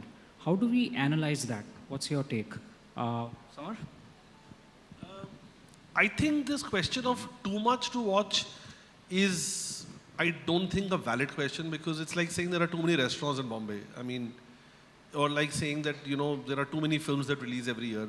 We don't have to watch everything at the I think that's the thing that's changed is that maybe the audiences are realizing that they don't need to be in a mad rush to watch something. There are lots of shows that I still haven't caught on. There are lots of shows that I haven't seen, yet. And I will watch them at my own convenience. So this too much is, I think too much is not a fair, is not a fair comment that, there is too much of content. Because people are now have the luxury of watching it at their own pace. I think what is going to change, and I was really, really impressed to see OTT Play, because I didn't know that this existed. I think this Mother app is something that is going to really catch on and needs to catch on, because it's right. I mean, I don't have the bandwidth to subscribe to so many networks and so many whatever and XYZ. So I think the Mother app or the mothership is something that might be the next step of where the growth will be, because content is getting made at a really fast pace. I mean, I still have deliveries to do for Prasun, and he keeps putting like pressure on that, mera delivery kab hai, and I'm sure we all. So the pace is frenetic right now. It's really, really frenetic. But I think the next step would be probably the fact that everything will come together under one roof, and people will have the opportunity to watch it. Namit, what's your? Yeah, I think it's unfair to state that there's too much, because ultimately there's too much because there's consumers for that too much, and there are businesses that believe that money should be put in because their businesses can grow on the back of that consumer demand. So that too much is clearly driven by a supply-demand kind of situation. We've seen consumption patterns in 2020 and 21 spike. In 22 they are changing, but they're not changing dramatically. My personal view is that what that too much is going to do is it's going to make all of us in the room as creators, makers, platforms, whatever job you're doing, whatever position you hold, is the selection is going to become more, judicious in that sense. There was a time, say 4 years ago, 5 years ago, when I started out producing shows, and there was a rush to try and do a little bit of this and a little bit of that. But now that you've seen the result of a little bit of this and that, everybody's wise enough, I guess, to take better decisions. So I think that, so the consumer will benefit in the next 6 months, year, 2 years, where every creator, every producer, director, platform, everyone's going to try and make their products better, because only the best will survive. So that's according to me, the byproduct of the problem of too much. Prasun, what do you need to add on this? My view in this is, I don't think there's enough content. I think there's lack of content at this point. I think applause needs to slow down. This too much is a problem with applause, not with anybody else. Sorry, Prasun. Take that as a compliment. I will. So yeah, I think this OTT audience is about mash of pieces, right? So it is not one size fits all. So it is not the daily soap Sas Bahu. We put on a fixed TV slot and everyone is watching it. Whosoever likes it is also watching. Whosoever doesn't like it is also watching. Now we have got every individual with a smartphone and different choices, right? And there are enough large number of masses of niches which sort of can be supplied. I think we all started with this premium group, right, of the first 100 million audiences. We were all targeting that with the current programming. I think as the OTT expands, OTT needs to also target audience which are larger enough, right? So as we grow, we will see, not TV content, but definitely, easier to create large format, more episodic content coming on TV, which sort of will attract the audience in the tier 2, tier 3 cities and towns as well. So I think we need to create more content. What about you, sir? What do you think? What's your thought on this? See, for me, too much is not the question. I will avoid that. That has already been answered. I'll tell you why OTT is succeeding. It's succeeding because of the kind of content which is being made now. And it was not being made earlier. The kind of movies, the kind of series, the kind of shows, the kind of software that is being made now was not being made even in the boom of television channels, the various avenues, the globalization. All of that happened, but the content was still the same, which was being churned out 20 years ago, 30 years ago, in a newer format, newer 2K, 4K, or HD formats. The actual stories, the actual content is now coming in its own.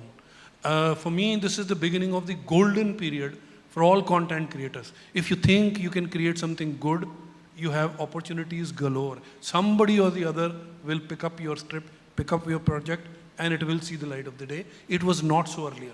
Small town producers, small town locations, actors, struggling directors, producers, singers, all of them have got work. I mean, you will hardly find in, I'll give you an example of Punjab where we operate. We produce a 1 hour original feature film every week. Every week. I think we're the only company in the world which is producing 1 hour original film every week. The result was that the people who used to rush off to Delhi or Bombay to find work don't have to go anywhere now. There is a whole new industry which has got established. The theater actors, the cinema actors, the musicians, the crew, they've all got work. And thanks to this effort, there are other players who are also stepping in. And there is suddenly, Punjab has become the hub of shooting. There are movies being made, web series being made. So I think the OTT boon has been very good for an industry which was struggling to find good content. That's the success. Great. We have Chandni on the screen. Chandni, what's your view? I hope you caught my question. Yes, of course I did. Thank you. I thought for a second you were ignoring the only woman on the panel. I hope you can hear me. No, I don't think that there is too much content. I think that different genres are being looked at, regions are opening up, good stories are there, are going to be told. Yes, it's giving a lot of people a lot more opportunity, and writers, for example, have got their due, I really believe, for the first time. So, and of course, it's such a great time for audiences. I speak from a non-fiction perspective. I mean, we are getting budgets and time to produce research content, which was never seen before. So I agree. I think it's the start of a golden age. It will eventually, of course, if it's bad content, people will reject it anyway. So we are at the start, and I think we're going to see some exciting times ahead. Great. Zafar, do you want to add? Yeah. So I would like to share some numbers. So as of today, we believe there are about 70,000 movies and shows which are out there available to stream, on at least one OTT platform. I would like to, just bring in OTT Play here, because when we started building it, one of the, questions that we had was, okay, how many should we recommend, right? Because let's say if I, recommend a show which has almost, let's say 10, 20, 50 episodes, right? So that person is sorted for almost a week, maybe a couple of weeks, right? If consumption is predominantly happening during the weekend. So I think the idea is to, get to those 10 personalized, movies and shows, and this does not even include the sports content. So, if I can recommend, let's say, the top 5, top 10 for every user, throughout across all these OTT platforms, I think, that should do the trick. So it's more about personalization. Overall, I believe, like if we, because we have looked at, the movies which have released in India since 1930. So I think that count is around 2.5 lakh. So, it's all about just getting that 5 movies and shows right for every user. Okay, so now that adds me to a question. Okay, there's a lot of content being floated everywhere. So as producers, do you really look at massy content, classy content, or regional content? What's the mix?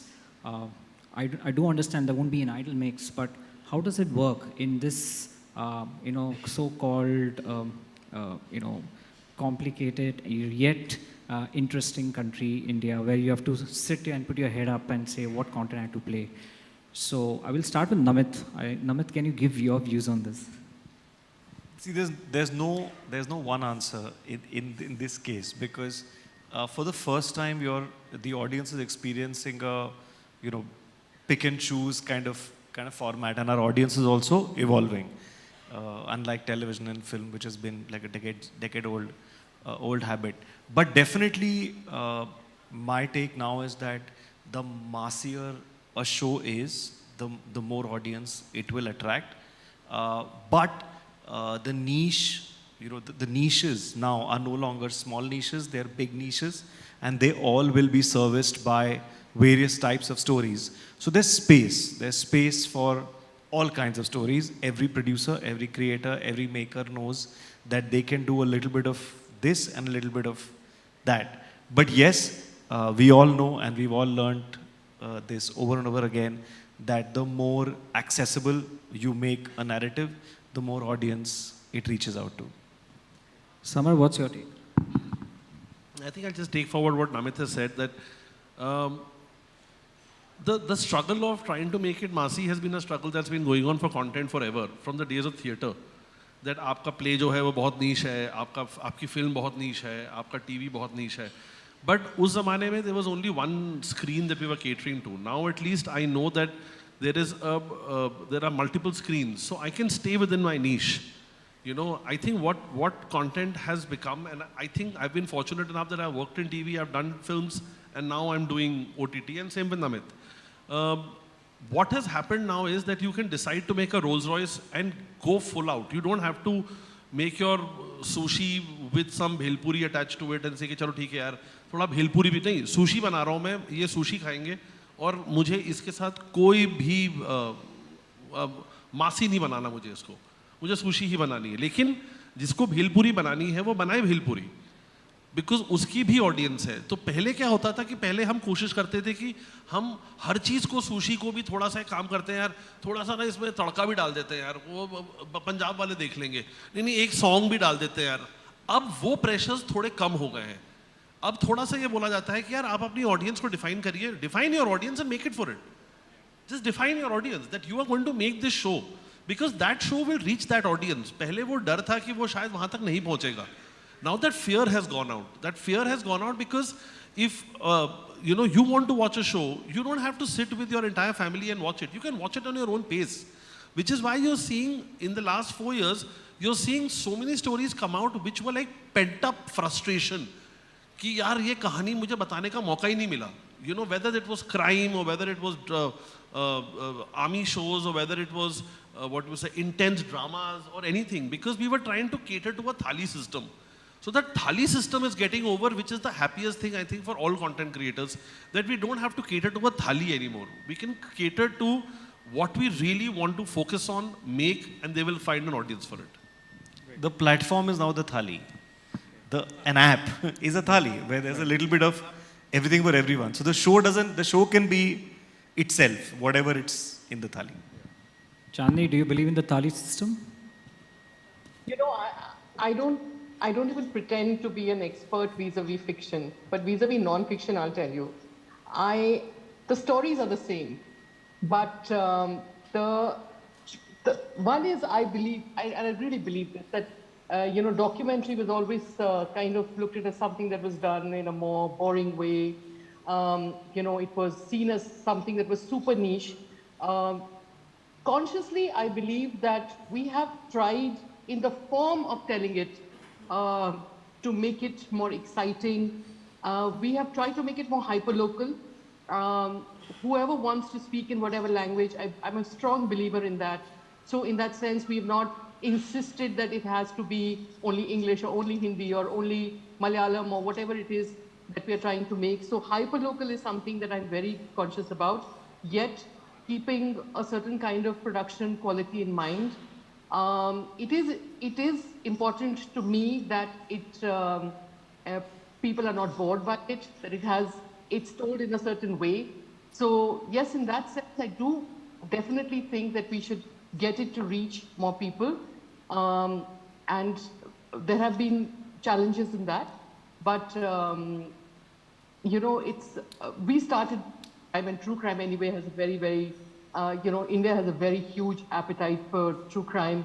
So I sincerely believe that we are not just doing it for a very niche, and it will appeal and people will like it also in the way that we have tried to tell the stories. Zafar, how do you second this with numbers? What mass, niche, or regional?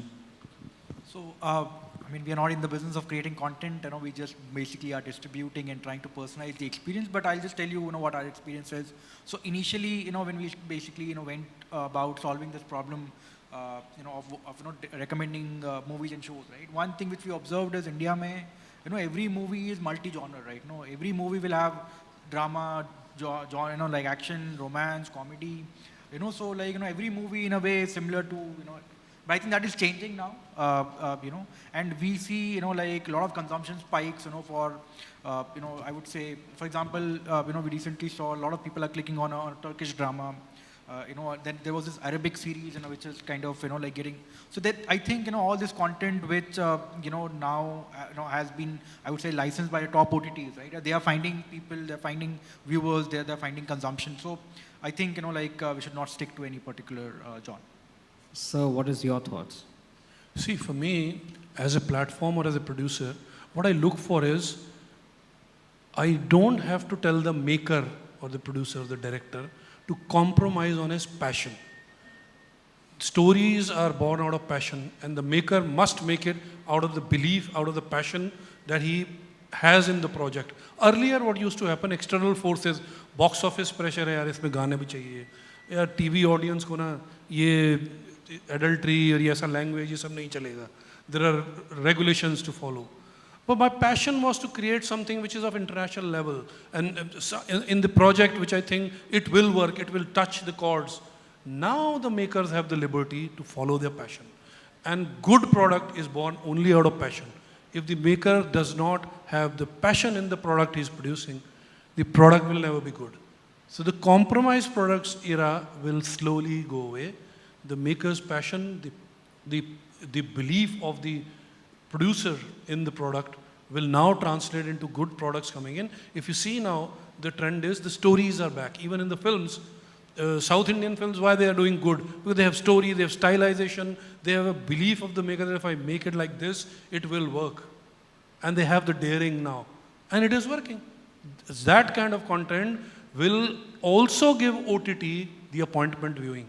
I mean, we used to say OTT to aaram se dekhne wala kaam hai, but I have to wake up now at 6:30 to watch House of Dragon. Same thing used to happen in Game of Thrones. You produce that quality, people will get up, sit in their chairs at whatever time you put it on, and they will see it.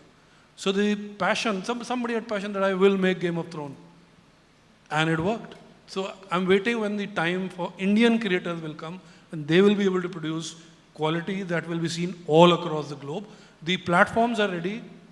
The technology is ready, the reach is ready. It's now the belief, passion, and the faith of the maker that I can conquer the world is now beginning, and we will see soon. It will happen. So how do you want to support this? I think we have started doing that, what you are saying. We have already won an Emmy, got nominated for another year, right? And I think this trend will continue, will evolve from here. I agree with what Namit was saying. It's all about Thali. It's basically the OTT platform who are programming for all the audiences. Now, audiences have got different tastes and choices, so they want to watch different type of content. That's what OTTs are doing. So when we make a content piece, we are not really evaluating, okay, this content piece will reach out to 10 million or 100 million. We are making content piece basis of conviction, like how you were saying. And some of the content, really breaks through. It goes, like for example, if you take example of Scam 1992 or Family Man or Bijapur, these are the premium content which has reached and cut across the masses. So I think that's what will happen. We'll keep experimenting, making different type of content. Some of them will resonate with 10 million audience, and some will resonate to 100 million of them. So this question I generally come across many times is big stars, big views. Is it true or is it false? I mean, I know I don't want to ask a political question here, but I just want to understand from your point of view, does big stars gives big views based on the experiences? Because you guys have all produced so many shows and so many series. Namit, you want to start? I think casting big definitely gives you the digital equivalent of what in the film business is the opening, because it allows you to market the show on the back of a face, their fan following, etc., etc. And by big, it's no longer just Bollywood. It could be social media stars. It could be people who have following and traction in the audience base. But at the end of the day, the story and the makers have to do the heavy lifting. The face can only bring the audiences to the first episode. And your show does not succeed because of the first episode. It succeeds when people complete watching the series. So a big star, like always, will only allow you that window to attract audiences. We've seen in the 3 examples, I think, that Prasoon used right now of Family Man, Scam, as well as Mirzapur. Neither were mounted on big stars. Manoj Bajpayee has been known as a consummate actor for 20 odd years, since Satya. But he doesn't himself, call himself a big star in that sense. He's an actor who chooses and chases great roles and great performances.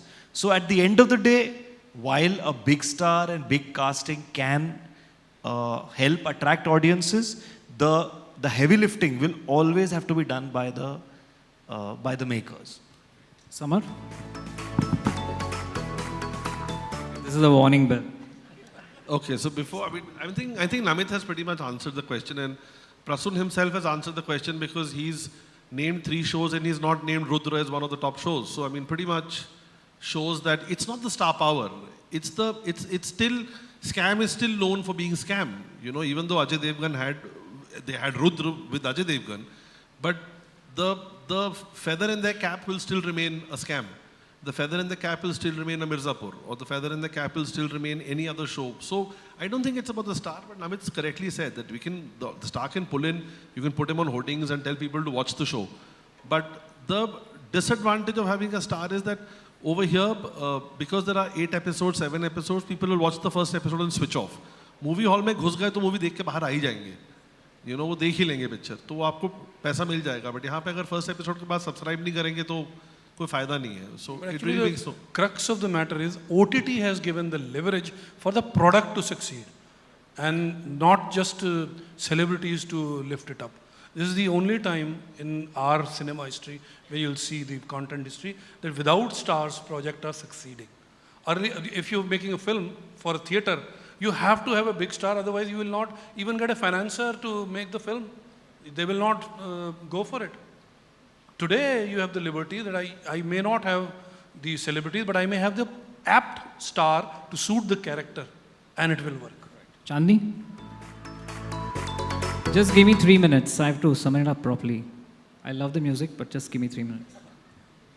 Are you asking me about stars? Because my stars are only serial killers and alleged murderers and alleged cannibals at this point. So I can only speak to you from an audience perspective. I honestly think it's a really bad trap to fall into. I don't think that stars are really required. I think story is queen. I won't say king. Prasoon, what is your?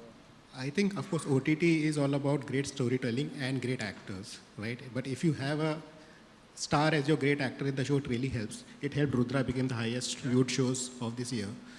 So I think the focus should be on great storytelling. Write a great story, tell it well, and have great actors who fits the role acting in it. And if that's a star, it's a plus point, definitely. Great. So one last question before we sum up. It's a sum up question. What is the next big thing, only one point, in OTT? Namit? Yeah, next big thing in OTT. Next big thing in OTT, I think if you just have to like work harder, I think every conversation I have with, a panel like this or in platforms, it's always about how are we going to get the next, 20, 30, 40, 100 million viewers into the ecosystem. And that's a collective responsibility between platforms and makers. So I think that's it, because one cannot rest on the base that's available now. One just has to keep pushing, making for more. Thanks, Namit. Samar? Honestly, I don't know what the next big thing is. I'm not a soothsayer. I really don't know. I mean, if you know the answer, please let me know. If you know which stock market is going to go up tomorrow, let me know. I'll buy the share. I mean, we really don't know what the next big thing is going to be. Everybody can talk about it and say, oh, we have to find more stories and we have to find more subscribers. Yeah, we do. I mean, that's logical. But what's the next big thing? I have no answer for that. Okay. Like, really. Chandni, what's your take? Well, I'm going to put it out there and tell you that the next big thing is going to be the unscripted market, with India Today Originals leading it from the forefront. And it's an unexplored market, and I think you're going to see some incredible content. And I'm very excited about this market, and I've taken personal responsibility, to kind of hopefully spread the viewership and the investment into this market. I think documentary filmmakers were ignored for a long time in the overall scheme of things, and that is the next big thing, really, from my stable. Thanks, Chandni. Zafar? I think consolidation has already started. You see content from multiple OTTs now available in a single platform. And OTT Play is not the first one to do it. So I think that would continue. Giving solving for users the problem of managing multiple logins. So I think that's one. Second, I would say I think the consumption would move to TV because on phone screens, I think we're already competing with the short video content, right? So I think the binging will obviously move to the large screen experience, and we are seeing some uptick there. So I think TV large screens and how we I think leverage OTTs, how OTTs leverage different large screens. I think that will I think good thing to see, I think, in the future. So see, for me, the next big thing will be an Indian OTT or an Indian web series making it big in China, Spain, USA and Europe. That's the thing that we are waiting for, and this is the time the leap will happen. I mean, I can give my example. The PTC Play has more subscribers in Canada, Pakistan, US and Australia than India. So this will become the mainline thing for other OTTs. We will cut across the language barrier, the geographical barriers, and Indian content will make it big globally. That'll be the next big thing. Fantastic, sir. Parsoon, you want to close this? I agree with all. I think everyone has covered it. So I think simply put, for us, the way we say it is that next big thing is OTT is going to be the next TV.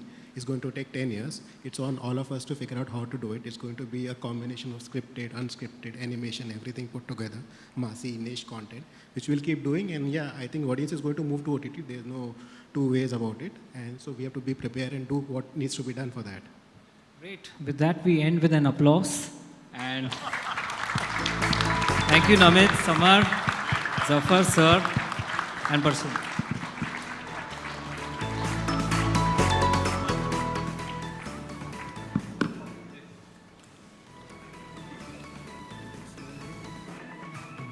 Hello. Thank you so much, everyone. Can we please have the photographers?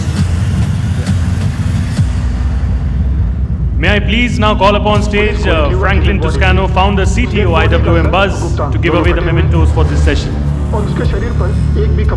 And in the meantime, can I please request to get the India Today Originals promo played? किसी पता था Uttar Pradesh police का मानना है कि फ्राजा कुलंदर एक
you have a certain brand, you know its appeal, and then you devise the media choices.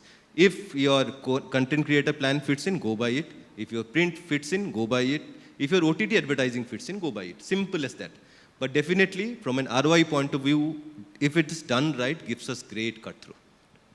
Fair enough, makes sense. Yeah. Vinay, I mean, you've obviously been doing this for a while as well. Like, you've been working with creators, you've been working with brands, and you've seen influencer branded activities happen. How have they evolved over time? Like, when you started off, what was the scenario then and versus what is it now? Yeah, and I think that, you know, the evolution's pretty straightforward in the sense where you've seen where we've reached now, right? But I think the next 5 years are very important. So there's a sexy, exciting part, and then there's a boring part, and we need to solve both. Maybe the boring one even more. So the exciting part is, I think, you know, for the first time, you've given rise to talent and celebrity that actually have their own distribution, right? Otherwise, you always depended on a producer to, you know, grow you, or, you know, a channel to cast you, all of those things. So you've already seen what Kylie's done with makeup. She had a consistent $50 million, you know, advertising, you know, reach on makeup for 3 years.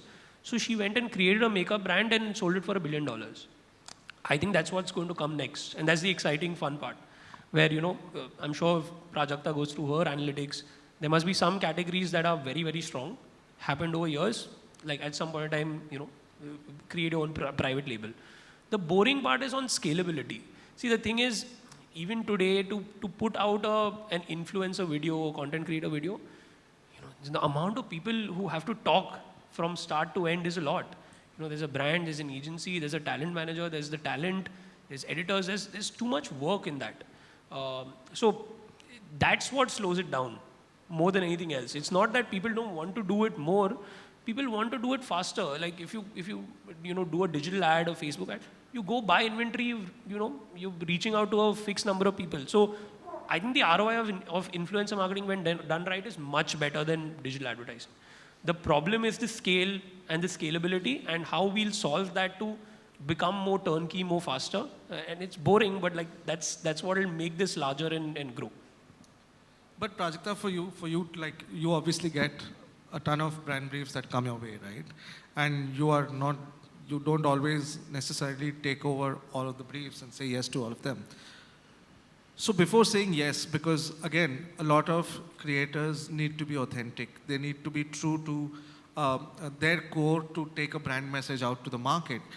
What are the things that you take into consideration before saying yes to a certain brand, campaign, or an endorsement or anything as such? I think not a lot. I think all creators, and I'll speak for creators, I feel like a lot of our brand value as a creator depends on authenticity. So I would like to say that I have to be authentic with my brand collabs. I think one of the main discussions that we have internally is also, is this something I have used already, or is this something that I can use? Is this a fit into my life? Like, for example, I've been working with Gillette for over 3 years now, and I remember when that conversation came through, it was so seamless because I have been using the product way before it came to us, and it's a very seamless fit. It becomes easier for me to talk about it because it comes from personal experience. It gets easier for me, for a lack of a better word, to sell it. But at the same time, I have had experiences which fortunately have been rare, where I have kind of stepped out of my zone and tried to do something new with a brand that I wasn't using before, but I tried to make it a part of my life and I failed at it. So there have been these lessons that have come, and because again, being a creator, there is no blueprint. Nobody knows how to actually go about these things. We are all kind of learning on our own as we go ahead. So for me, for the authenticity, yes, does it fit?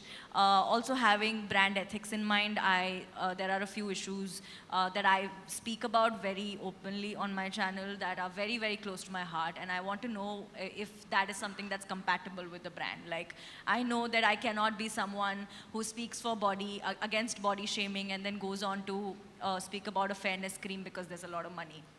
It doesn't make sense. I mean, that kind of takes away from all the credibility that I have spent the last 7-8 years building. So having that in mind, also another thing that I learned from Digital Entertainment, from Gurpreet, from Shabbir, from Sudeep even, is that when I started creating content, we used to get a lot of these brand collab requests. And when you start off as a content creator, you don't really make a lot of money.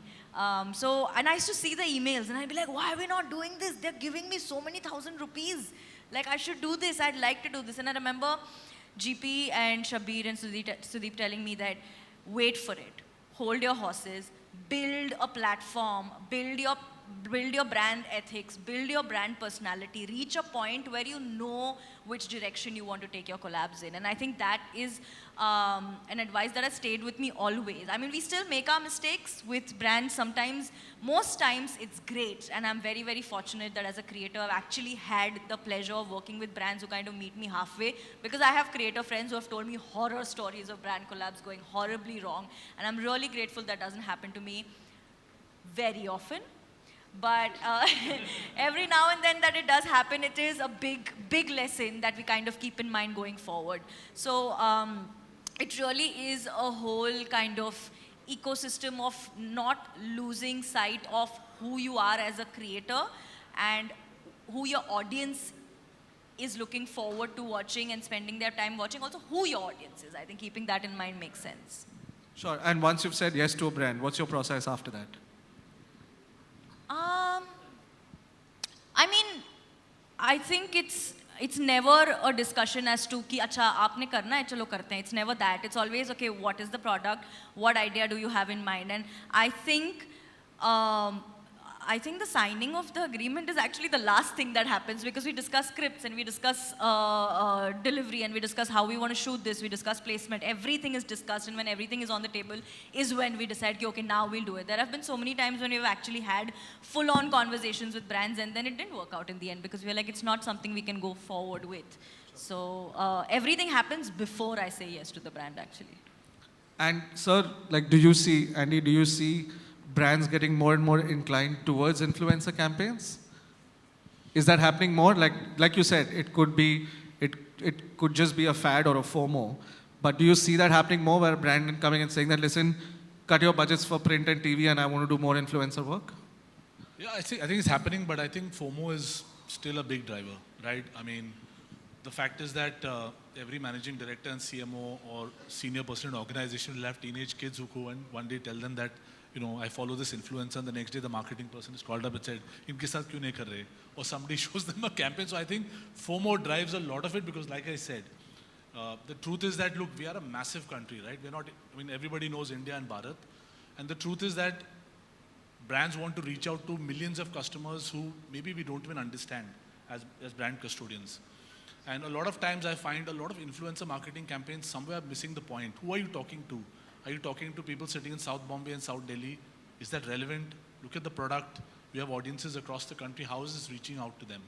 So I do think that at times a lot of brands are getting into it because it's the thing to be done. Does it work? Of course it works. It works when it's done right, like Prajakta was saying, when there's a great fit between the audience of the influencer, how the influencer treats the brief, and the brand fit. Is it natural, seamless? Most importantly, is it authentic? Because consumers are very smart. They can read through bullshit very, very easily, right? And we are seeing that to a large extent in the boycott culture. I mean, I wouldn't say the boycott culture is authentic, but the truth is they are calling out bullshit the way they see it. And I don't think the power is in the hands of creators and marketers anymore. I think the power is firmly in the hands of consumers, and either you understand them really well. If you don't, then no matter how big an influencer you use, how much ever money you put, it's never going to work. But do you see that trend changing? Like you were, again, we were talking a lot before this panel happened, which is where these discussions are coming from.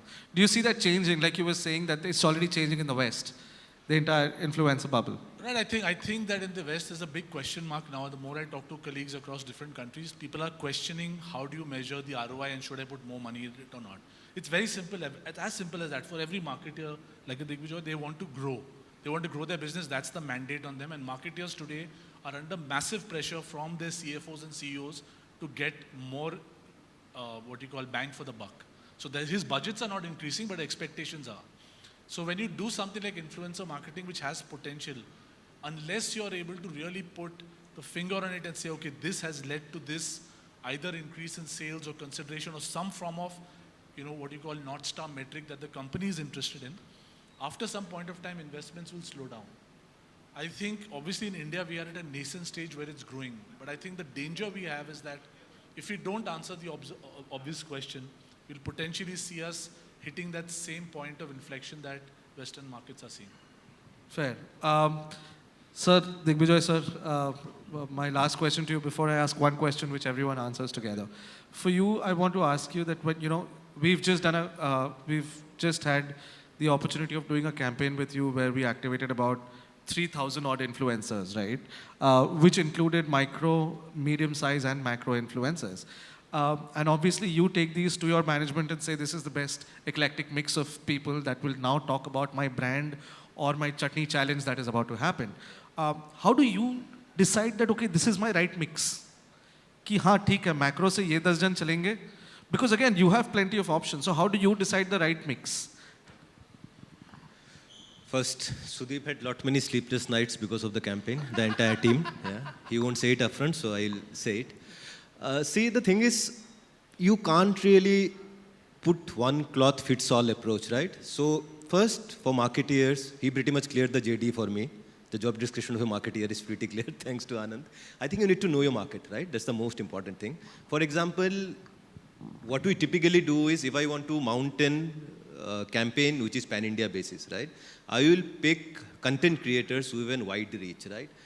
I'll use this jargon, I'll carpet bomb, first say 7 days, 10 days, depending on my budget and my target. Then I will sort of amplify this with say state or market specific content creators. Yeah, because I know there's a correct fitment. So background work is very, very important. And I see, he's correct, I see a lot of trend in this industry where it's not only FOMO. The thing is, I have seen these 10 guys very popular, let's go with them. You can't really choose like that, right? It is as essential as making a typical media choice. You need to know who delivers what is their authentic novelty factor, what do they stand for, right? I as a food brand can't go with a guy who talks about, or a girl or a co-creator who talks about fashion someday, who talks about food hacks someday, who talks about automobile hacks someday, right? I need to know which is my target audience and which kind of influencer cuts through. A lot of background work goes. So likewise, my team also has sleepless nights, both sides, right? So we pretty much figure out, we divide, right? So we divide influencers vis-a-vis the market, and then we stagger it, like we have done, right? So we stagger it, and obviously monitoring becomes very important. So for a co-creator-led campaign, you literally have to monitor the result every day. It has to be very flexible. It probably is the most flexible media choice you have to make as a marketeer. Yeah? Once you roll it, if you think there needs to be a second post, you need to give a rebuttal, you need to go through the comments, it has to be 24/7. So everyone has to be on it. And second is, metrics needs to be very clear, okay? Yeah, at one set for me, it is obviously the kind of unpaid media I'm getting, the organic reach I'm getting, the view rate, the cut through I get. And second is, yes, typically likes, comment, share, but you want to know how is your content multiplying. Yeah? If it is an interesting co-created content, if it's multiplying, then you sort of know, okay, justice is done. Is the answer too well, or my time is up? Okay, no, so they're doing the Oscar format where your time is up, and you guys can... Good cue, thank you. You guys can keep quiet now is what they're basically trying to say. Anyway, just before going, I have one last question. Let's make it quick. It's one question which all you guys can answer from your perspectives, from like a brand perspective, agency perspective, a creator management firm, and obviously a creator. कि मुझे ना अभी एक तोड़ू influencer campaign बनानी है. Okay. I want to make a fantastic, disruptive influencer campaign, right? That's the viral video banani. So you sound like a brand, right? We have to make an amazing influencer campaign. In a few words, what are the ingredients that you would need to make this campaign? I think I'll have to answer it first, because most likely it's me and my ilk who says this. So first is content. It is content. Content, simple. Yeah, all the jargon aside, all the gyan aside. It is a very personal medium. It's just one swipe away, right? And there are so many researchers tell you, people don't even wait for 3 seconds to change it to the next content. The content has to be interesting. Then comes your smart SEO tagging and all the paraphernalia, right? That's the boring bit. That's the digital team will take care of, right? Content is very important. Second is the seamless fitment of your message. Very, very important. And again, I can't repeat it enough. It's a lot of trial and error, right? at the outside sitting in an AC office, you can't think, I'm launching a campaign, this will give me great numbers in Central India, Northeast. Doesn't work like that. Yeah? So content, and you have to be very on top of the game in terms of how it is delivering. That's about it. And every jargon aside is for the boardroom that we do annually. Yeah, no, bang on. I think the one thing though that most people don't agree on is like the objective. So if your objective is awareness or objective is like, explaining more about the product, like establish that right from the start so that every other decision you take on the campaign like goes from that lens. I think I'll start with consumers and who are you talking to and which influencers matter to them. Okay. I think for me, and I'll speak as a creator because, well, I honestly think that it's very important even for creators as creators to understand two parts of a brand collab. Number one, that the brand has come to us for a reason. It's because we understand our audience, we know what our reach and our impact is, we know what can get engagement up, we know what can please our audience, also what can piss them off. But at the same time also understand that the brand comes from a place of knowing their side of the deal, knowing what has worked for them in advertising marketing so far, knowing what is important for them to be communicated through content. So for me, a disruptive branded collab video would be meeting midway with a brand where the brand trusts me enough with my decisions and input towards content, but I also trust the brand enough to let them give me feedback creatively at times to kind of meet midway, because I mean, there's investment on both sides, so might as well make it a marriage than just like humne paisa diya na to karke dikha. So yeah, it's easier like Okay, that. cue music. Thank you guys. Had a great time. Thank you. Thank you. Bye. Thank you so much to one and all. I would like to request you to please wait. And I would like to call upon stage Franklin Toscano, founder, CTO, IWMBuzz, to give away the mementos for the session. Let the talia continue, ladies and gentlemen.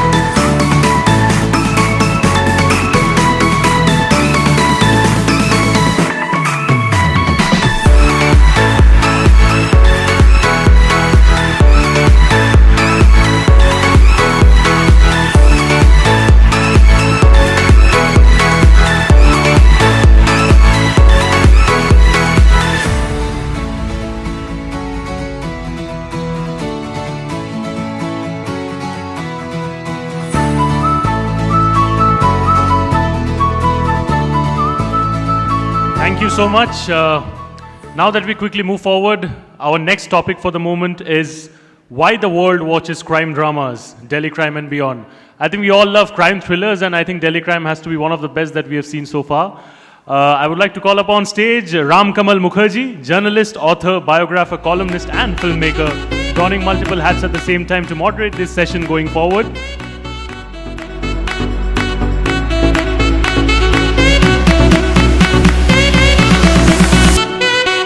He will be joined by Tania Bami, series head, Netflix India. Tanuj Chopra, director, Delhi Crime Season 2. Shefali Shah, actress, Delhi Crime Season 2. The cheers speak for itself, don't they?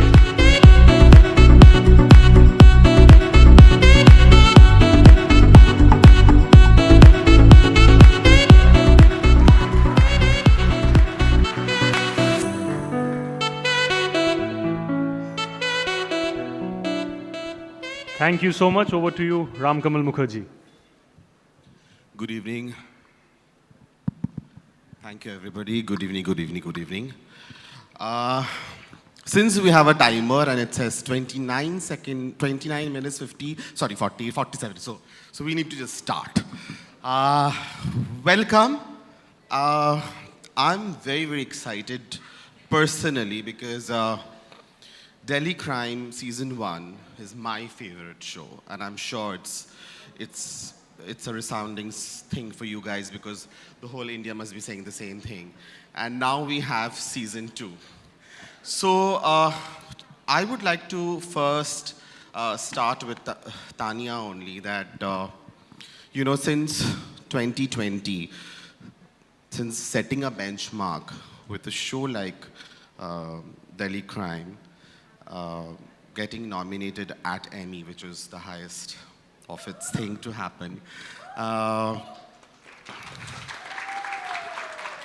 Yes, हम आत्मनिर्भर हो चुके हैं, कर सकते हैं हम. So from there, what was the reason for you to take so long to come up with season 2? On a lighter note, did Netflix find too many crime stories too interesting happening in India to pick one on? Or there was some other reason? Hi everyone. So yes, we are extremely excited about Delhi Crime Season 2. I think it is exciting, it's a huge responsibility. It is just another, you know, it's not just a title, it's very, very personal to us as Indians, as Netflix India. And I think there's just the amount of responsibility that puts on us, and this fabulous team have delivered amply, so if I may say so myself. We're very, very delighted. You know, we were talking earlier, Tanuj and I, and he said something which I think is going to stick with me, and I'm going to rob it. I'm really sorry that creating art takes time and it's messy. So I think add to that a pandemic, and that will sort of sum up why it took 3 years. Experience it, and I think you'll feel every single moment and every minute effort that has gone in from both of these excellent, excellent content people into that, you know, series. It's delightful and edge of the seat and gratifying, many things. That's superb. But Tanuj, I would like to ask you as the creator, the director of this show, that when you start season 2 of a successful series, what is it that plays in your mind as a creator one? And do you, of course, come along with the pressure of delivering it better than season 1 always? So how does it function and how did you kind of deal with it? First of all, thank you everybody for being here. It's a pleasure. Good question.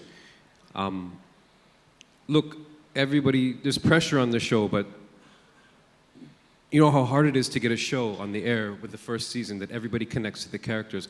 That's very difficult. It's much easier to take something over that works. So when I approach the show, you look at everything that works on the show and you see, how do I keep it intact? How do I keep our style, our visual style, the language, the performances, the characters, the backstory, and how do you grow it from there? In terms of pressure, I mean, I get this question a lot, but we're not solving world hunger here. We're not curing cancer.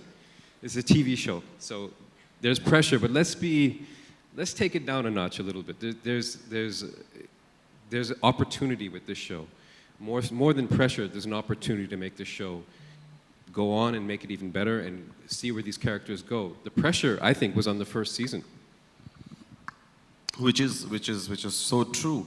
And now coming on to the star performer of Delhi Crime 1 and now season 2, Vartika. So Vartika ji, welcome back. तो आप इस बार क्या कर रही हैं इस season में और आपका परिवार कैसा है और दिल्ली शहर कैसा है? परिवार ठीक है, बेटी अब यहाँ नहीं पढ़ती और मेरी टीम उतनी ही स्ट्रॉन्ग है जितनी पहले सीज़न में थी और दिल्ली हर शहर की तरह अच्छा भी है बुरा भी है. We are trying to fight crime, but then the fact is that there are people trying to fight crime. There, you know, there are two contradictories in the same statement. So, yeah, overall, yahi hai. That was the question, no? Yes. I also wanted to know, Shefali, from you particularly, because I know you're very meticulous about whatever you pick on, whatever you do. So when an actor says yes to a series, so for example, Delhi Crime, and you see that it's successful. So when there is a pressure or a demand of season 2, as an actor, what plays in your mind first that, okay, so I have to now again go back to the character, live that character, make it believable, reconnect with my audience? Do you have all these sublining pressure as a performer that क्या मैं फिर से connect कर पाऊंगे वैसे, क्या कुछ और try करूं, क्या कुछ और route से इसको experiment करके देखूं? ये जो एक फिल्म में आपको ये मौका नहीं मिल सकता है शायद से. So पहले तो जब season 2 की बात हुई for Delhi Crime, I was very, very excited. I mean, it's amazing. And you know, like Tanuj didn't use the word which he normally uses, we have a legacy given to us. And we're going to take it forward from here and see where it's going to grow. As far as pressure is concerned, well, मुझे हर shoot के पहले, हर shooting day के पहले बहुत pressure होता है. I am terrified. I go there scared कि director action बोलेंगे और मुझे कुछ भी नहीं आएगा. That is my constant fear. It is actually like that. Or as far as Vartika is concerned, Ram, what happened with Delhi Crime and Vartika was unprecedented. I did not expect it. और जब दूसरे season की बात आई, that time though it was like a fitur and it was like, yes, of course. I mean, yes, she's my favorite character. I'm obsessed with Vartika. But फिर ये ख्याल आया कि पहले season में जो हुआ वो हो गया. Exactly. How do I match up to that? I mean, how do I get back into those shoes? They become way too big. Correct. But I think I'm possessed with her. Yeah. Also, जो grain है as a person, that's intact in her. But like everybody else, rose situation बदलती है और हमारे reactions to every situations बदलते हैं. And it's a day-to-day progression. It's a day-to-day growth.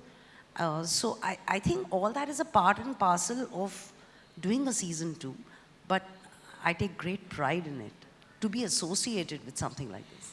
Yes, absolutely, and everybody is waiting eagerly to kind of binge watch this show, and I guess it has been the most binge watched show in season 1, and season 2 will also live up to that expectation. So my question is to you that when you picked on this particular crime case, what was the process, and how do you creatively pick on कि हम इस बार इसको करेंगे, क्योंकि season 1, if I'm allowed to say, was loosely based on a Nirbhaya case. Season 2, we don't know so clearly that what are we dealing with. So if you could just highlight little about the plot and how did the channel, and being the head, being the creator, you decided upon that, okay, this is what should be the subplot in season 2. Yeah, I think, just the genre of crime is so loved on Netflix कि जब भी हम second season सोचते हैं, we think of, like Tanuj rightly said, what is it जो season 1 में, what the audiences loved, उसको कैसे retain करें. But एक बहुत बड़ी responsibility है that for season 2, we have to take a leap, आगे बढ़ना है. So our attempt is to sort of be in the zeitgeist. Crime specifically, I think, audiences को क्यों पसंद आता है? पसंद आता है क्योंकि you're sometimes the detective, you're sometimes the victim. I hope nobody is the perpetrator, but sometimes maybe you're thinking like that. You're also, crime gives you a great understanding of your world, your environment. हमारे आसपास क्या चल रहा है, लोग कैसे सोच रहे हैं. Historical cases के बारे में पता करने की कोशिश करते हैं लोग. So I think there are some of these factors, and because हम लोग काफ़ी crime करते हैं, like just if you look at 2022, we started 2021 ended with Aranyak, which is one genre of crime. We had House of Secrets, Burari, that's another genre. Ye Kali Kali Aankhein is pulp crime. And now we have Delhi Crime season 2. So हम बहुत अलग formats, genres, etc. में इस particular genre को experience कराते हैं लोगों को. So the idea is to be distinctive, to have a story that is propulsive. जो लोग edge of the seat nature जो बोलते हैं crime का, वो होना चाहिए.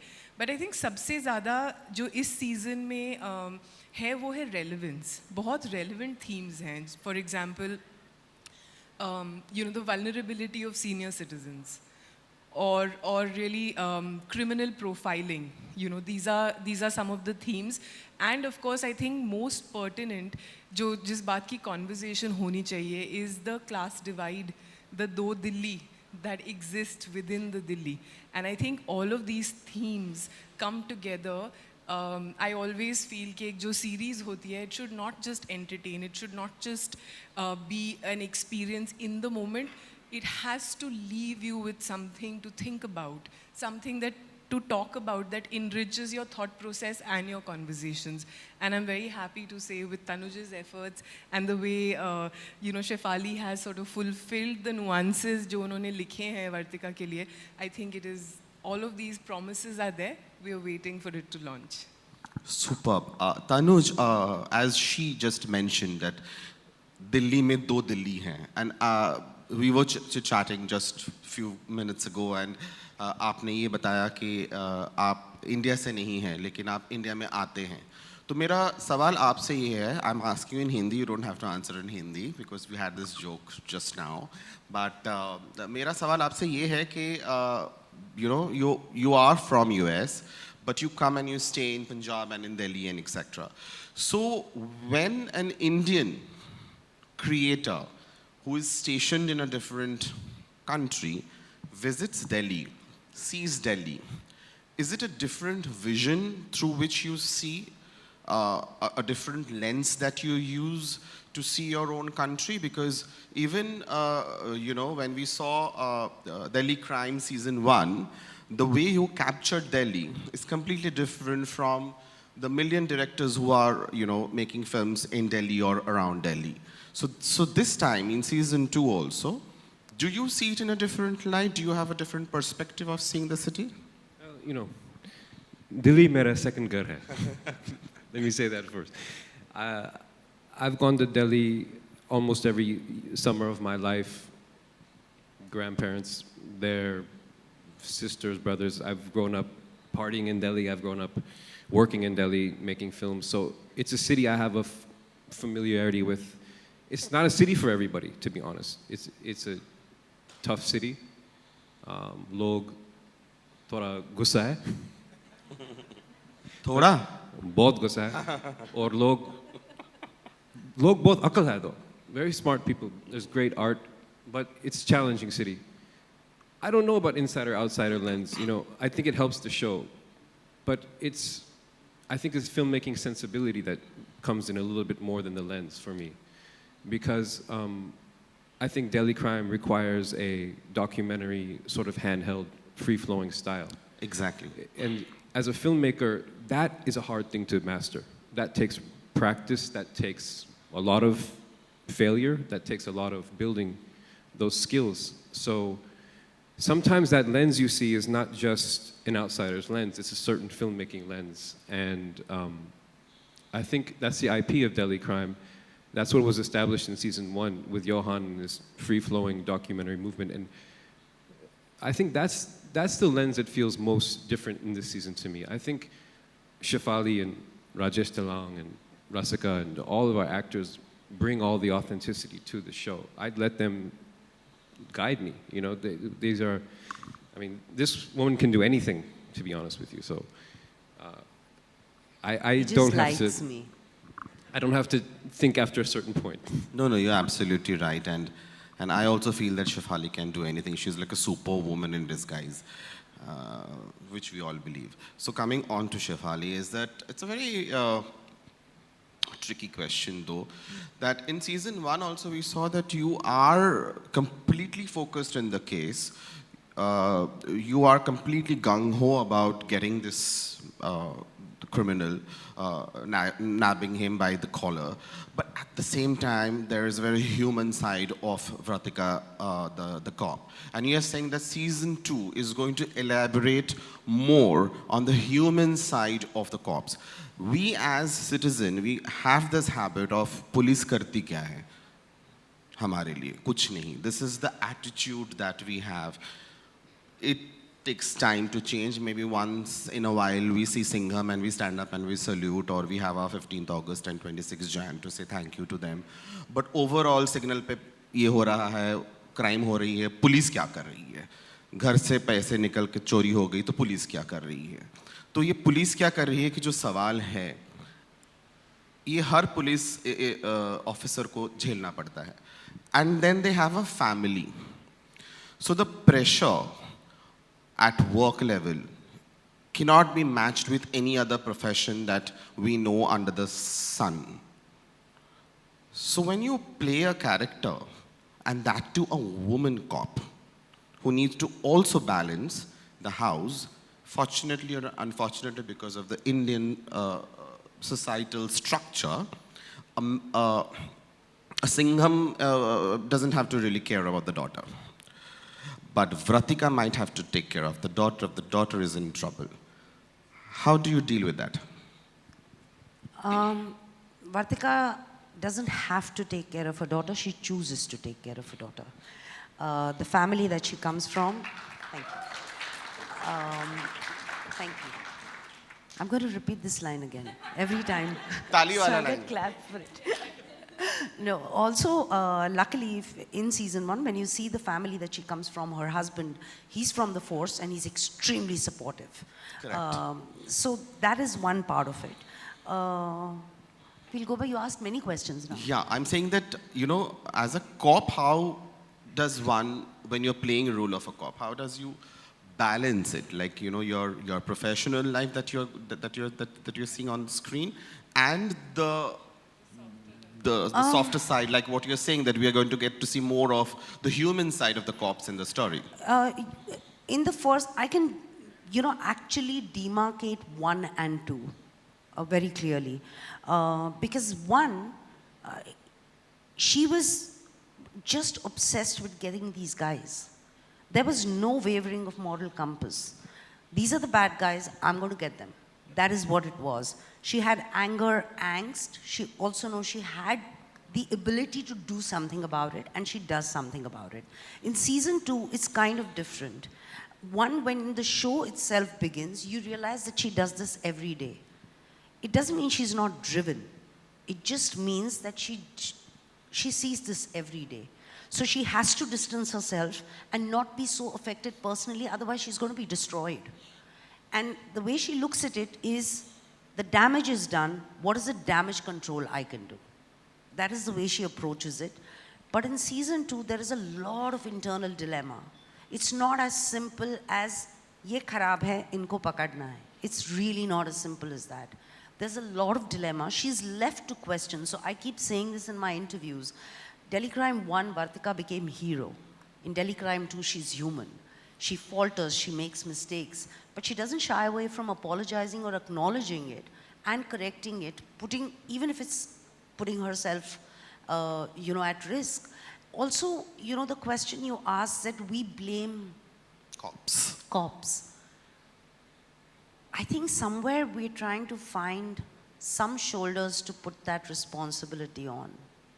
And it's not just about cops. If somebody is unwell terribly, you put that responsibility on doctors. True. Any kind of profession, and in life, there is good, there is bad. There are some people who are extremely diligent and give their life for what they do, and there are certain people who don't. The same goes for cops, you know. So like in the first one, they all went out and they got it right. In the second one, that's the intention. But there are hiccups. There are times they falter, but they correct it. And I don't know whether DC changed that perspective, but it changed the perspective for me. Because I remember जब निर्भया हुआ था, सब लोगों में गुस्सा था, बहुत दुख था, और there was a cry for help, and there was a cry that everyone had, was why is no one doing anything about this, including me. When I read the script, I was shocked and I felt secured. I felt there was somebody doing something about it, and what a full circle to come that it was a woman. So it's like there are people fighting for our security. And not just about crime. I mean, we saw it during Corona. They put themselves at risk and put themselves out there as front warriors. Absolutely right, Shefali. Coming on to probably the last segment of this wonderful chat is, I'd like to ask that overall, why do you think that crime as a genre works most on OTT or on digital platform compared to a rom-com or a biopic or a sports series or any of the other genres available in the rack? In the shelf? Why crime works more? So, during the pandemic, we saw the leading genre on Netflix that audiences were enjoying was comedy. And with just like a marginal percentile, like decimal percentile difference was crime. So I don't know if we can say that, audiences are polarized, कि या तो crime देख रहे हैं, या comedy देख रहे हैं, romance देख रहे हैं. हमारे लिए, I think the amount of, titles that we are putting out for our members, the amount of content that we want them to enjoy, the diversity of stories. We recently launched Darlings. Today we've done the date announcement for Jamtara. Mismatched is coming. So we're very excited about the diversity, but at the same time we're very excited about Delhi crime coming. For us it is really ensuring that, how do we make every night a Netflix night? We have a wide range of titles across films, series, unscripted series, pay one titles that we launch, I think, with great amount of velocity. There's variety and there's lots of value that we give to our members. But yes, there's no ignoring, if agar aap history dekho Netflix ki, some of the most loved shows are the crime shows, whether they're Indian like Delhi Crime or Money Heist. There is a crime sort of, quotient to it. Like I said, I think crime mein itni variety hoti hai that it sort of keeps you at the edge of your seat. It keeps you guessing and engaged. It's like a game show. You're sort of saying, isne kiya, usne kiya, nahi, ye inhone galat step liya. So there is that quotient. And then there is that whole thing of pulling back and saying, this is the situation, these were the characters, this is our environment. Because I think true crime especially is is such a reflection of our times. हमारे life के बारे में है, हमारे situations के बारे में है, कि अगर हम Delhi Crime Season 2 में अगर 2 दिल्ली की बात कर रहे हैं, अगर हम बात कर रहे हैं कि our senior citizens are vulnerable, that is crime actually being committed by the haves or the have-nots, and what is really the dynamic between that? I think those are the deep conversations, like to Shefali's point earlier. Those are the conversations that crime can help us have. And, I think beyond that, a good story is always as good as its characters. And when I speak about Delhi Crime Season 2, I feel this year, this is the OG Delhi police force, and they are back. And you love them. And I think we have to take away the burden of making the police the superheroes. They are human. You see them as people who are fighting crime, and they're also reacting to crime like all of us would. And it is how they handle that dilemma, I think, or those situations, or those moments, and how do they do their job and be, human beings who are sort of true to themselves.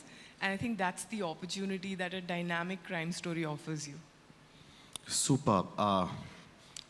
What's your take on people watching crime?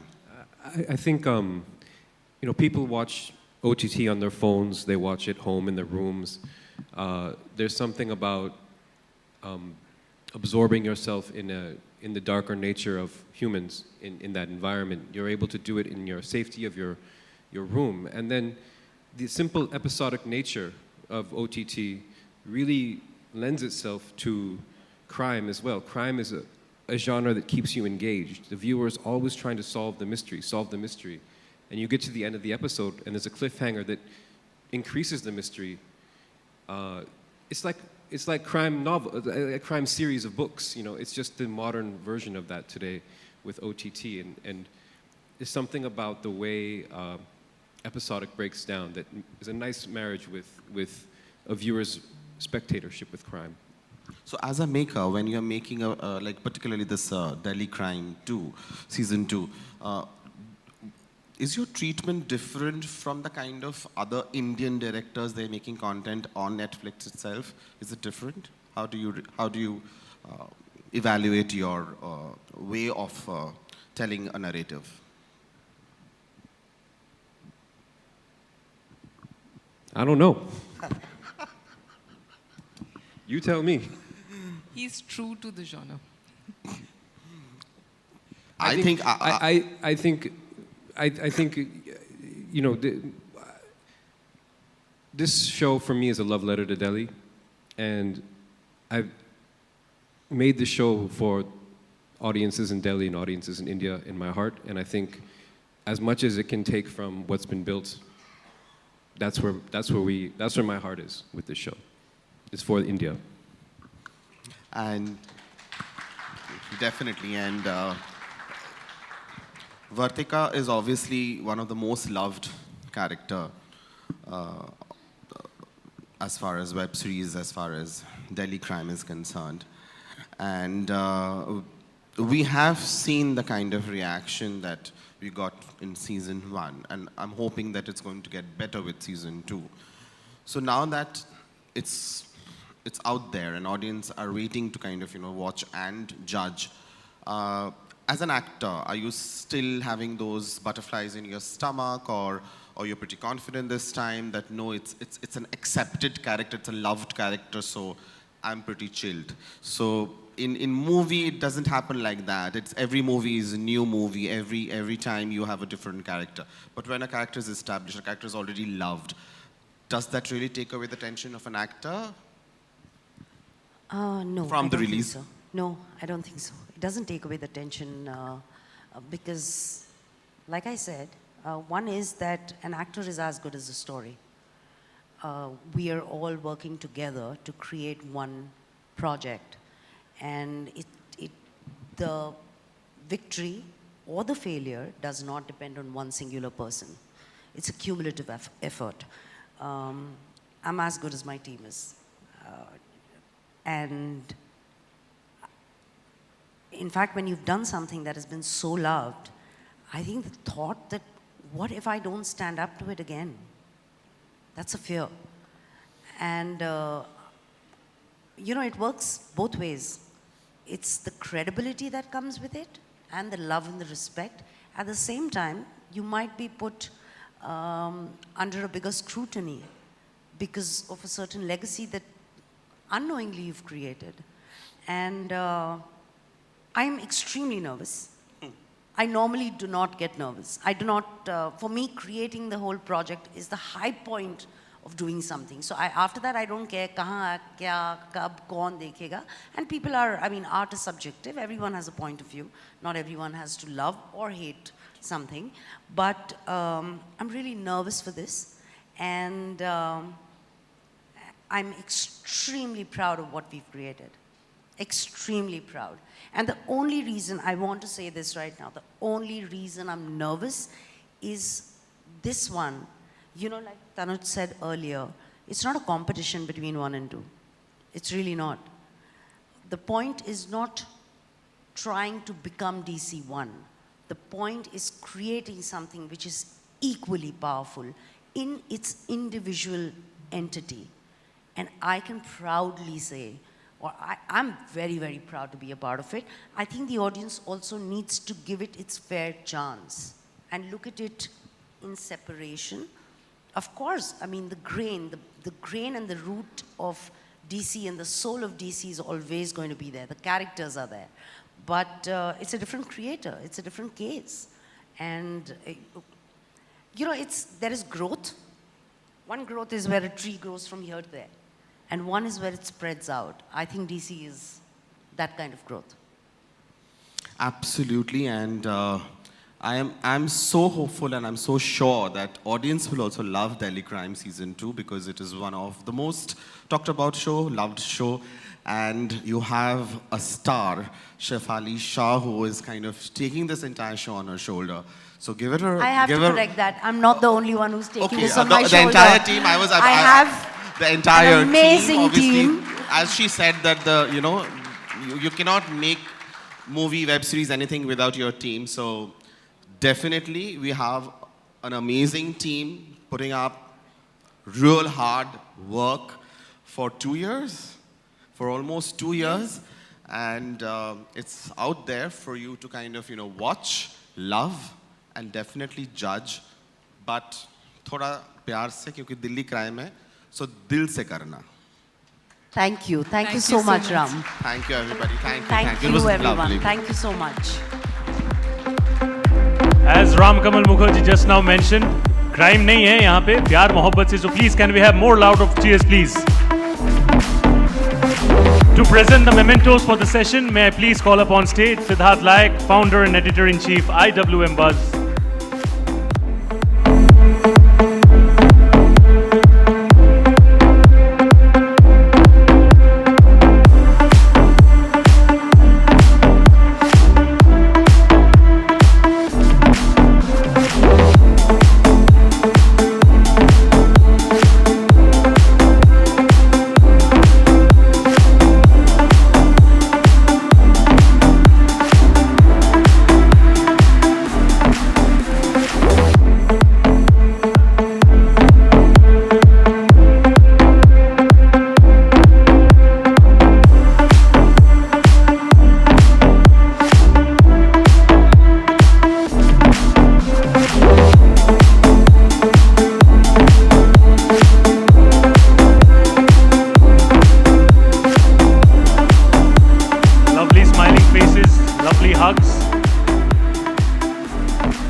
Thank you so much for this lovely session. We now move forward to the next one. The topic for the same is Future Gazing, the World of Web 3.0. To begin the proceedings, may I please call upon stage Ekalavya Bhattacharya, Web3 evangelist and podcaster, future-proofing Fuse Bulb Blacomi.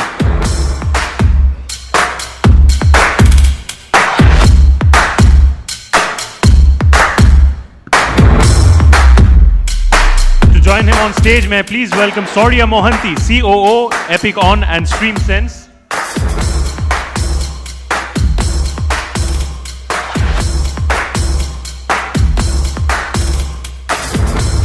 Deepak Salvi, co-founder and COO, Chingari App.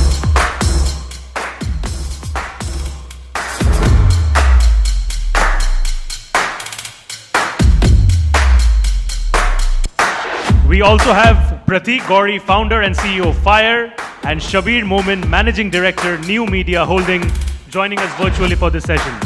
The stage is all yours. Thank you so much.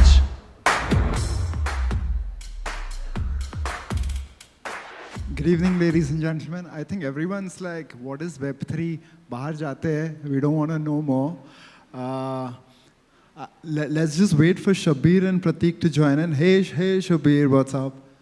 And I think even Prateek's going to join in. Even Prateek's going to join in. So guys, Web3, we're going to do a little bit of future gazing. It's very difficult to explain Web3 in just half an hour, but I'm hoping we'll get you a little excited and get you a little curious, so you'll go and eventually go down the rabbit hole of trying to figure out what is this and why is it the future, right? Can someone just check if Prateek's joining us? Or you can't have two screens. Anyway, let's start.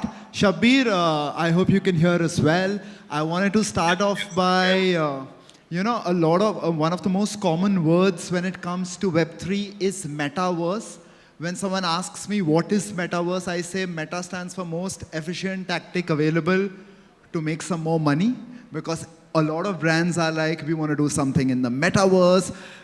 Shabbir's company has been doing some really cool work in the metaverse. So Shabbir, I wanted to ask you, what is the metaverse for you? And tell us a little really cool stuff which you've been doing on the metaverse. And then, of course, we'll all jam a little bit about the metaverse.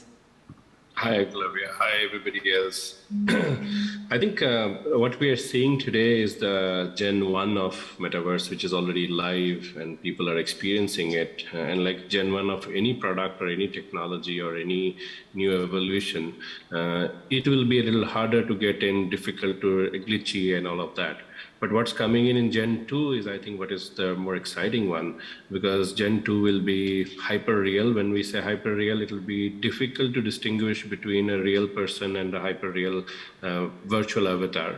And also the environment, the ecosystem, the world that it is going to be placed in, which is the metaverse, is also going to be hyper-real and interactive. What we've been doing is our other company, which is HoloSuit and HoloWorld, we basically create currently metaverses, but which is being used by the defense. So US defense, Indian defense, Korean defense, they all train on our metaverse, and all special ops are trained there. We do a lot of tactical training, special ops training, border patrol, special scenario-based trainings, and a lot of other things are trained there. Similarly, we also have educational metaverses, and we run degree and diploma programs on that. But these are all private metaverses. Shabbir, I just wanted to interject a little bit, right? When everyone says metaverse, and it's basically probably the evolution of the internet, right? But Shabbir, one of the basics of Web3 is decentralization, right? It's basically meaning people do not like too much power with the big data companies, big tech companies.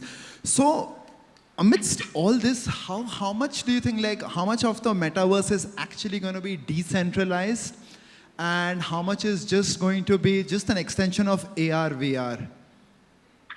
You know, there will be a lot of it which will be decentralized. There will be a lot of it which will be, I would say, publicly driven or driven by multiple people in a DAO format, because that's the whole holy grail of the whole Web3, right? Which is Web3 does not need to be controlled by a specific company or a specific government or a specific, it should be controlled by the overall people who are participating in this. So every member is basically technically a owner of that whole project, or that one particular variant of that metaverse or a blockchain or a crypto or whatever you basically look at.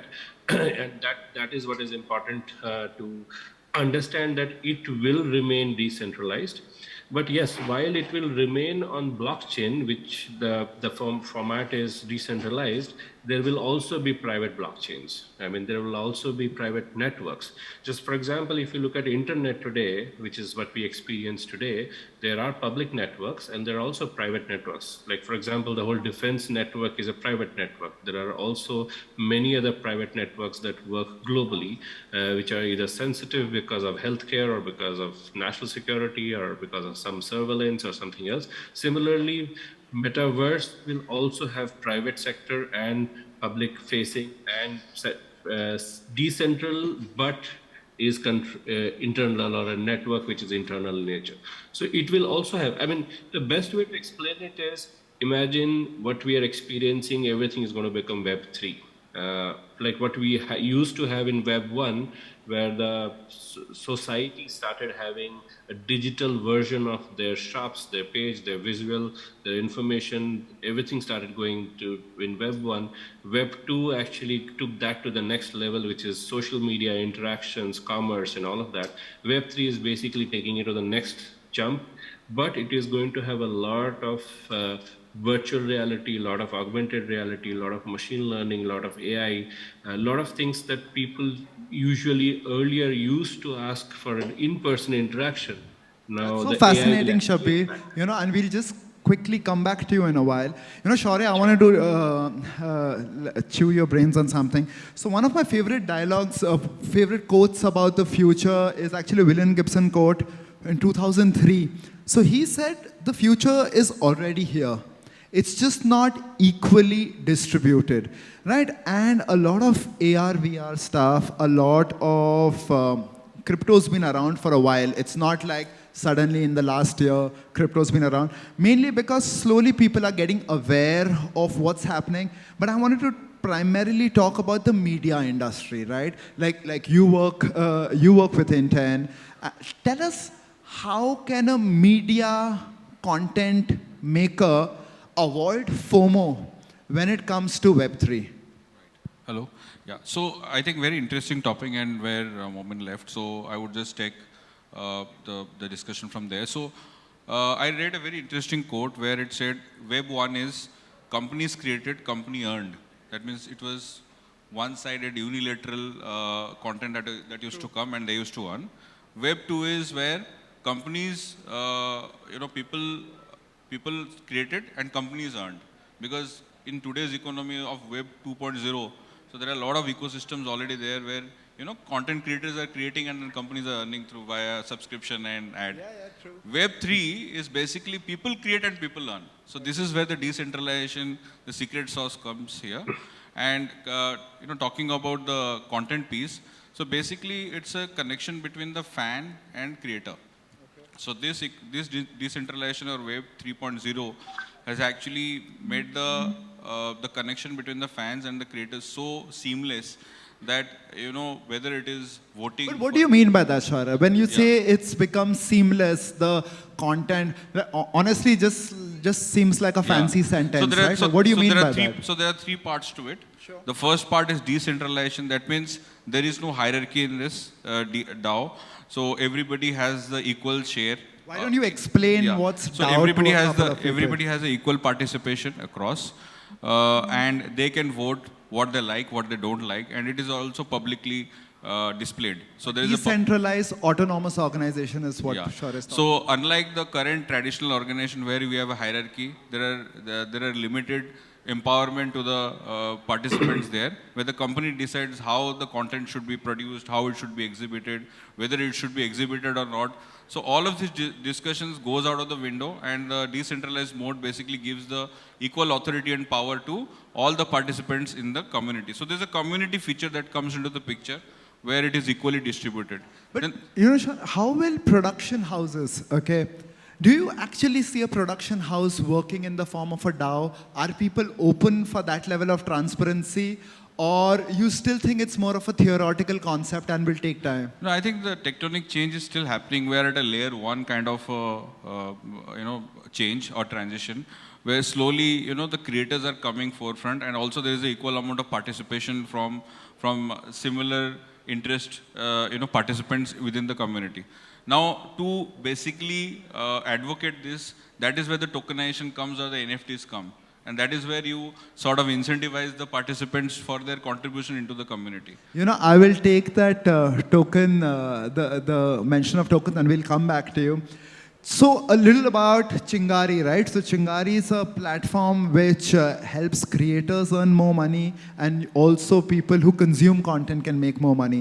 Deepak, tell us a little about less than Chingari, but tell us a little about the Gadi token, right? And I also read that you're one of the top 3 Solana projects which are currently on. So like what does that mean for people who are probably already losing us, thinking, yaar, ye log kya baatcheet kar rahe? Yeah. So initially when we started Chingari, we thought, creators aenge, people will put content and this thing. But we thought, what's in there for creators? Okay? Hello, yeah. So what's in there for the creators? Because they are just taking effort to create content, and put it. And all the other organizations are, making money on their content basically. So we thought, why don't we create something different? And that's how we came up with the Gari token.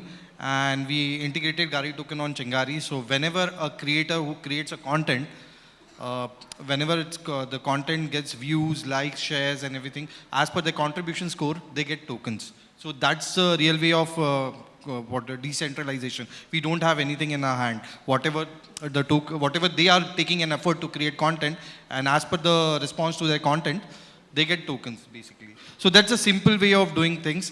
One more thing what we did was 2 days before we launched NFT platform also. So everyone thought making NFTs too difficult and kind of एक बहुत बड़ा science है उसके पीछे, okay? So we made it simple. It's in a right now beta version, but anyone who can, right now we are having a chat. Someone can create a video and put it on. But okay, so I'm going to take this conversation since so for those who don't know, NFTs are non-fungible tokens, right? Deepak, now tell me, why as a creator will my fans care? And it's a linked question also. A lot of movies and film companies are now saying, okay, we will just release tokens, right? Like poster ka token bana denge, etc. It seems very gimmicky and marketing led for me. So I wanted to understand both. Why will a creator's fans care? And why will viewers eventually care about tokens of a movie or a piece of content? So every NFT, right now there's a hype of NFT. Iska NFT bana diya, uska NFT bana. But what is the use cases? There should be a real use case for any NFT. So if you ask about Chingari creators NFT, so it's very simple. If I'm a creator, I'm creating good content, I'm earning on Chingari. If you buy one of my NFT and you are a fan, you buy NFT, what happens to you? Fan, okay, you need something. So whatever I earn from my video, that NFT video, you will get 10% of it. So that's kind of, use cases. There are multiple use cases we are working on it, but this is one of the use cases. So we minted near about 100 NFTs, creator NFTs, and all are sold within 24 hours. But is there a secondary market where people can also make some money off it? Yeah. So people can, sell, resell, because again, it'll get more views, likes and shares, that way. Sure. Tell me, NFTs in the media space, right? Apart from fractional NFTs and smart contracts for rights, etc., which logically will probably take time, what is happening in the NFT space when it comes to media? So I think NFT is, in layman language, it's going to be a currency, is how we see the parallels with the regular currency.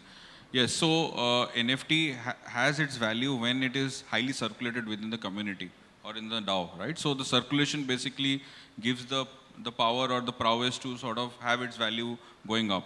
And the second bit is, of course, the transaction, right? Along with the circulation, the transaction, what value does it carry, and at what value are you releasing the NFT to start with? And as the circulation goes up and the creator, the particular member within the community, they start collecting the tokens or the NFTs. Do you have an NFT? Have you bought an NFT? Why don't you give us an example, both of you, of, and even Shabir, like a lot of people talk about NFTs, and let's talk about some proper examples which probably people can Google a little later, right? Like what are these, what made you buy the NFT? And or any creator whose NFT you've really liked. And Shabir, probably like so much happening in the Middle East also, even you can probably tell us some NFT either of a brand which you've really liked. So Shara, why don't you start, and then we can just ask all of you about it. I think the art and collectible is one piece where the NFTs are extremely popular. So whether it is a crypto through a Shibu coin or a Doge coin, which sort of took up during the announcement of Elon Musk. So we saw the kind of ups and downs that we went through. But yes, we did make money while transacting with those cryptos and with the NFTs.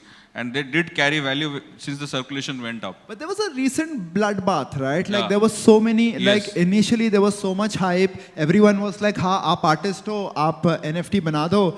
And honestly, a year and a half back, all these NFTs were just getting bought where people were thinking overnight they'll become millionaires. But now if you see, there's been a little hesitancy, right? A lot of artists who had great drops in their first probably time, they are not seeing it again. Is the market maturing? So basically how I see this is that the strong pillar for any economy or any country or a sovereign country is its currency. So it's again regulated. The currency is something which is regulated by government.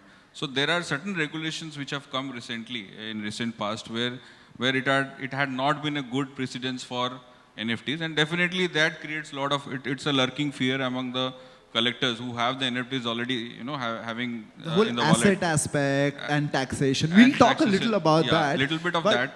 But and since Shaurya mentioned it, and I'm going to make it, it's slightly uncomfortable, okay, Deepa? the Gadi token was doing very well. Now, not just because of Gadi, there was a bloodbath, crypto winter, which happened, and a lot of, pretty much every currency got impacted. Now, when something like this happens, how do you react? Like, it's like a stock market, you know. If it goes down, it definitely will come up. And again, we should focus on building things instead of, you know, just looking at what's going down. So we've been building. So our tokens were down, but we were building NFT marketplace, you know, self-regulated and NFT marketplace, which is first time in India or world, we can say. So keep on building, and the community is there to support you. If they like your project, they will definitely support it. And again, in our community, all the community will look out for money. If you are there, you spend time on it. Tell us about some creators on Gadi who've been doing well. Yeah. So again, Gadi came up, it went down, again it's coming up. And again, we are launching few products back to back, and it will come up as they see there is some kind of use case. It's not just a NFT to just keep it in your wallet. There should be a use cases, and we are supporting creator economy, and that's how it is. Every creator who creates a video on Chingari, if his wallet is activated. Tell us about some of the creators on Chingari, right? Like who've got a great community, or who we should definitely check out. Yeah. So who's your favorite creator on Chingari? So there are multiple, we can't there are multiple creators, and we are not looking at a top kind of thing. We believe that the top 10 are developed. Why don't we focus on the underdeveloped creators, groom them? We have multiple communities of each languages basically. So we are grooming them basically. Shabbir, you know, I want to know what's happening in the Middle East NFT market space. Why are all bright talent leaving India? Is it because of regulation? Is it because there's some unclarity when it comes to the government? Or is everyone is moving to Dubai? Everyone's raising funds for their Web3 companies in Dubai. Why is India missing out on some of the action? You know, Conclave, I think how people get NFT or what is an NFT, I think there is a lot of clarification in the world that needs to happen around that, because there is a Web3 community which is very deeply entrenched, and there's a non-Web3 community. Unfortunately, 99% of the world is now non-Web3, which is slowly going to become Web3 because there will be no option left. But while that is happening, we should understand that crypto is the currency that is going to be used for all the Web3 related businesses, whereas NFTs are assets, and assets are of all different kinds, right? Assets are consumable assets, assets are reusable assets, and assets are for showpiece.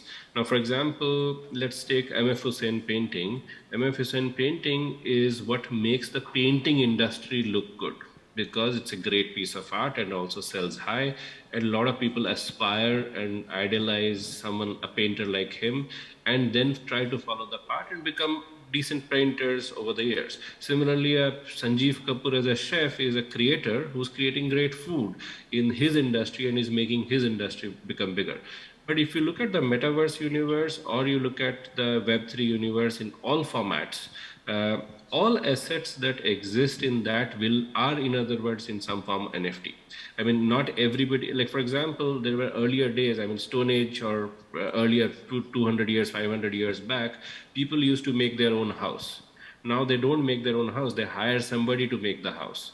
Similarly, they hire somebody to plumb their house, they hire somebody to paint their house.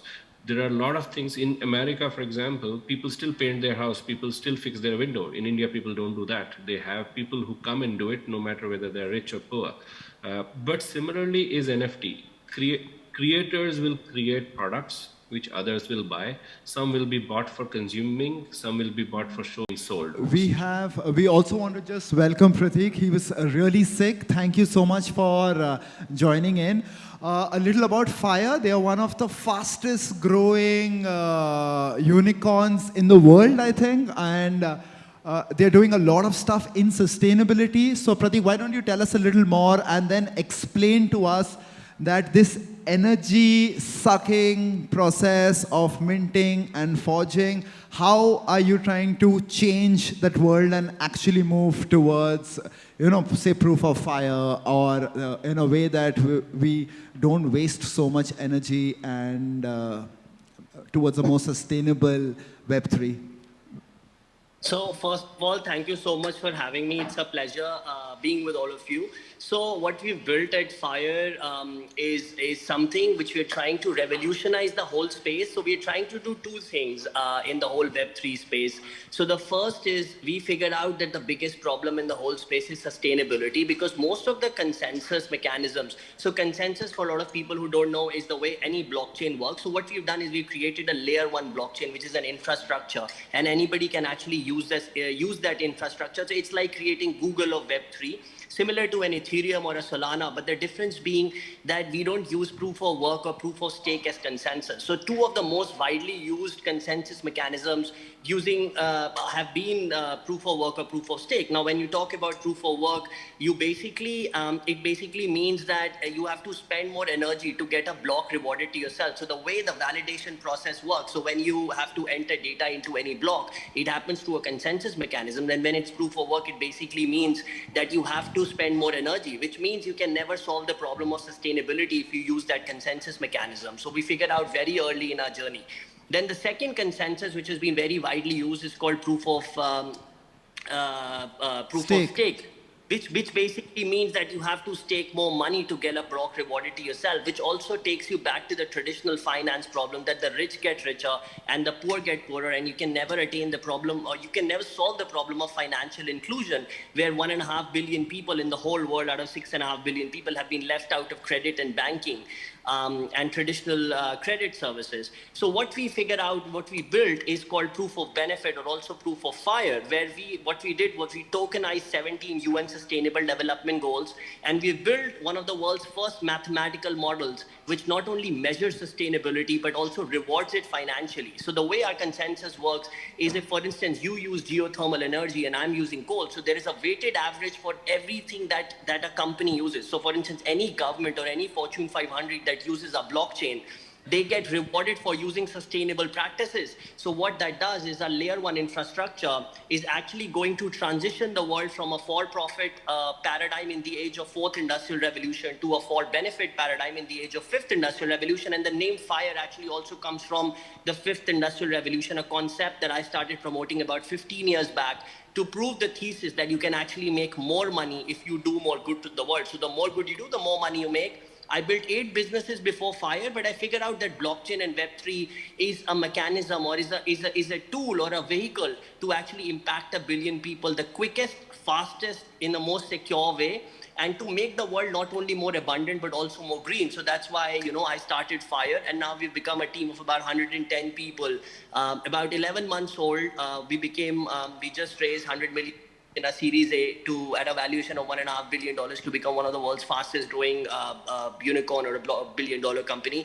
But the journey for us has been very fascinating, because the difference we've taken, the different route we've taken, unlike an Ethereum or unlike most of the other blockchain players, is we have targeted traditional systems, which basically means we figure out if we want to impact 1 billion people, we cannot do it using the small universe, which is not even 0.5% of the whole world. So unless you bring banks, unless you bring governments, unless you bring Fortune 500s to adopt the Web3 space, it's actually irrelevant, because you can build the best technology, but until it's used, it's not going to impact people. So the route that we've taken is we are working with governments and we are working with Fortune 500 companies. So we've already signed innumerable MOUs in India, in the US, in Nigeria, to bring the government in the Web3 space. That's fascinating, Prateek.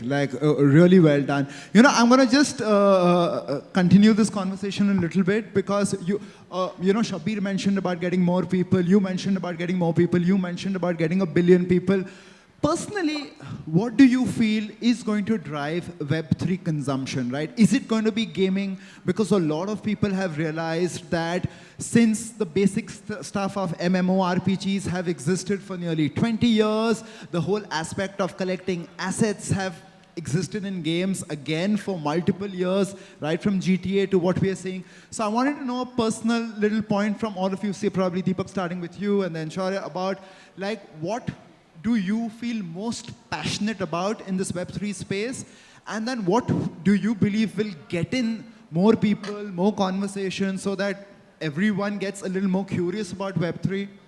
Yeah, so right now for us, creator community is the first part, but gaming again is a very strong, and still it's not started in India. So I wanted to give example of Axie Infinity, which is like big, but getting user to understand. Since you mentioned Axie Infinity was a game, a play to earn game where you could have little monsters, collect little monsters, get them to play against each other and win money, right? Yeah. So again, for India, first let them understand what the crypto is or token is, how to create wallets. So that's the first part which we have to explain people, because that's a starting point, and we have like billions of people. So right now, I'll give you example. We have 165 plus million users, but in that, in last 3 months, we just started, activating the wallet, and we have more than 1 million activated wallet where they get earnings from the token. So we drop me about 50,000 tokens every day for their contribution. So right now, making them understand what the wallet is, how token work, what you will get for your contribution, that is very important for, Interesting. Shar, what do you think is going to drive Web3 over the next 1 year or so? Yeah, I think I think investment is something that's very key, and a lot of projects, whether it is involving artists and fan management, or whether, as Pratik put together, the FIRE philosophy. So I think investment is the core of everything in a DAO structure. So anything and everything to do around investment of philanthropy, music, and sports. I think these 3 segments are very, very strong, where I see a very nice use case of DAO growing omnidirectionally. So it's across length and breadth, where the members and the community also increases. And I said the NFT economics also increases as the circulation will also increase. I think recently we saw Nike also, creating Nike's NFTs. been doing stuff in Decentraland, they came up with the Sandbox, digital Roblox. sneakers. We have been wearing the physical sneakers, but now it's digital sneakers. Now That's a marketing manager's utopia, right? Like someone is paying to actually wear your digital and you sneaker in the metaverse. So basically you can download the image of Mona Lisa from Google. So what is the fun of having the NFT? It's basically the authentic copy, the smart contract that you really part of it, because you hold a piece of the authentic artwork with you as a owner, as a proud owner, and that gives the pride. So it's a sense of pride, transparency, and as well as Very the interesting. Shabir, what do you think is going to drive, how are we going to get 1 billion, especially Indians, right? Like I know both of you, in fact, Pradeep, you're based out of companies which are not in India, but tell us how are we going to get onboard more Indians onto this Web3 bandwagon? I think it's the ease of adoption, and ease of adoption happens in 2 ways. One is how easily can I create an account or a wallet or my AML or KYC? How easily can I do it? Can I do it with 1 click? I think analogy to that is how easily you could get your Paytm account. I think it has to be made as simple and easy as that. I think that will build adoption. The second is, what happens when you get adoption? I mean, I opened my account, or I entered the Web3 space. What do I do there? The world needs to give them, or the Web3 ecosystem needs to make it much more simpler to do simple things, and we get rewarded much better. For example, if I'm watching content like Chingari does, is watching content, you get tokens, right? Nothing much has changed in their life, but they still started getting tokens. So I strongly believe in that fan economy ecosystem that is we're talking about. And like what we are planning at New Media Holdings and One Digital is also, we are going to be very soon announcing our entry into the Web3, because while we've been doing private network metaverses for the defense space for almost 4 years now, but we are entering the public side of it now with R1, Layer 1, Layer 2, Layer 3s, which will basically have a very different dynamic of how it operates. The function also works very differently.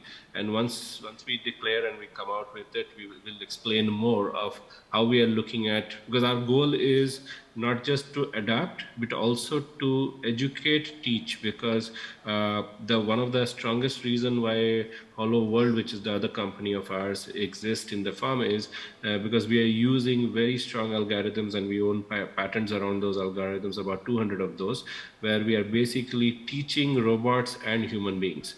And we also have a body suit which basically simulates every muscle movement.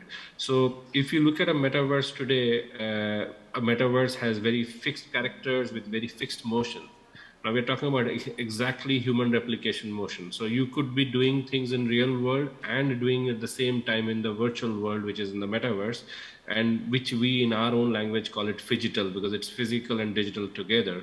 And that's, once that ecosystem opens up, your gaming, your communication, your education, everything can become very universal. Like, imagine the impact while we are doing basic things. Imagine the impact it will have in the education space, because the true nature of uniformity of education can be made available anywhere in the world. And there are many things which, obviously, we are looking at the fun part, the exciting part, the money-making part, but imagine this as a way of life of the future, and that's how it is going to be. Fascinating. Pratik, what do you think is going to drive the next billion people onto Web3, especially India? I think we would need 1 million blockchain Web3 entrepreneurs, or 1 million CEOs. The way I think of a CEO is collaborate, experiment, and own. That's what all about the Web3 space. So it's a very small space. It's kind of budding. So you need to collaborate. I think one esteemed panelist also mentioned about investments. I think that's going to be very important in two spaces. One is the Web3 decentralized space, and the second is sustainability. So pretty much centered around the fifth industrial revolution concept that we've been kind of promoting. We have actually also, Shabir mentioned about education. I think it's going to play a very, very active role to also increase the ease of accessibility and make a layman understand. So currently my mom, when she uses Facebook, she doesn't know what's going on in the background, but she can actually do an instant messaging. And that's why the use of Web2 kind of increased, because the technology is not doesn't hamper the use. So I think that's also has to enter the Web3 space. So what we are doing is, since we are a layer 1 blockchain, also one of the very few layer 1 sustainable blockchains, what we've done is we started a digital university where we are giving grants to developers to start building on top of us. So we're doing two things here. One is B2B and B2C. B2B, I already mentioned, we are working with governments and Fortune 500s, because through that we get access to millions of people through those B2B players. On the other side, we are doing B2C, where we have started a digital university to educate on the, how to build on a layer 1 blockchain. So educate a developer, and we are starting a course in 90 days. You can actually, any developer can actually end up becoming a Web3 developer, meaning that you can actually learn Rust and Substrate and actually code. So that's, I think, going to be a very, very important piece to solve the whole puzzle of adoption. So in 90 days, we're starting a program where anybody can become a developer, and we're going to give them grants. So the first thing is educate them. Once the education is done, then we will invest in them if they are centered around the theme of the fifth industrial revolution, which is about working at the intersection of Web3 and sustainability, which in the nutshell, so in 3 years, if you talk about, by 2030, as India goes ahead to achieve the United Nations Sustainable Development Goals, which mean the 17 UN SDGs, on one side, I think Web3 is going to play a big, big role to actually achieve all the social goals. Because I think Shabir mentioned, a lot of people have thought that Web3 is a space to earn money, but that's not how I think of the space. I think it's going to be the epicenter of, and India needs to be the epicenter of the whole revolution, where you're going to achieve 17 UN Sustainable Development Goals, which can be health or climate or education or solar or anything, using the power of decentralized or distributed ledger technology, which is blockchain. So we are doing all of that. We are doing education on one side for B2B and B2C. We are doing investments into B2B, B2C players, and we are making sure that the adoption happens. And in the end, my mom in 10 years or all the mothers can actually also adopt the technology, because nobody knows what's going on the back end.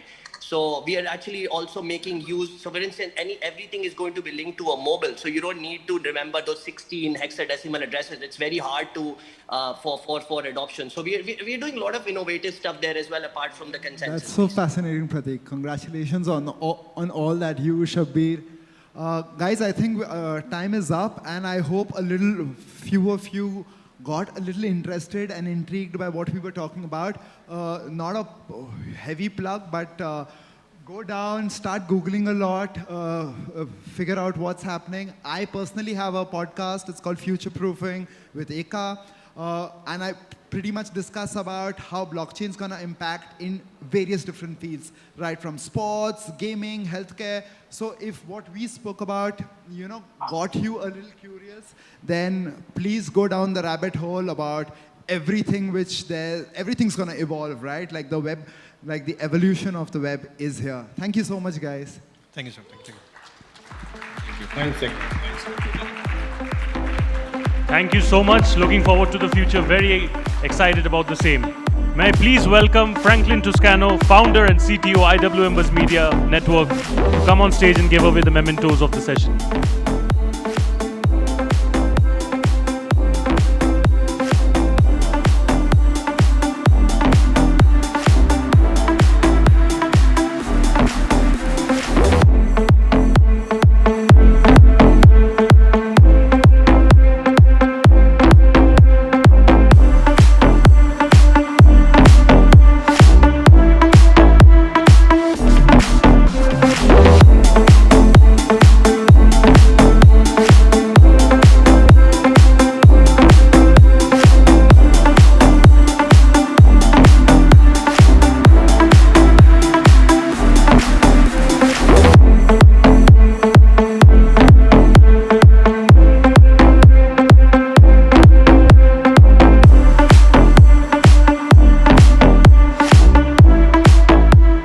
Thank you so much, gentlemen.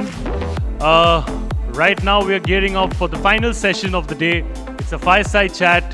We're all very excited for the same. Before I introduce my moderator for the session and also our guest for the session, can we please play a special AV that we have to welcome our guest? Can we please play the AV?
It's a lovely AV indeed. I think we're all very excited. Just moments away when we welcome ma'am and our moderator for the session.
Till the time we have her, can we please request to play the AV once again?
Says it all, doesn't it?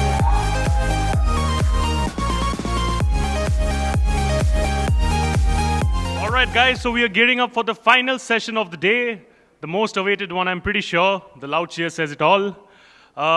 Before we begin, I'll request everyone, we have more people coming in, so I'll request everyone to please play the promo once again so that we can welcome our guest once again in grand style.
conduct this special fireside chat, may I please welcome Ram Kamal Mukherjee, journalist, author, biographer, columnist and filmmaker. And to say something about Vidya Balan ma'am, I think she needs no introduction. She's one of the finest actresses in the country right now. She's a pioneer when it comes to representation of women in Bollywood and in movies in general. She's a recipient of many important awards, including the National Award and the Padma Shri, which is one of the highest civilian honors of the country. It's an absolute privilege to have her over here for this lovely session. Thank you so much, ma'am. You're one of my favorites. Thank you so much for joining us. Thank you, Shubhaji. Thank you. Pleasure. Over to you, Ramda.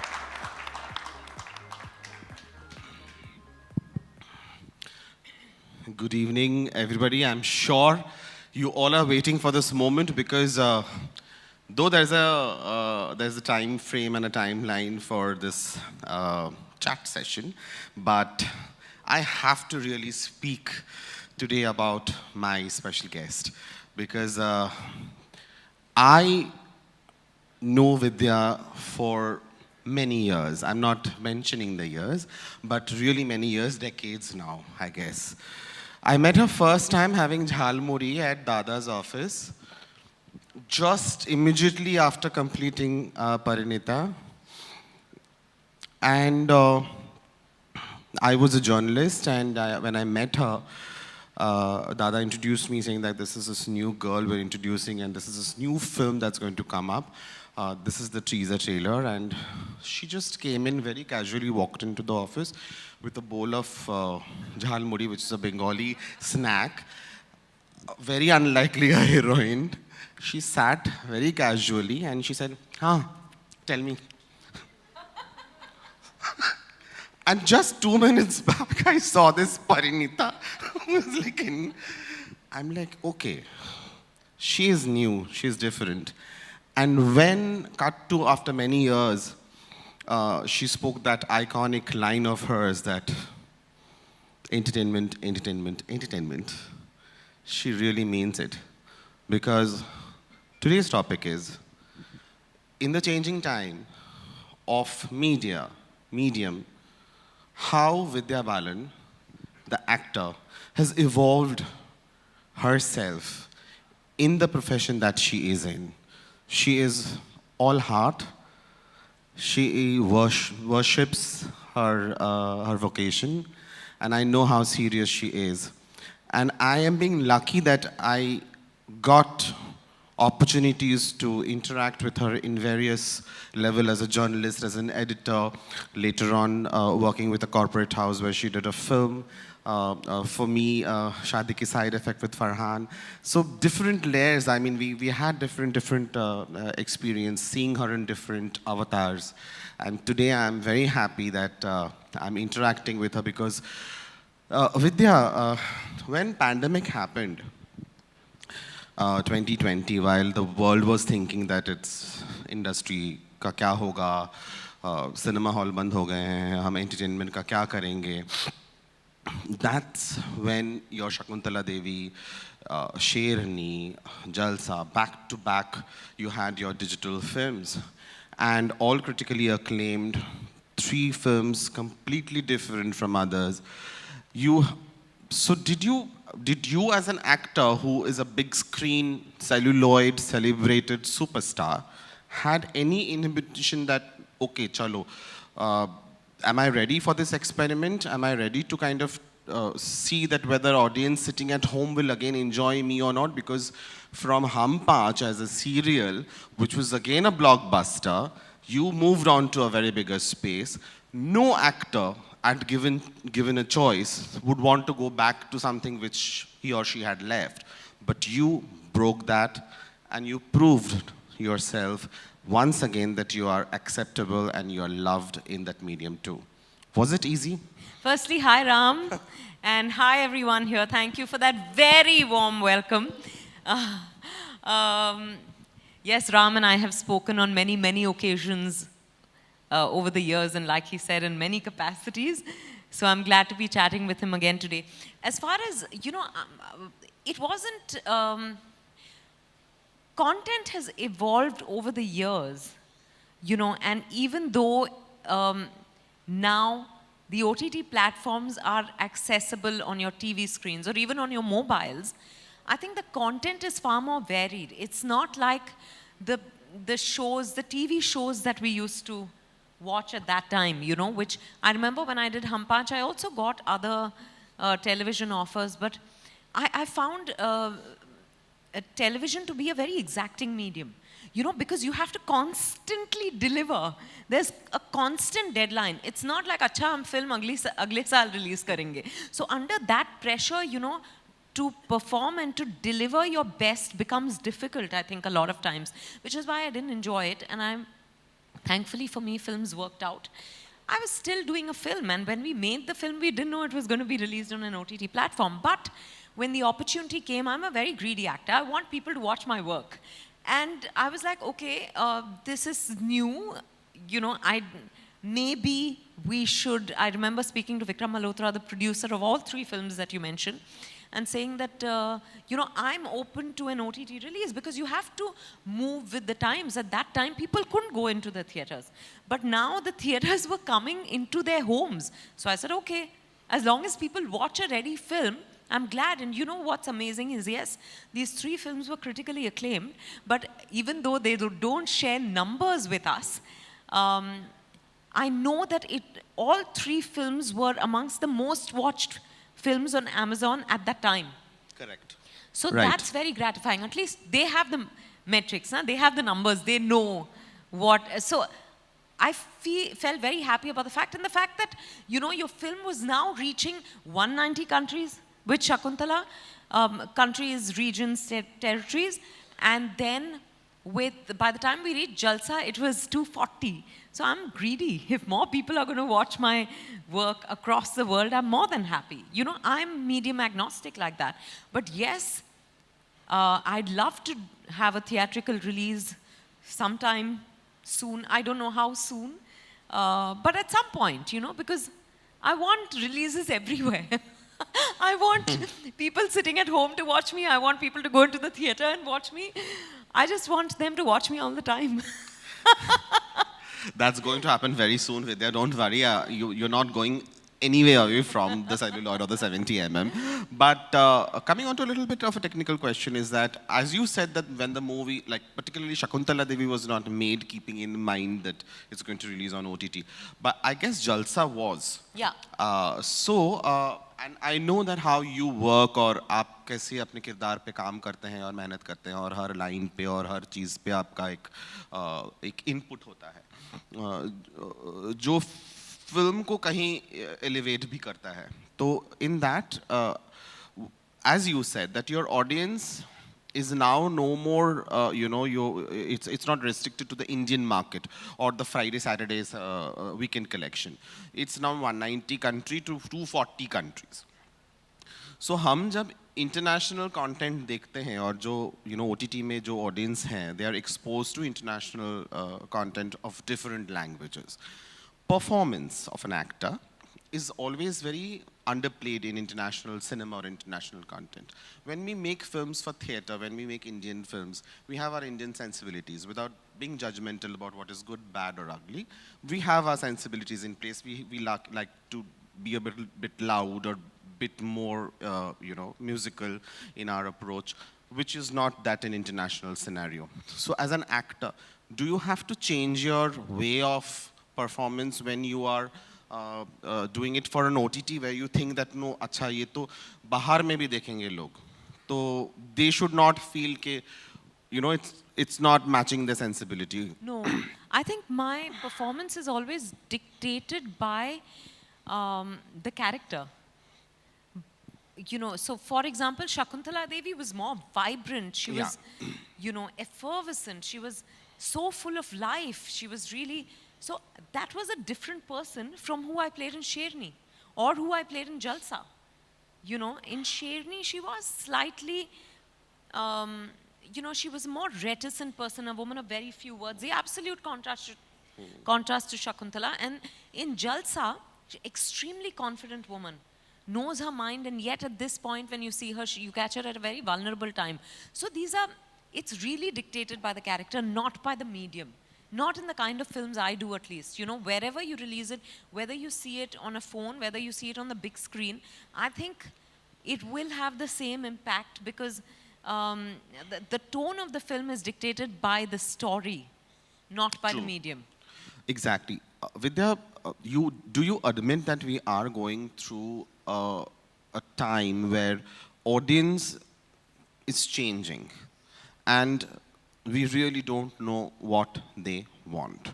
And I guess due to this pandemic or whatever, you know, they are exposed to different kind of a content. They were during the lockdown, and now, you know, big ticket movies are not working, star names are not working.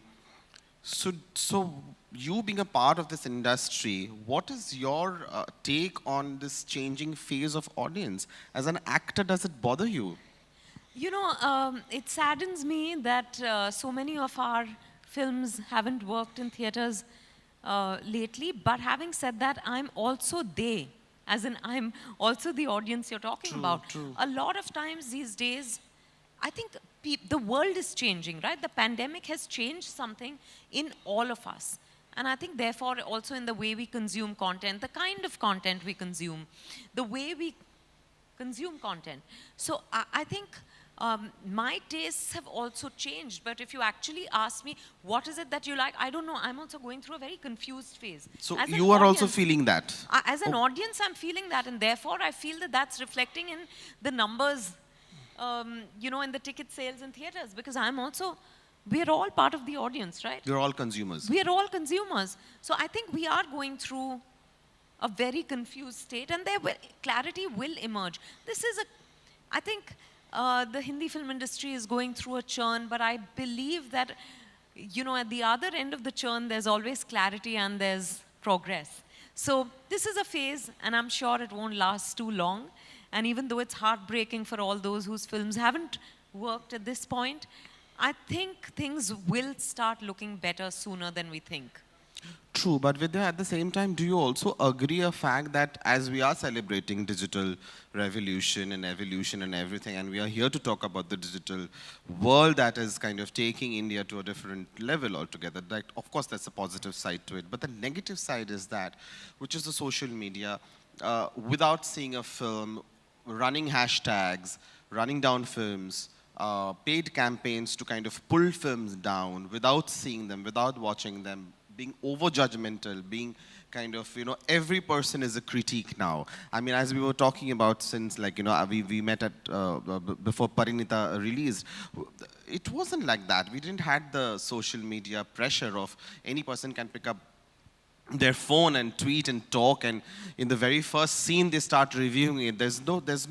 Even the norms have changed. 1-word review, 5-second reviews, 10-minute reviews. You guys put in a year, 2 years for a movie, and you wait for people to at least watch it for 2 hours and then come out and talk about it. But things have changed. But you know, Ram, I think over the years, I remember 10 years ago when there were certain producers, directors who decided that they're not going to show their films to critics because they felt कि अच्छा अभी तो review Friday सुबह को ही निकल रहा है जब film release हो रही है, तो that's not good for our film. You know, why should people get influenced by the review? So every few years there will be, as we keep moving forward. Now there's social media now. Of course, I personally don't like the fact that people are sitting in the theater not focusing on the film. Every 5 seconds they're reviewing. Arey, at least watch the film, na yaar. Sometimes people don't even know what the film is about. They've not even watched the film and they are giving their 2 bits. But I'm saying that is today, you know, that is how the world is. We can't fight that. But I do believe that when a film connects, it doesn't matter, you know, whether someone is tweeting a review or whether someone is posting something on Instagram or doing a video like a vlog from the theater. It really doesn't matter. When a film connects, it does, and it does well. You know, was it very different when earlier in the year we've had a few films that did really well? So, you know, the world hasn't changed dramatically in 4 months. But you know, when a film connects, it connects. All this doesn't matter then. Duration. Now, coming on to the duration part of it, people are saying that the overall study and research says that we are losing patience. We don't want to watch too long content. I'm telling you as an audience, I don't have the patience to watch anything beyond 2:15. That's it. 2 hours, 2 hours 15 at the max. I just feel like उससे ज़्यादा क्या यार मतलब फिर series बना लो ना अलग अलग एपिसोड में दिखा दो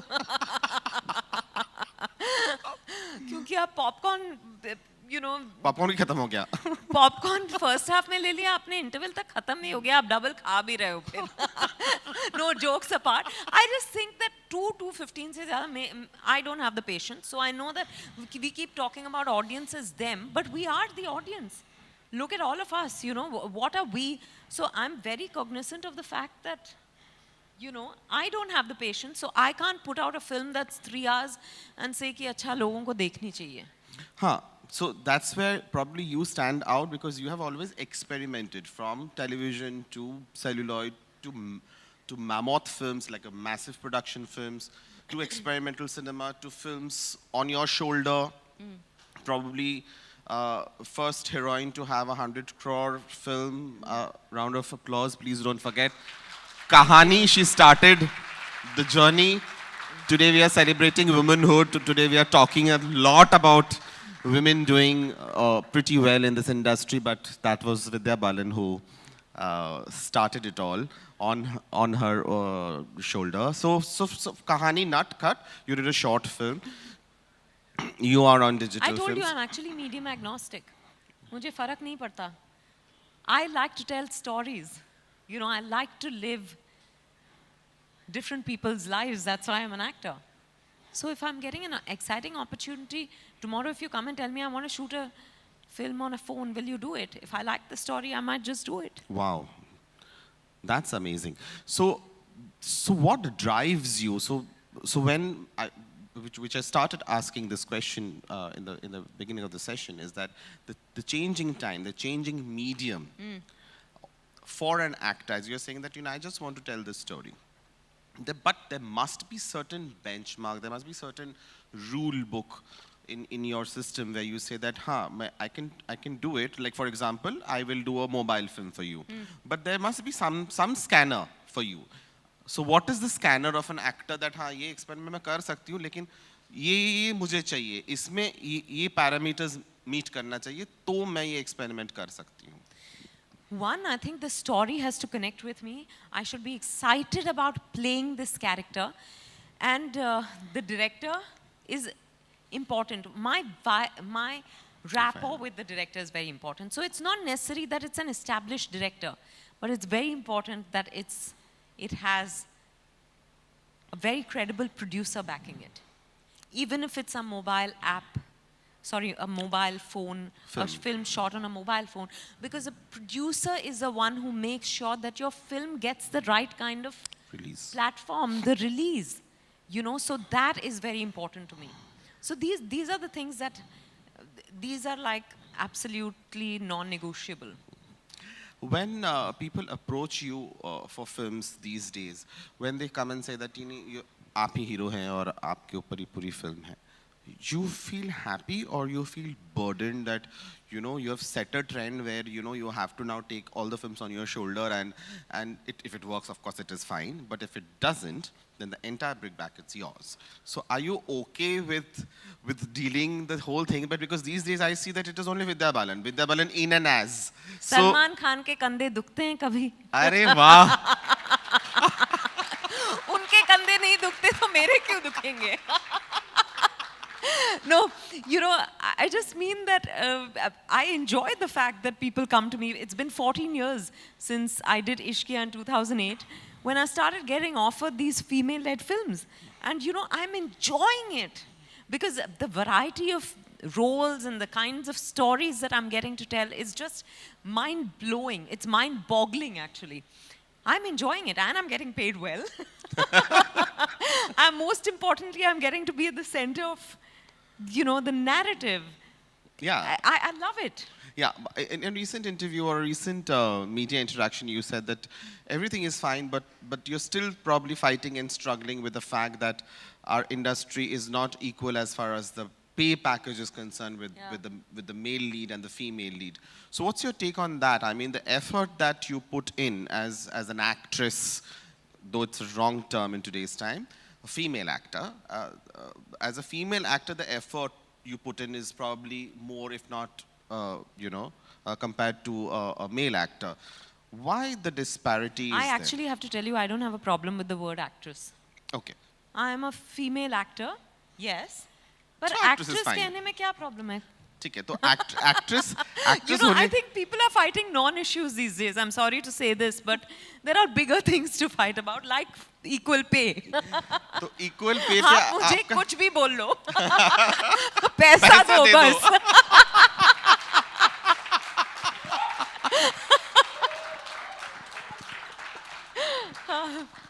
तो कैसे होगा ये equal pay? तो नहीं, पर you know, I will say this, that I feel that female-led films don't get as much of a budget. They are released more conservatively. But having said that, I'm completely cognizant of the fact that that's because historically our films have been male-led. So there have been precedents, right? So people know that इस तरह की फिल्में चलती हैं.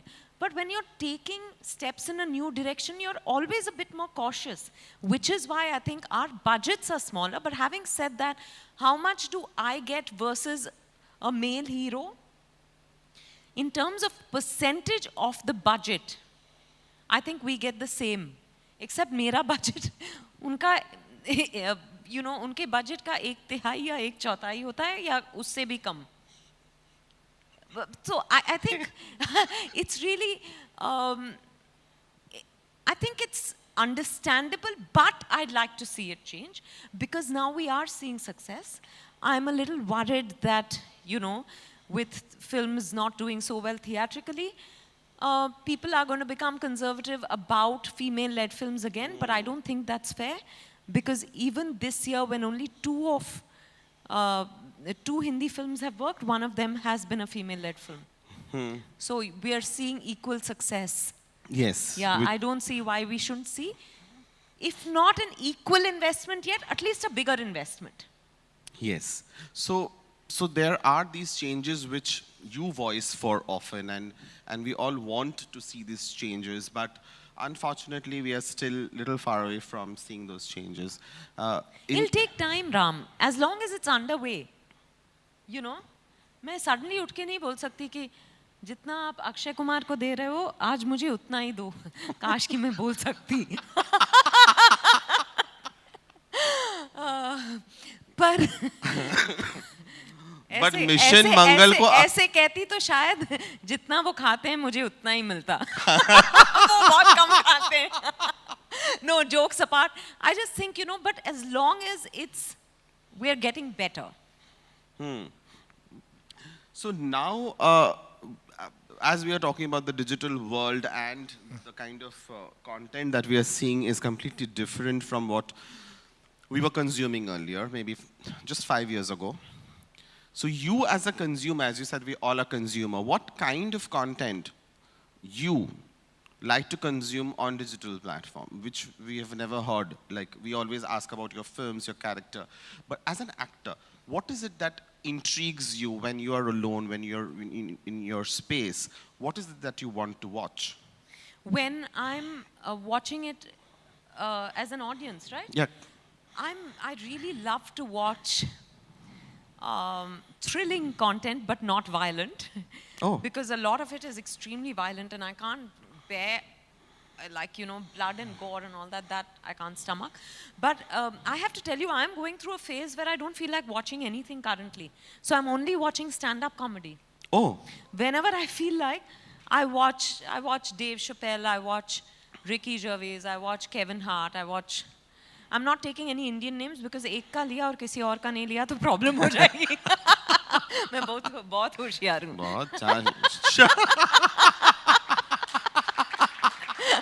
अंग्रेजों के नाम लो, ना वो मुझे जानते हैं, ना कोई खफा होगा. So why just stand, like, why are you not watching? I don't know, I just don't feel like, I think it's also reached a stage where you've watched so much content, na? अब समझ में नहीं आ रहा, you begin to for example, I watch certain shows and I predict कि अरे इसमें तो ये होने वाला है.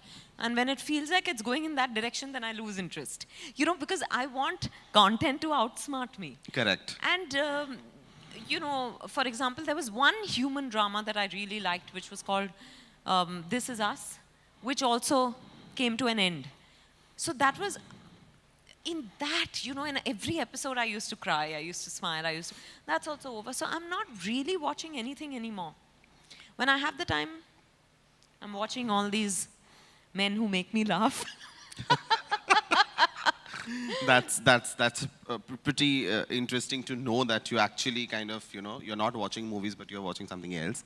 But at the same time, you know, when an actor chooses to watch somebody else's performance, earlier it was different. Earlier, you know, actors had this excuse of, you know, I'm traveling and I'm busy and you don't get time to go to the theater and can't watch. But now you can watch it on your phone, you can watch it on your device while you're, you know. So in that space, do you think that you're getting more time to see your colleagues' work, your contemporaries' work, or what is happening in the industry? Do you get I've to that? always done 1 or 2 films, so I've always had the time to watch other people's work. If I've not watched it, it's because I didn't want to watch it. I'll be very honest with you. मुझे trials में जाना अच्छा नहीं लगता. अच्छा. Because वहाँ अगर picture अच्छी नहीं लगी तो बाहर आके झूठ बोलना पड़ता है और you know, it's like चेहरे पे कुछ आपका चेहरा कुछ और कह रहा होता है, आप कुछ और कह रहे होते हैं. So I stopped going for trials a while ago. कभी-कभी आप avoid नहीं कर सकते. बहुत अगर कोई करीब है तो आप चले ही जाते हो. But I think I actually love to watch everyone's work, and I'm someone who reaches out to my colleagues also, actors, directors, writers, technicians, producers. When I like someone's work, it's a, you know, I love to applaud other people's work as much as I like to get applauded. We're all part of the same industry. Like now, I haven't had a release lately in the theater, but it's not like it doesn't affect me that films are not working currently in the theaters. Correct. So what's next in Vidya's diary? Like, are we going to see you in a web series? Because you've explored almost everything, so... I don't know. I'm actually reading a lot of scripts, meeting a lot of people for narrations and stuff, but I haven't decided what to do next. But I have 2 films ready for release. Which? One is Lovers, okay, which will release at, I don't know, sometime, hopefully by the end of the year. And produced by Ellipsis Entertainment. It's with Pratik Gandhi, Sendil Ramurthy, and Ileana De Cruz. And early next year, a film that I've done with the Shakuntala director Anu Menon should release. It's called Niyat. That's got a very big cast. So yeah. But by then, in a few weeks, I'll be able to tell you what I'm doing next. But as of now... So we are not going to get the exclusive from her. So, coming on to the last segment of our chat and the whole digital revolution and actor's mind, I would like to know from your end that when a fresh, as you're saying that, you know, you're listening to script, you're meeting directors, you are hearing things, what is the instant thing apart from the character? Like you're saying that your character drives you, or character, you know, excites, if the character excites you, you say yes to the film. And of course, the director has to be really good. But apart from that, as we spoke, that audience is changing and audience's mind is changing. Do you also evaluate at the same time that, okay, if I say yes to the film in 2022, this film is going to release in 2023, by then what will be the, you know, understanding of the audience, blah, blah, blah. Do you think so far, or you just kind of, you know, an instant person? It's just in the moment, yeah. Also because I always ask myself, is this something I want to watch as an audience? That's one of the first questions I ask myself when I hear a story. If the answer is yes, I do it. If the answer is no, then I don't. Because, for example, I can't see myself doing a typical horror. Horror comedy like Bhool Bhulaiya is fine. But, you know, like horror, gory horror, I can't watch it. Therefore, I'll never do it. Never say never, but you know, I can't, because मैं खुद देख नहीं पाऊंगी अपनी film. खुद से डर जाऊंगी. So, I think it's, you know, that's always, that's the only that definitely is a criterion, but not about ek saal baad release hui to. Audience ka No, I ask myself, because I'm a member of the audience, I ask myself, is this something I want to watch? But I don't know कि इस room में हर कोई क्या देखना चाहेगा.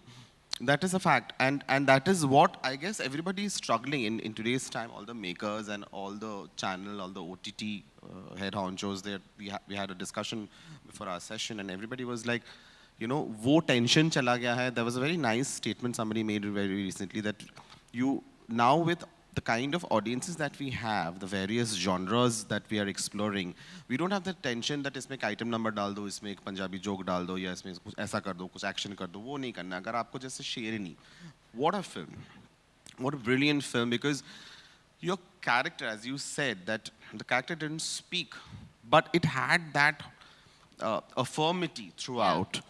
So that is something which probably, in very honestly speaking, Vidya, you'll also probably agree, will probably not work on in the theatre space in today's time.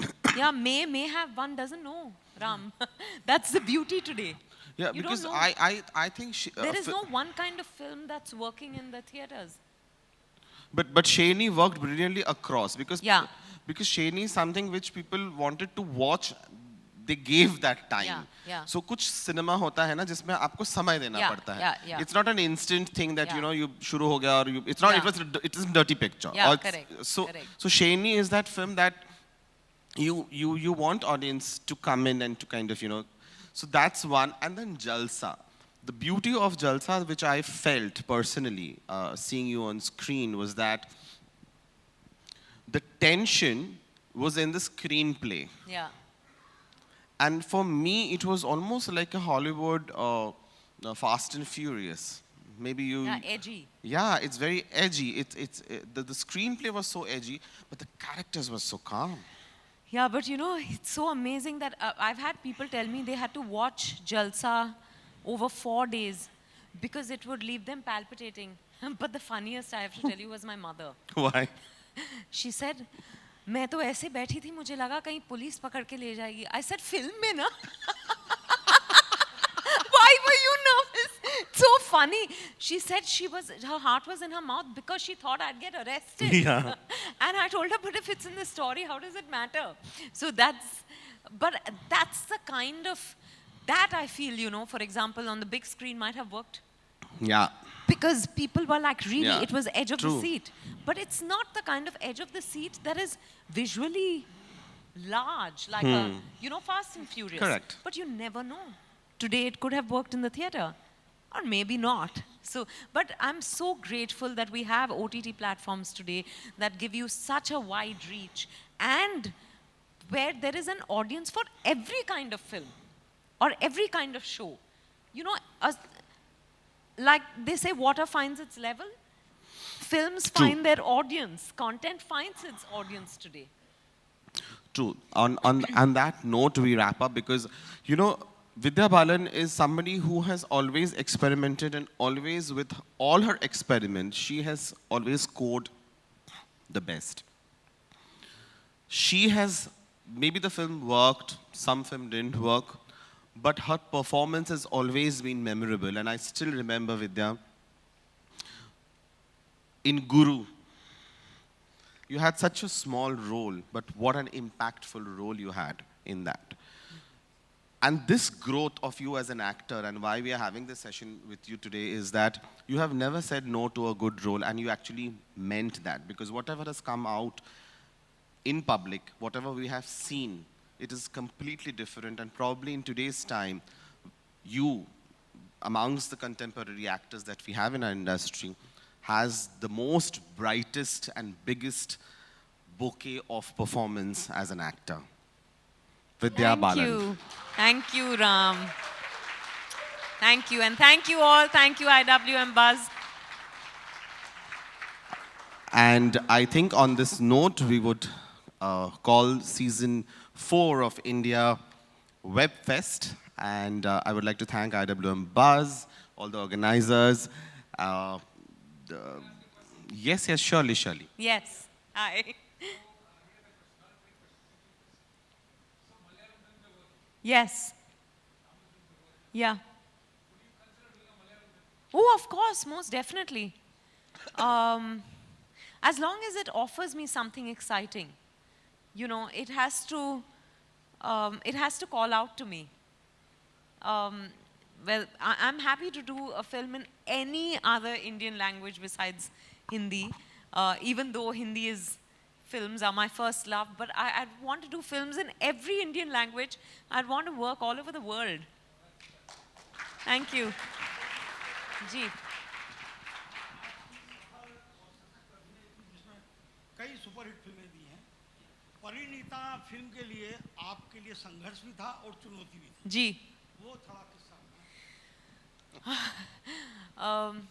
मैं अपने आप को बहुत खुशनसीब समझती हूँ कि करियर के शुरुआत में ही मुझे उस तरह का संघर्ष देखना पड़ा, क्योंकि उस वजह से आज मैं आपके सामने बैठी हूँ। एक मुझ में मैंने जब उस स्ट्रगल नहीं कहूँगी, पर जो भी बार बार मुझे टेस्ट किया जा रहा था, हाँ, विनोद चोपड़ा ने, तब मुझे लगा कि शायद मैं कभी एक्टर नहीं बनूंगी, पर फिर लगता था कि नहीं, मैं तो करके दिखाऊंगी। तो जो भी हुआ अच्छे के लिए हुआ। Thank you. Yeah, I mean, though I have wrapped the session, but ये ऐसी एक अदाकारा हैं, एक ऐसी कलाकार हैं जिन्होंने सारे नॉर्म्स तोड़े हैं, not just one. I mean, heroine typical ऐसा देखना जो हम चाहते हैं वैसा वो नहीं है, हाइट नहीं है, या जो भी उनका जो कैरेक्टराइजेशन जो फिल्मों वो करती हैं, लाइक जो मैंने गुरु का जिक्र किया है, वो कैरेक्टर शायद सारे हीरोइन ना कर दे, पर्टिकुलर एक सीन है उस फिल्म में उस डायलॉग के लिए, जो डायलॉग कन्विंसिंगली बोलना बहुत मुश्किल है एक हीरोइन के लिए, एक लड़की के लिए। आप वो फिल्म देखेंगे तो आपको समझ में आएगा मैं कौन सी सीन का जिक्र कर रहा हूँ। It's not easy for an actor to say that on screen, actress to say that. So she's always tried to kind of, break things and do it in her own way. And that's why I said that she's got the biggest and the most beautiful bouquet of performances in her career. And I'm sure the bouquet is going to become bigger and bigger and bigger. Yes to that. Thank you. Thank you all. Thank you. Well, सिर्फ फिल्में ही नहीं, I think fireside chats भी बिल्कुल 3 चीज़ों की वजह से चलती है, entertainment, entertainment, entertainment, है कि नहीं? Big round of cheers for none other than Vidya Balan.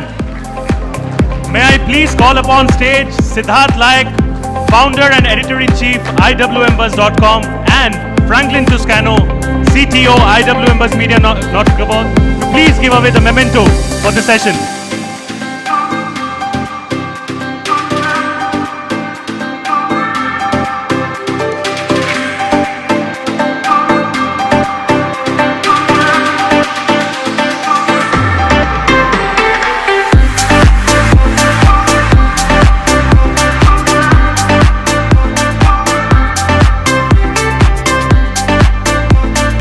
Pictures are priceless indeed.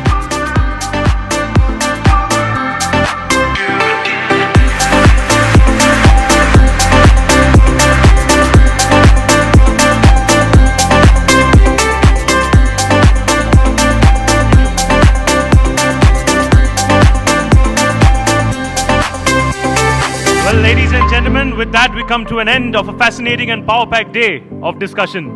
I hope you all had fun. Interesting discussions indeed, hai ki nahi? Fun hua ki nahi? Love it, love it, love it. Thank you so much. Before signing off, I would like to thank the sponsors. Viacom 18 presents India Web Fest Season 4, co-powered by OTT Play, Applause Entertainment, Inten Media, HGO&D Cafe, associate partners PTC Play, TVF, One Digital Entertainment, Slurp, Fandrum, 24 Frames Digital, and luxury vehicle partner Auto Hanger. An initiative by IWMBuzz Live. Well, we'll see you all again next season. Until then, please head out to the pre-function area to enjoy some lovely cocktail and snacks. This is your host Shubhojit signing off for the day. Thank you so much.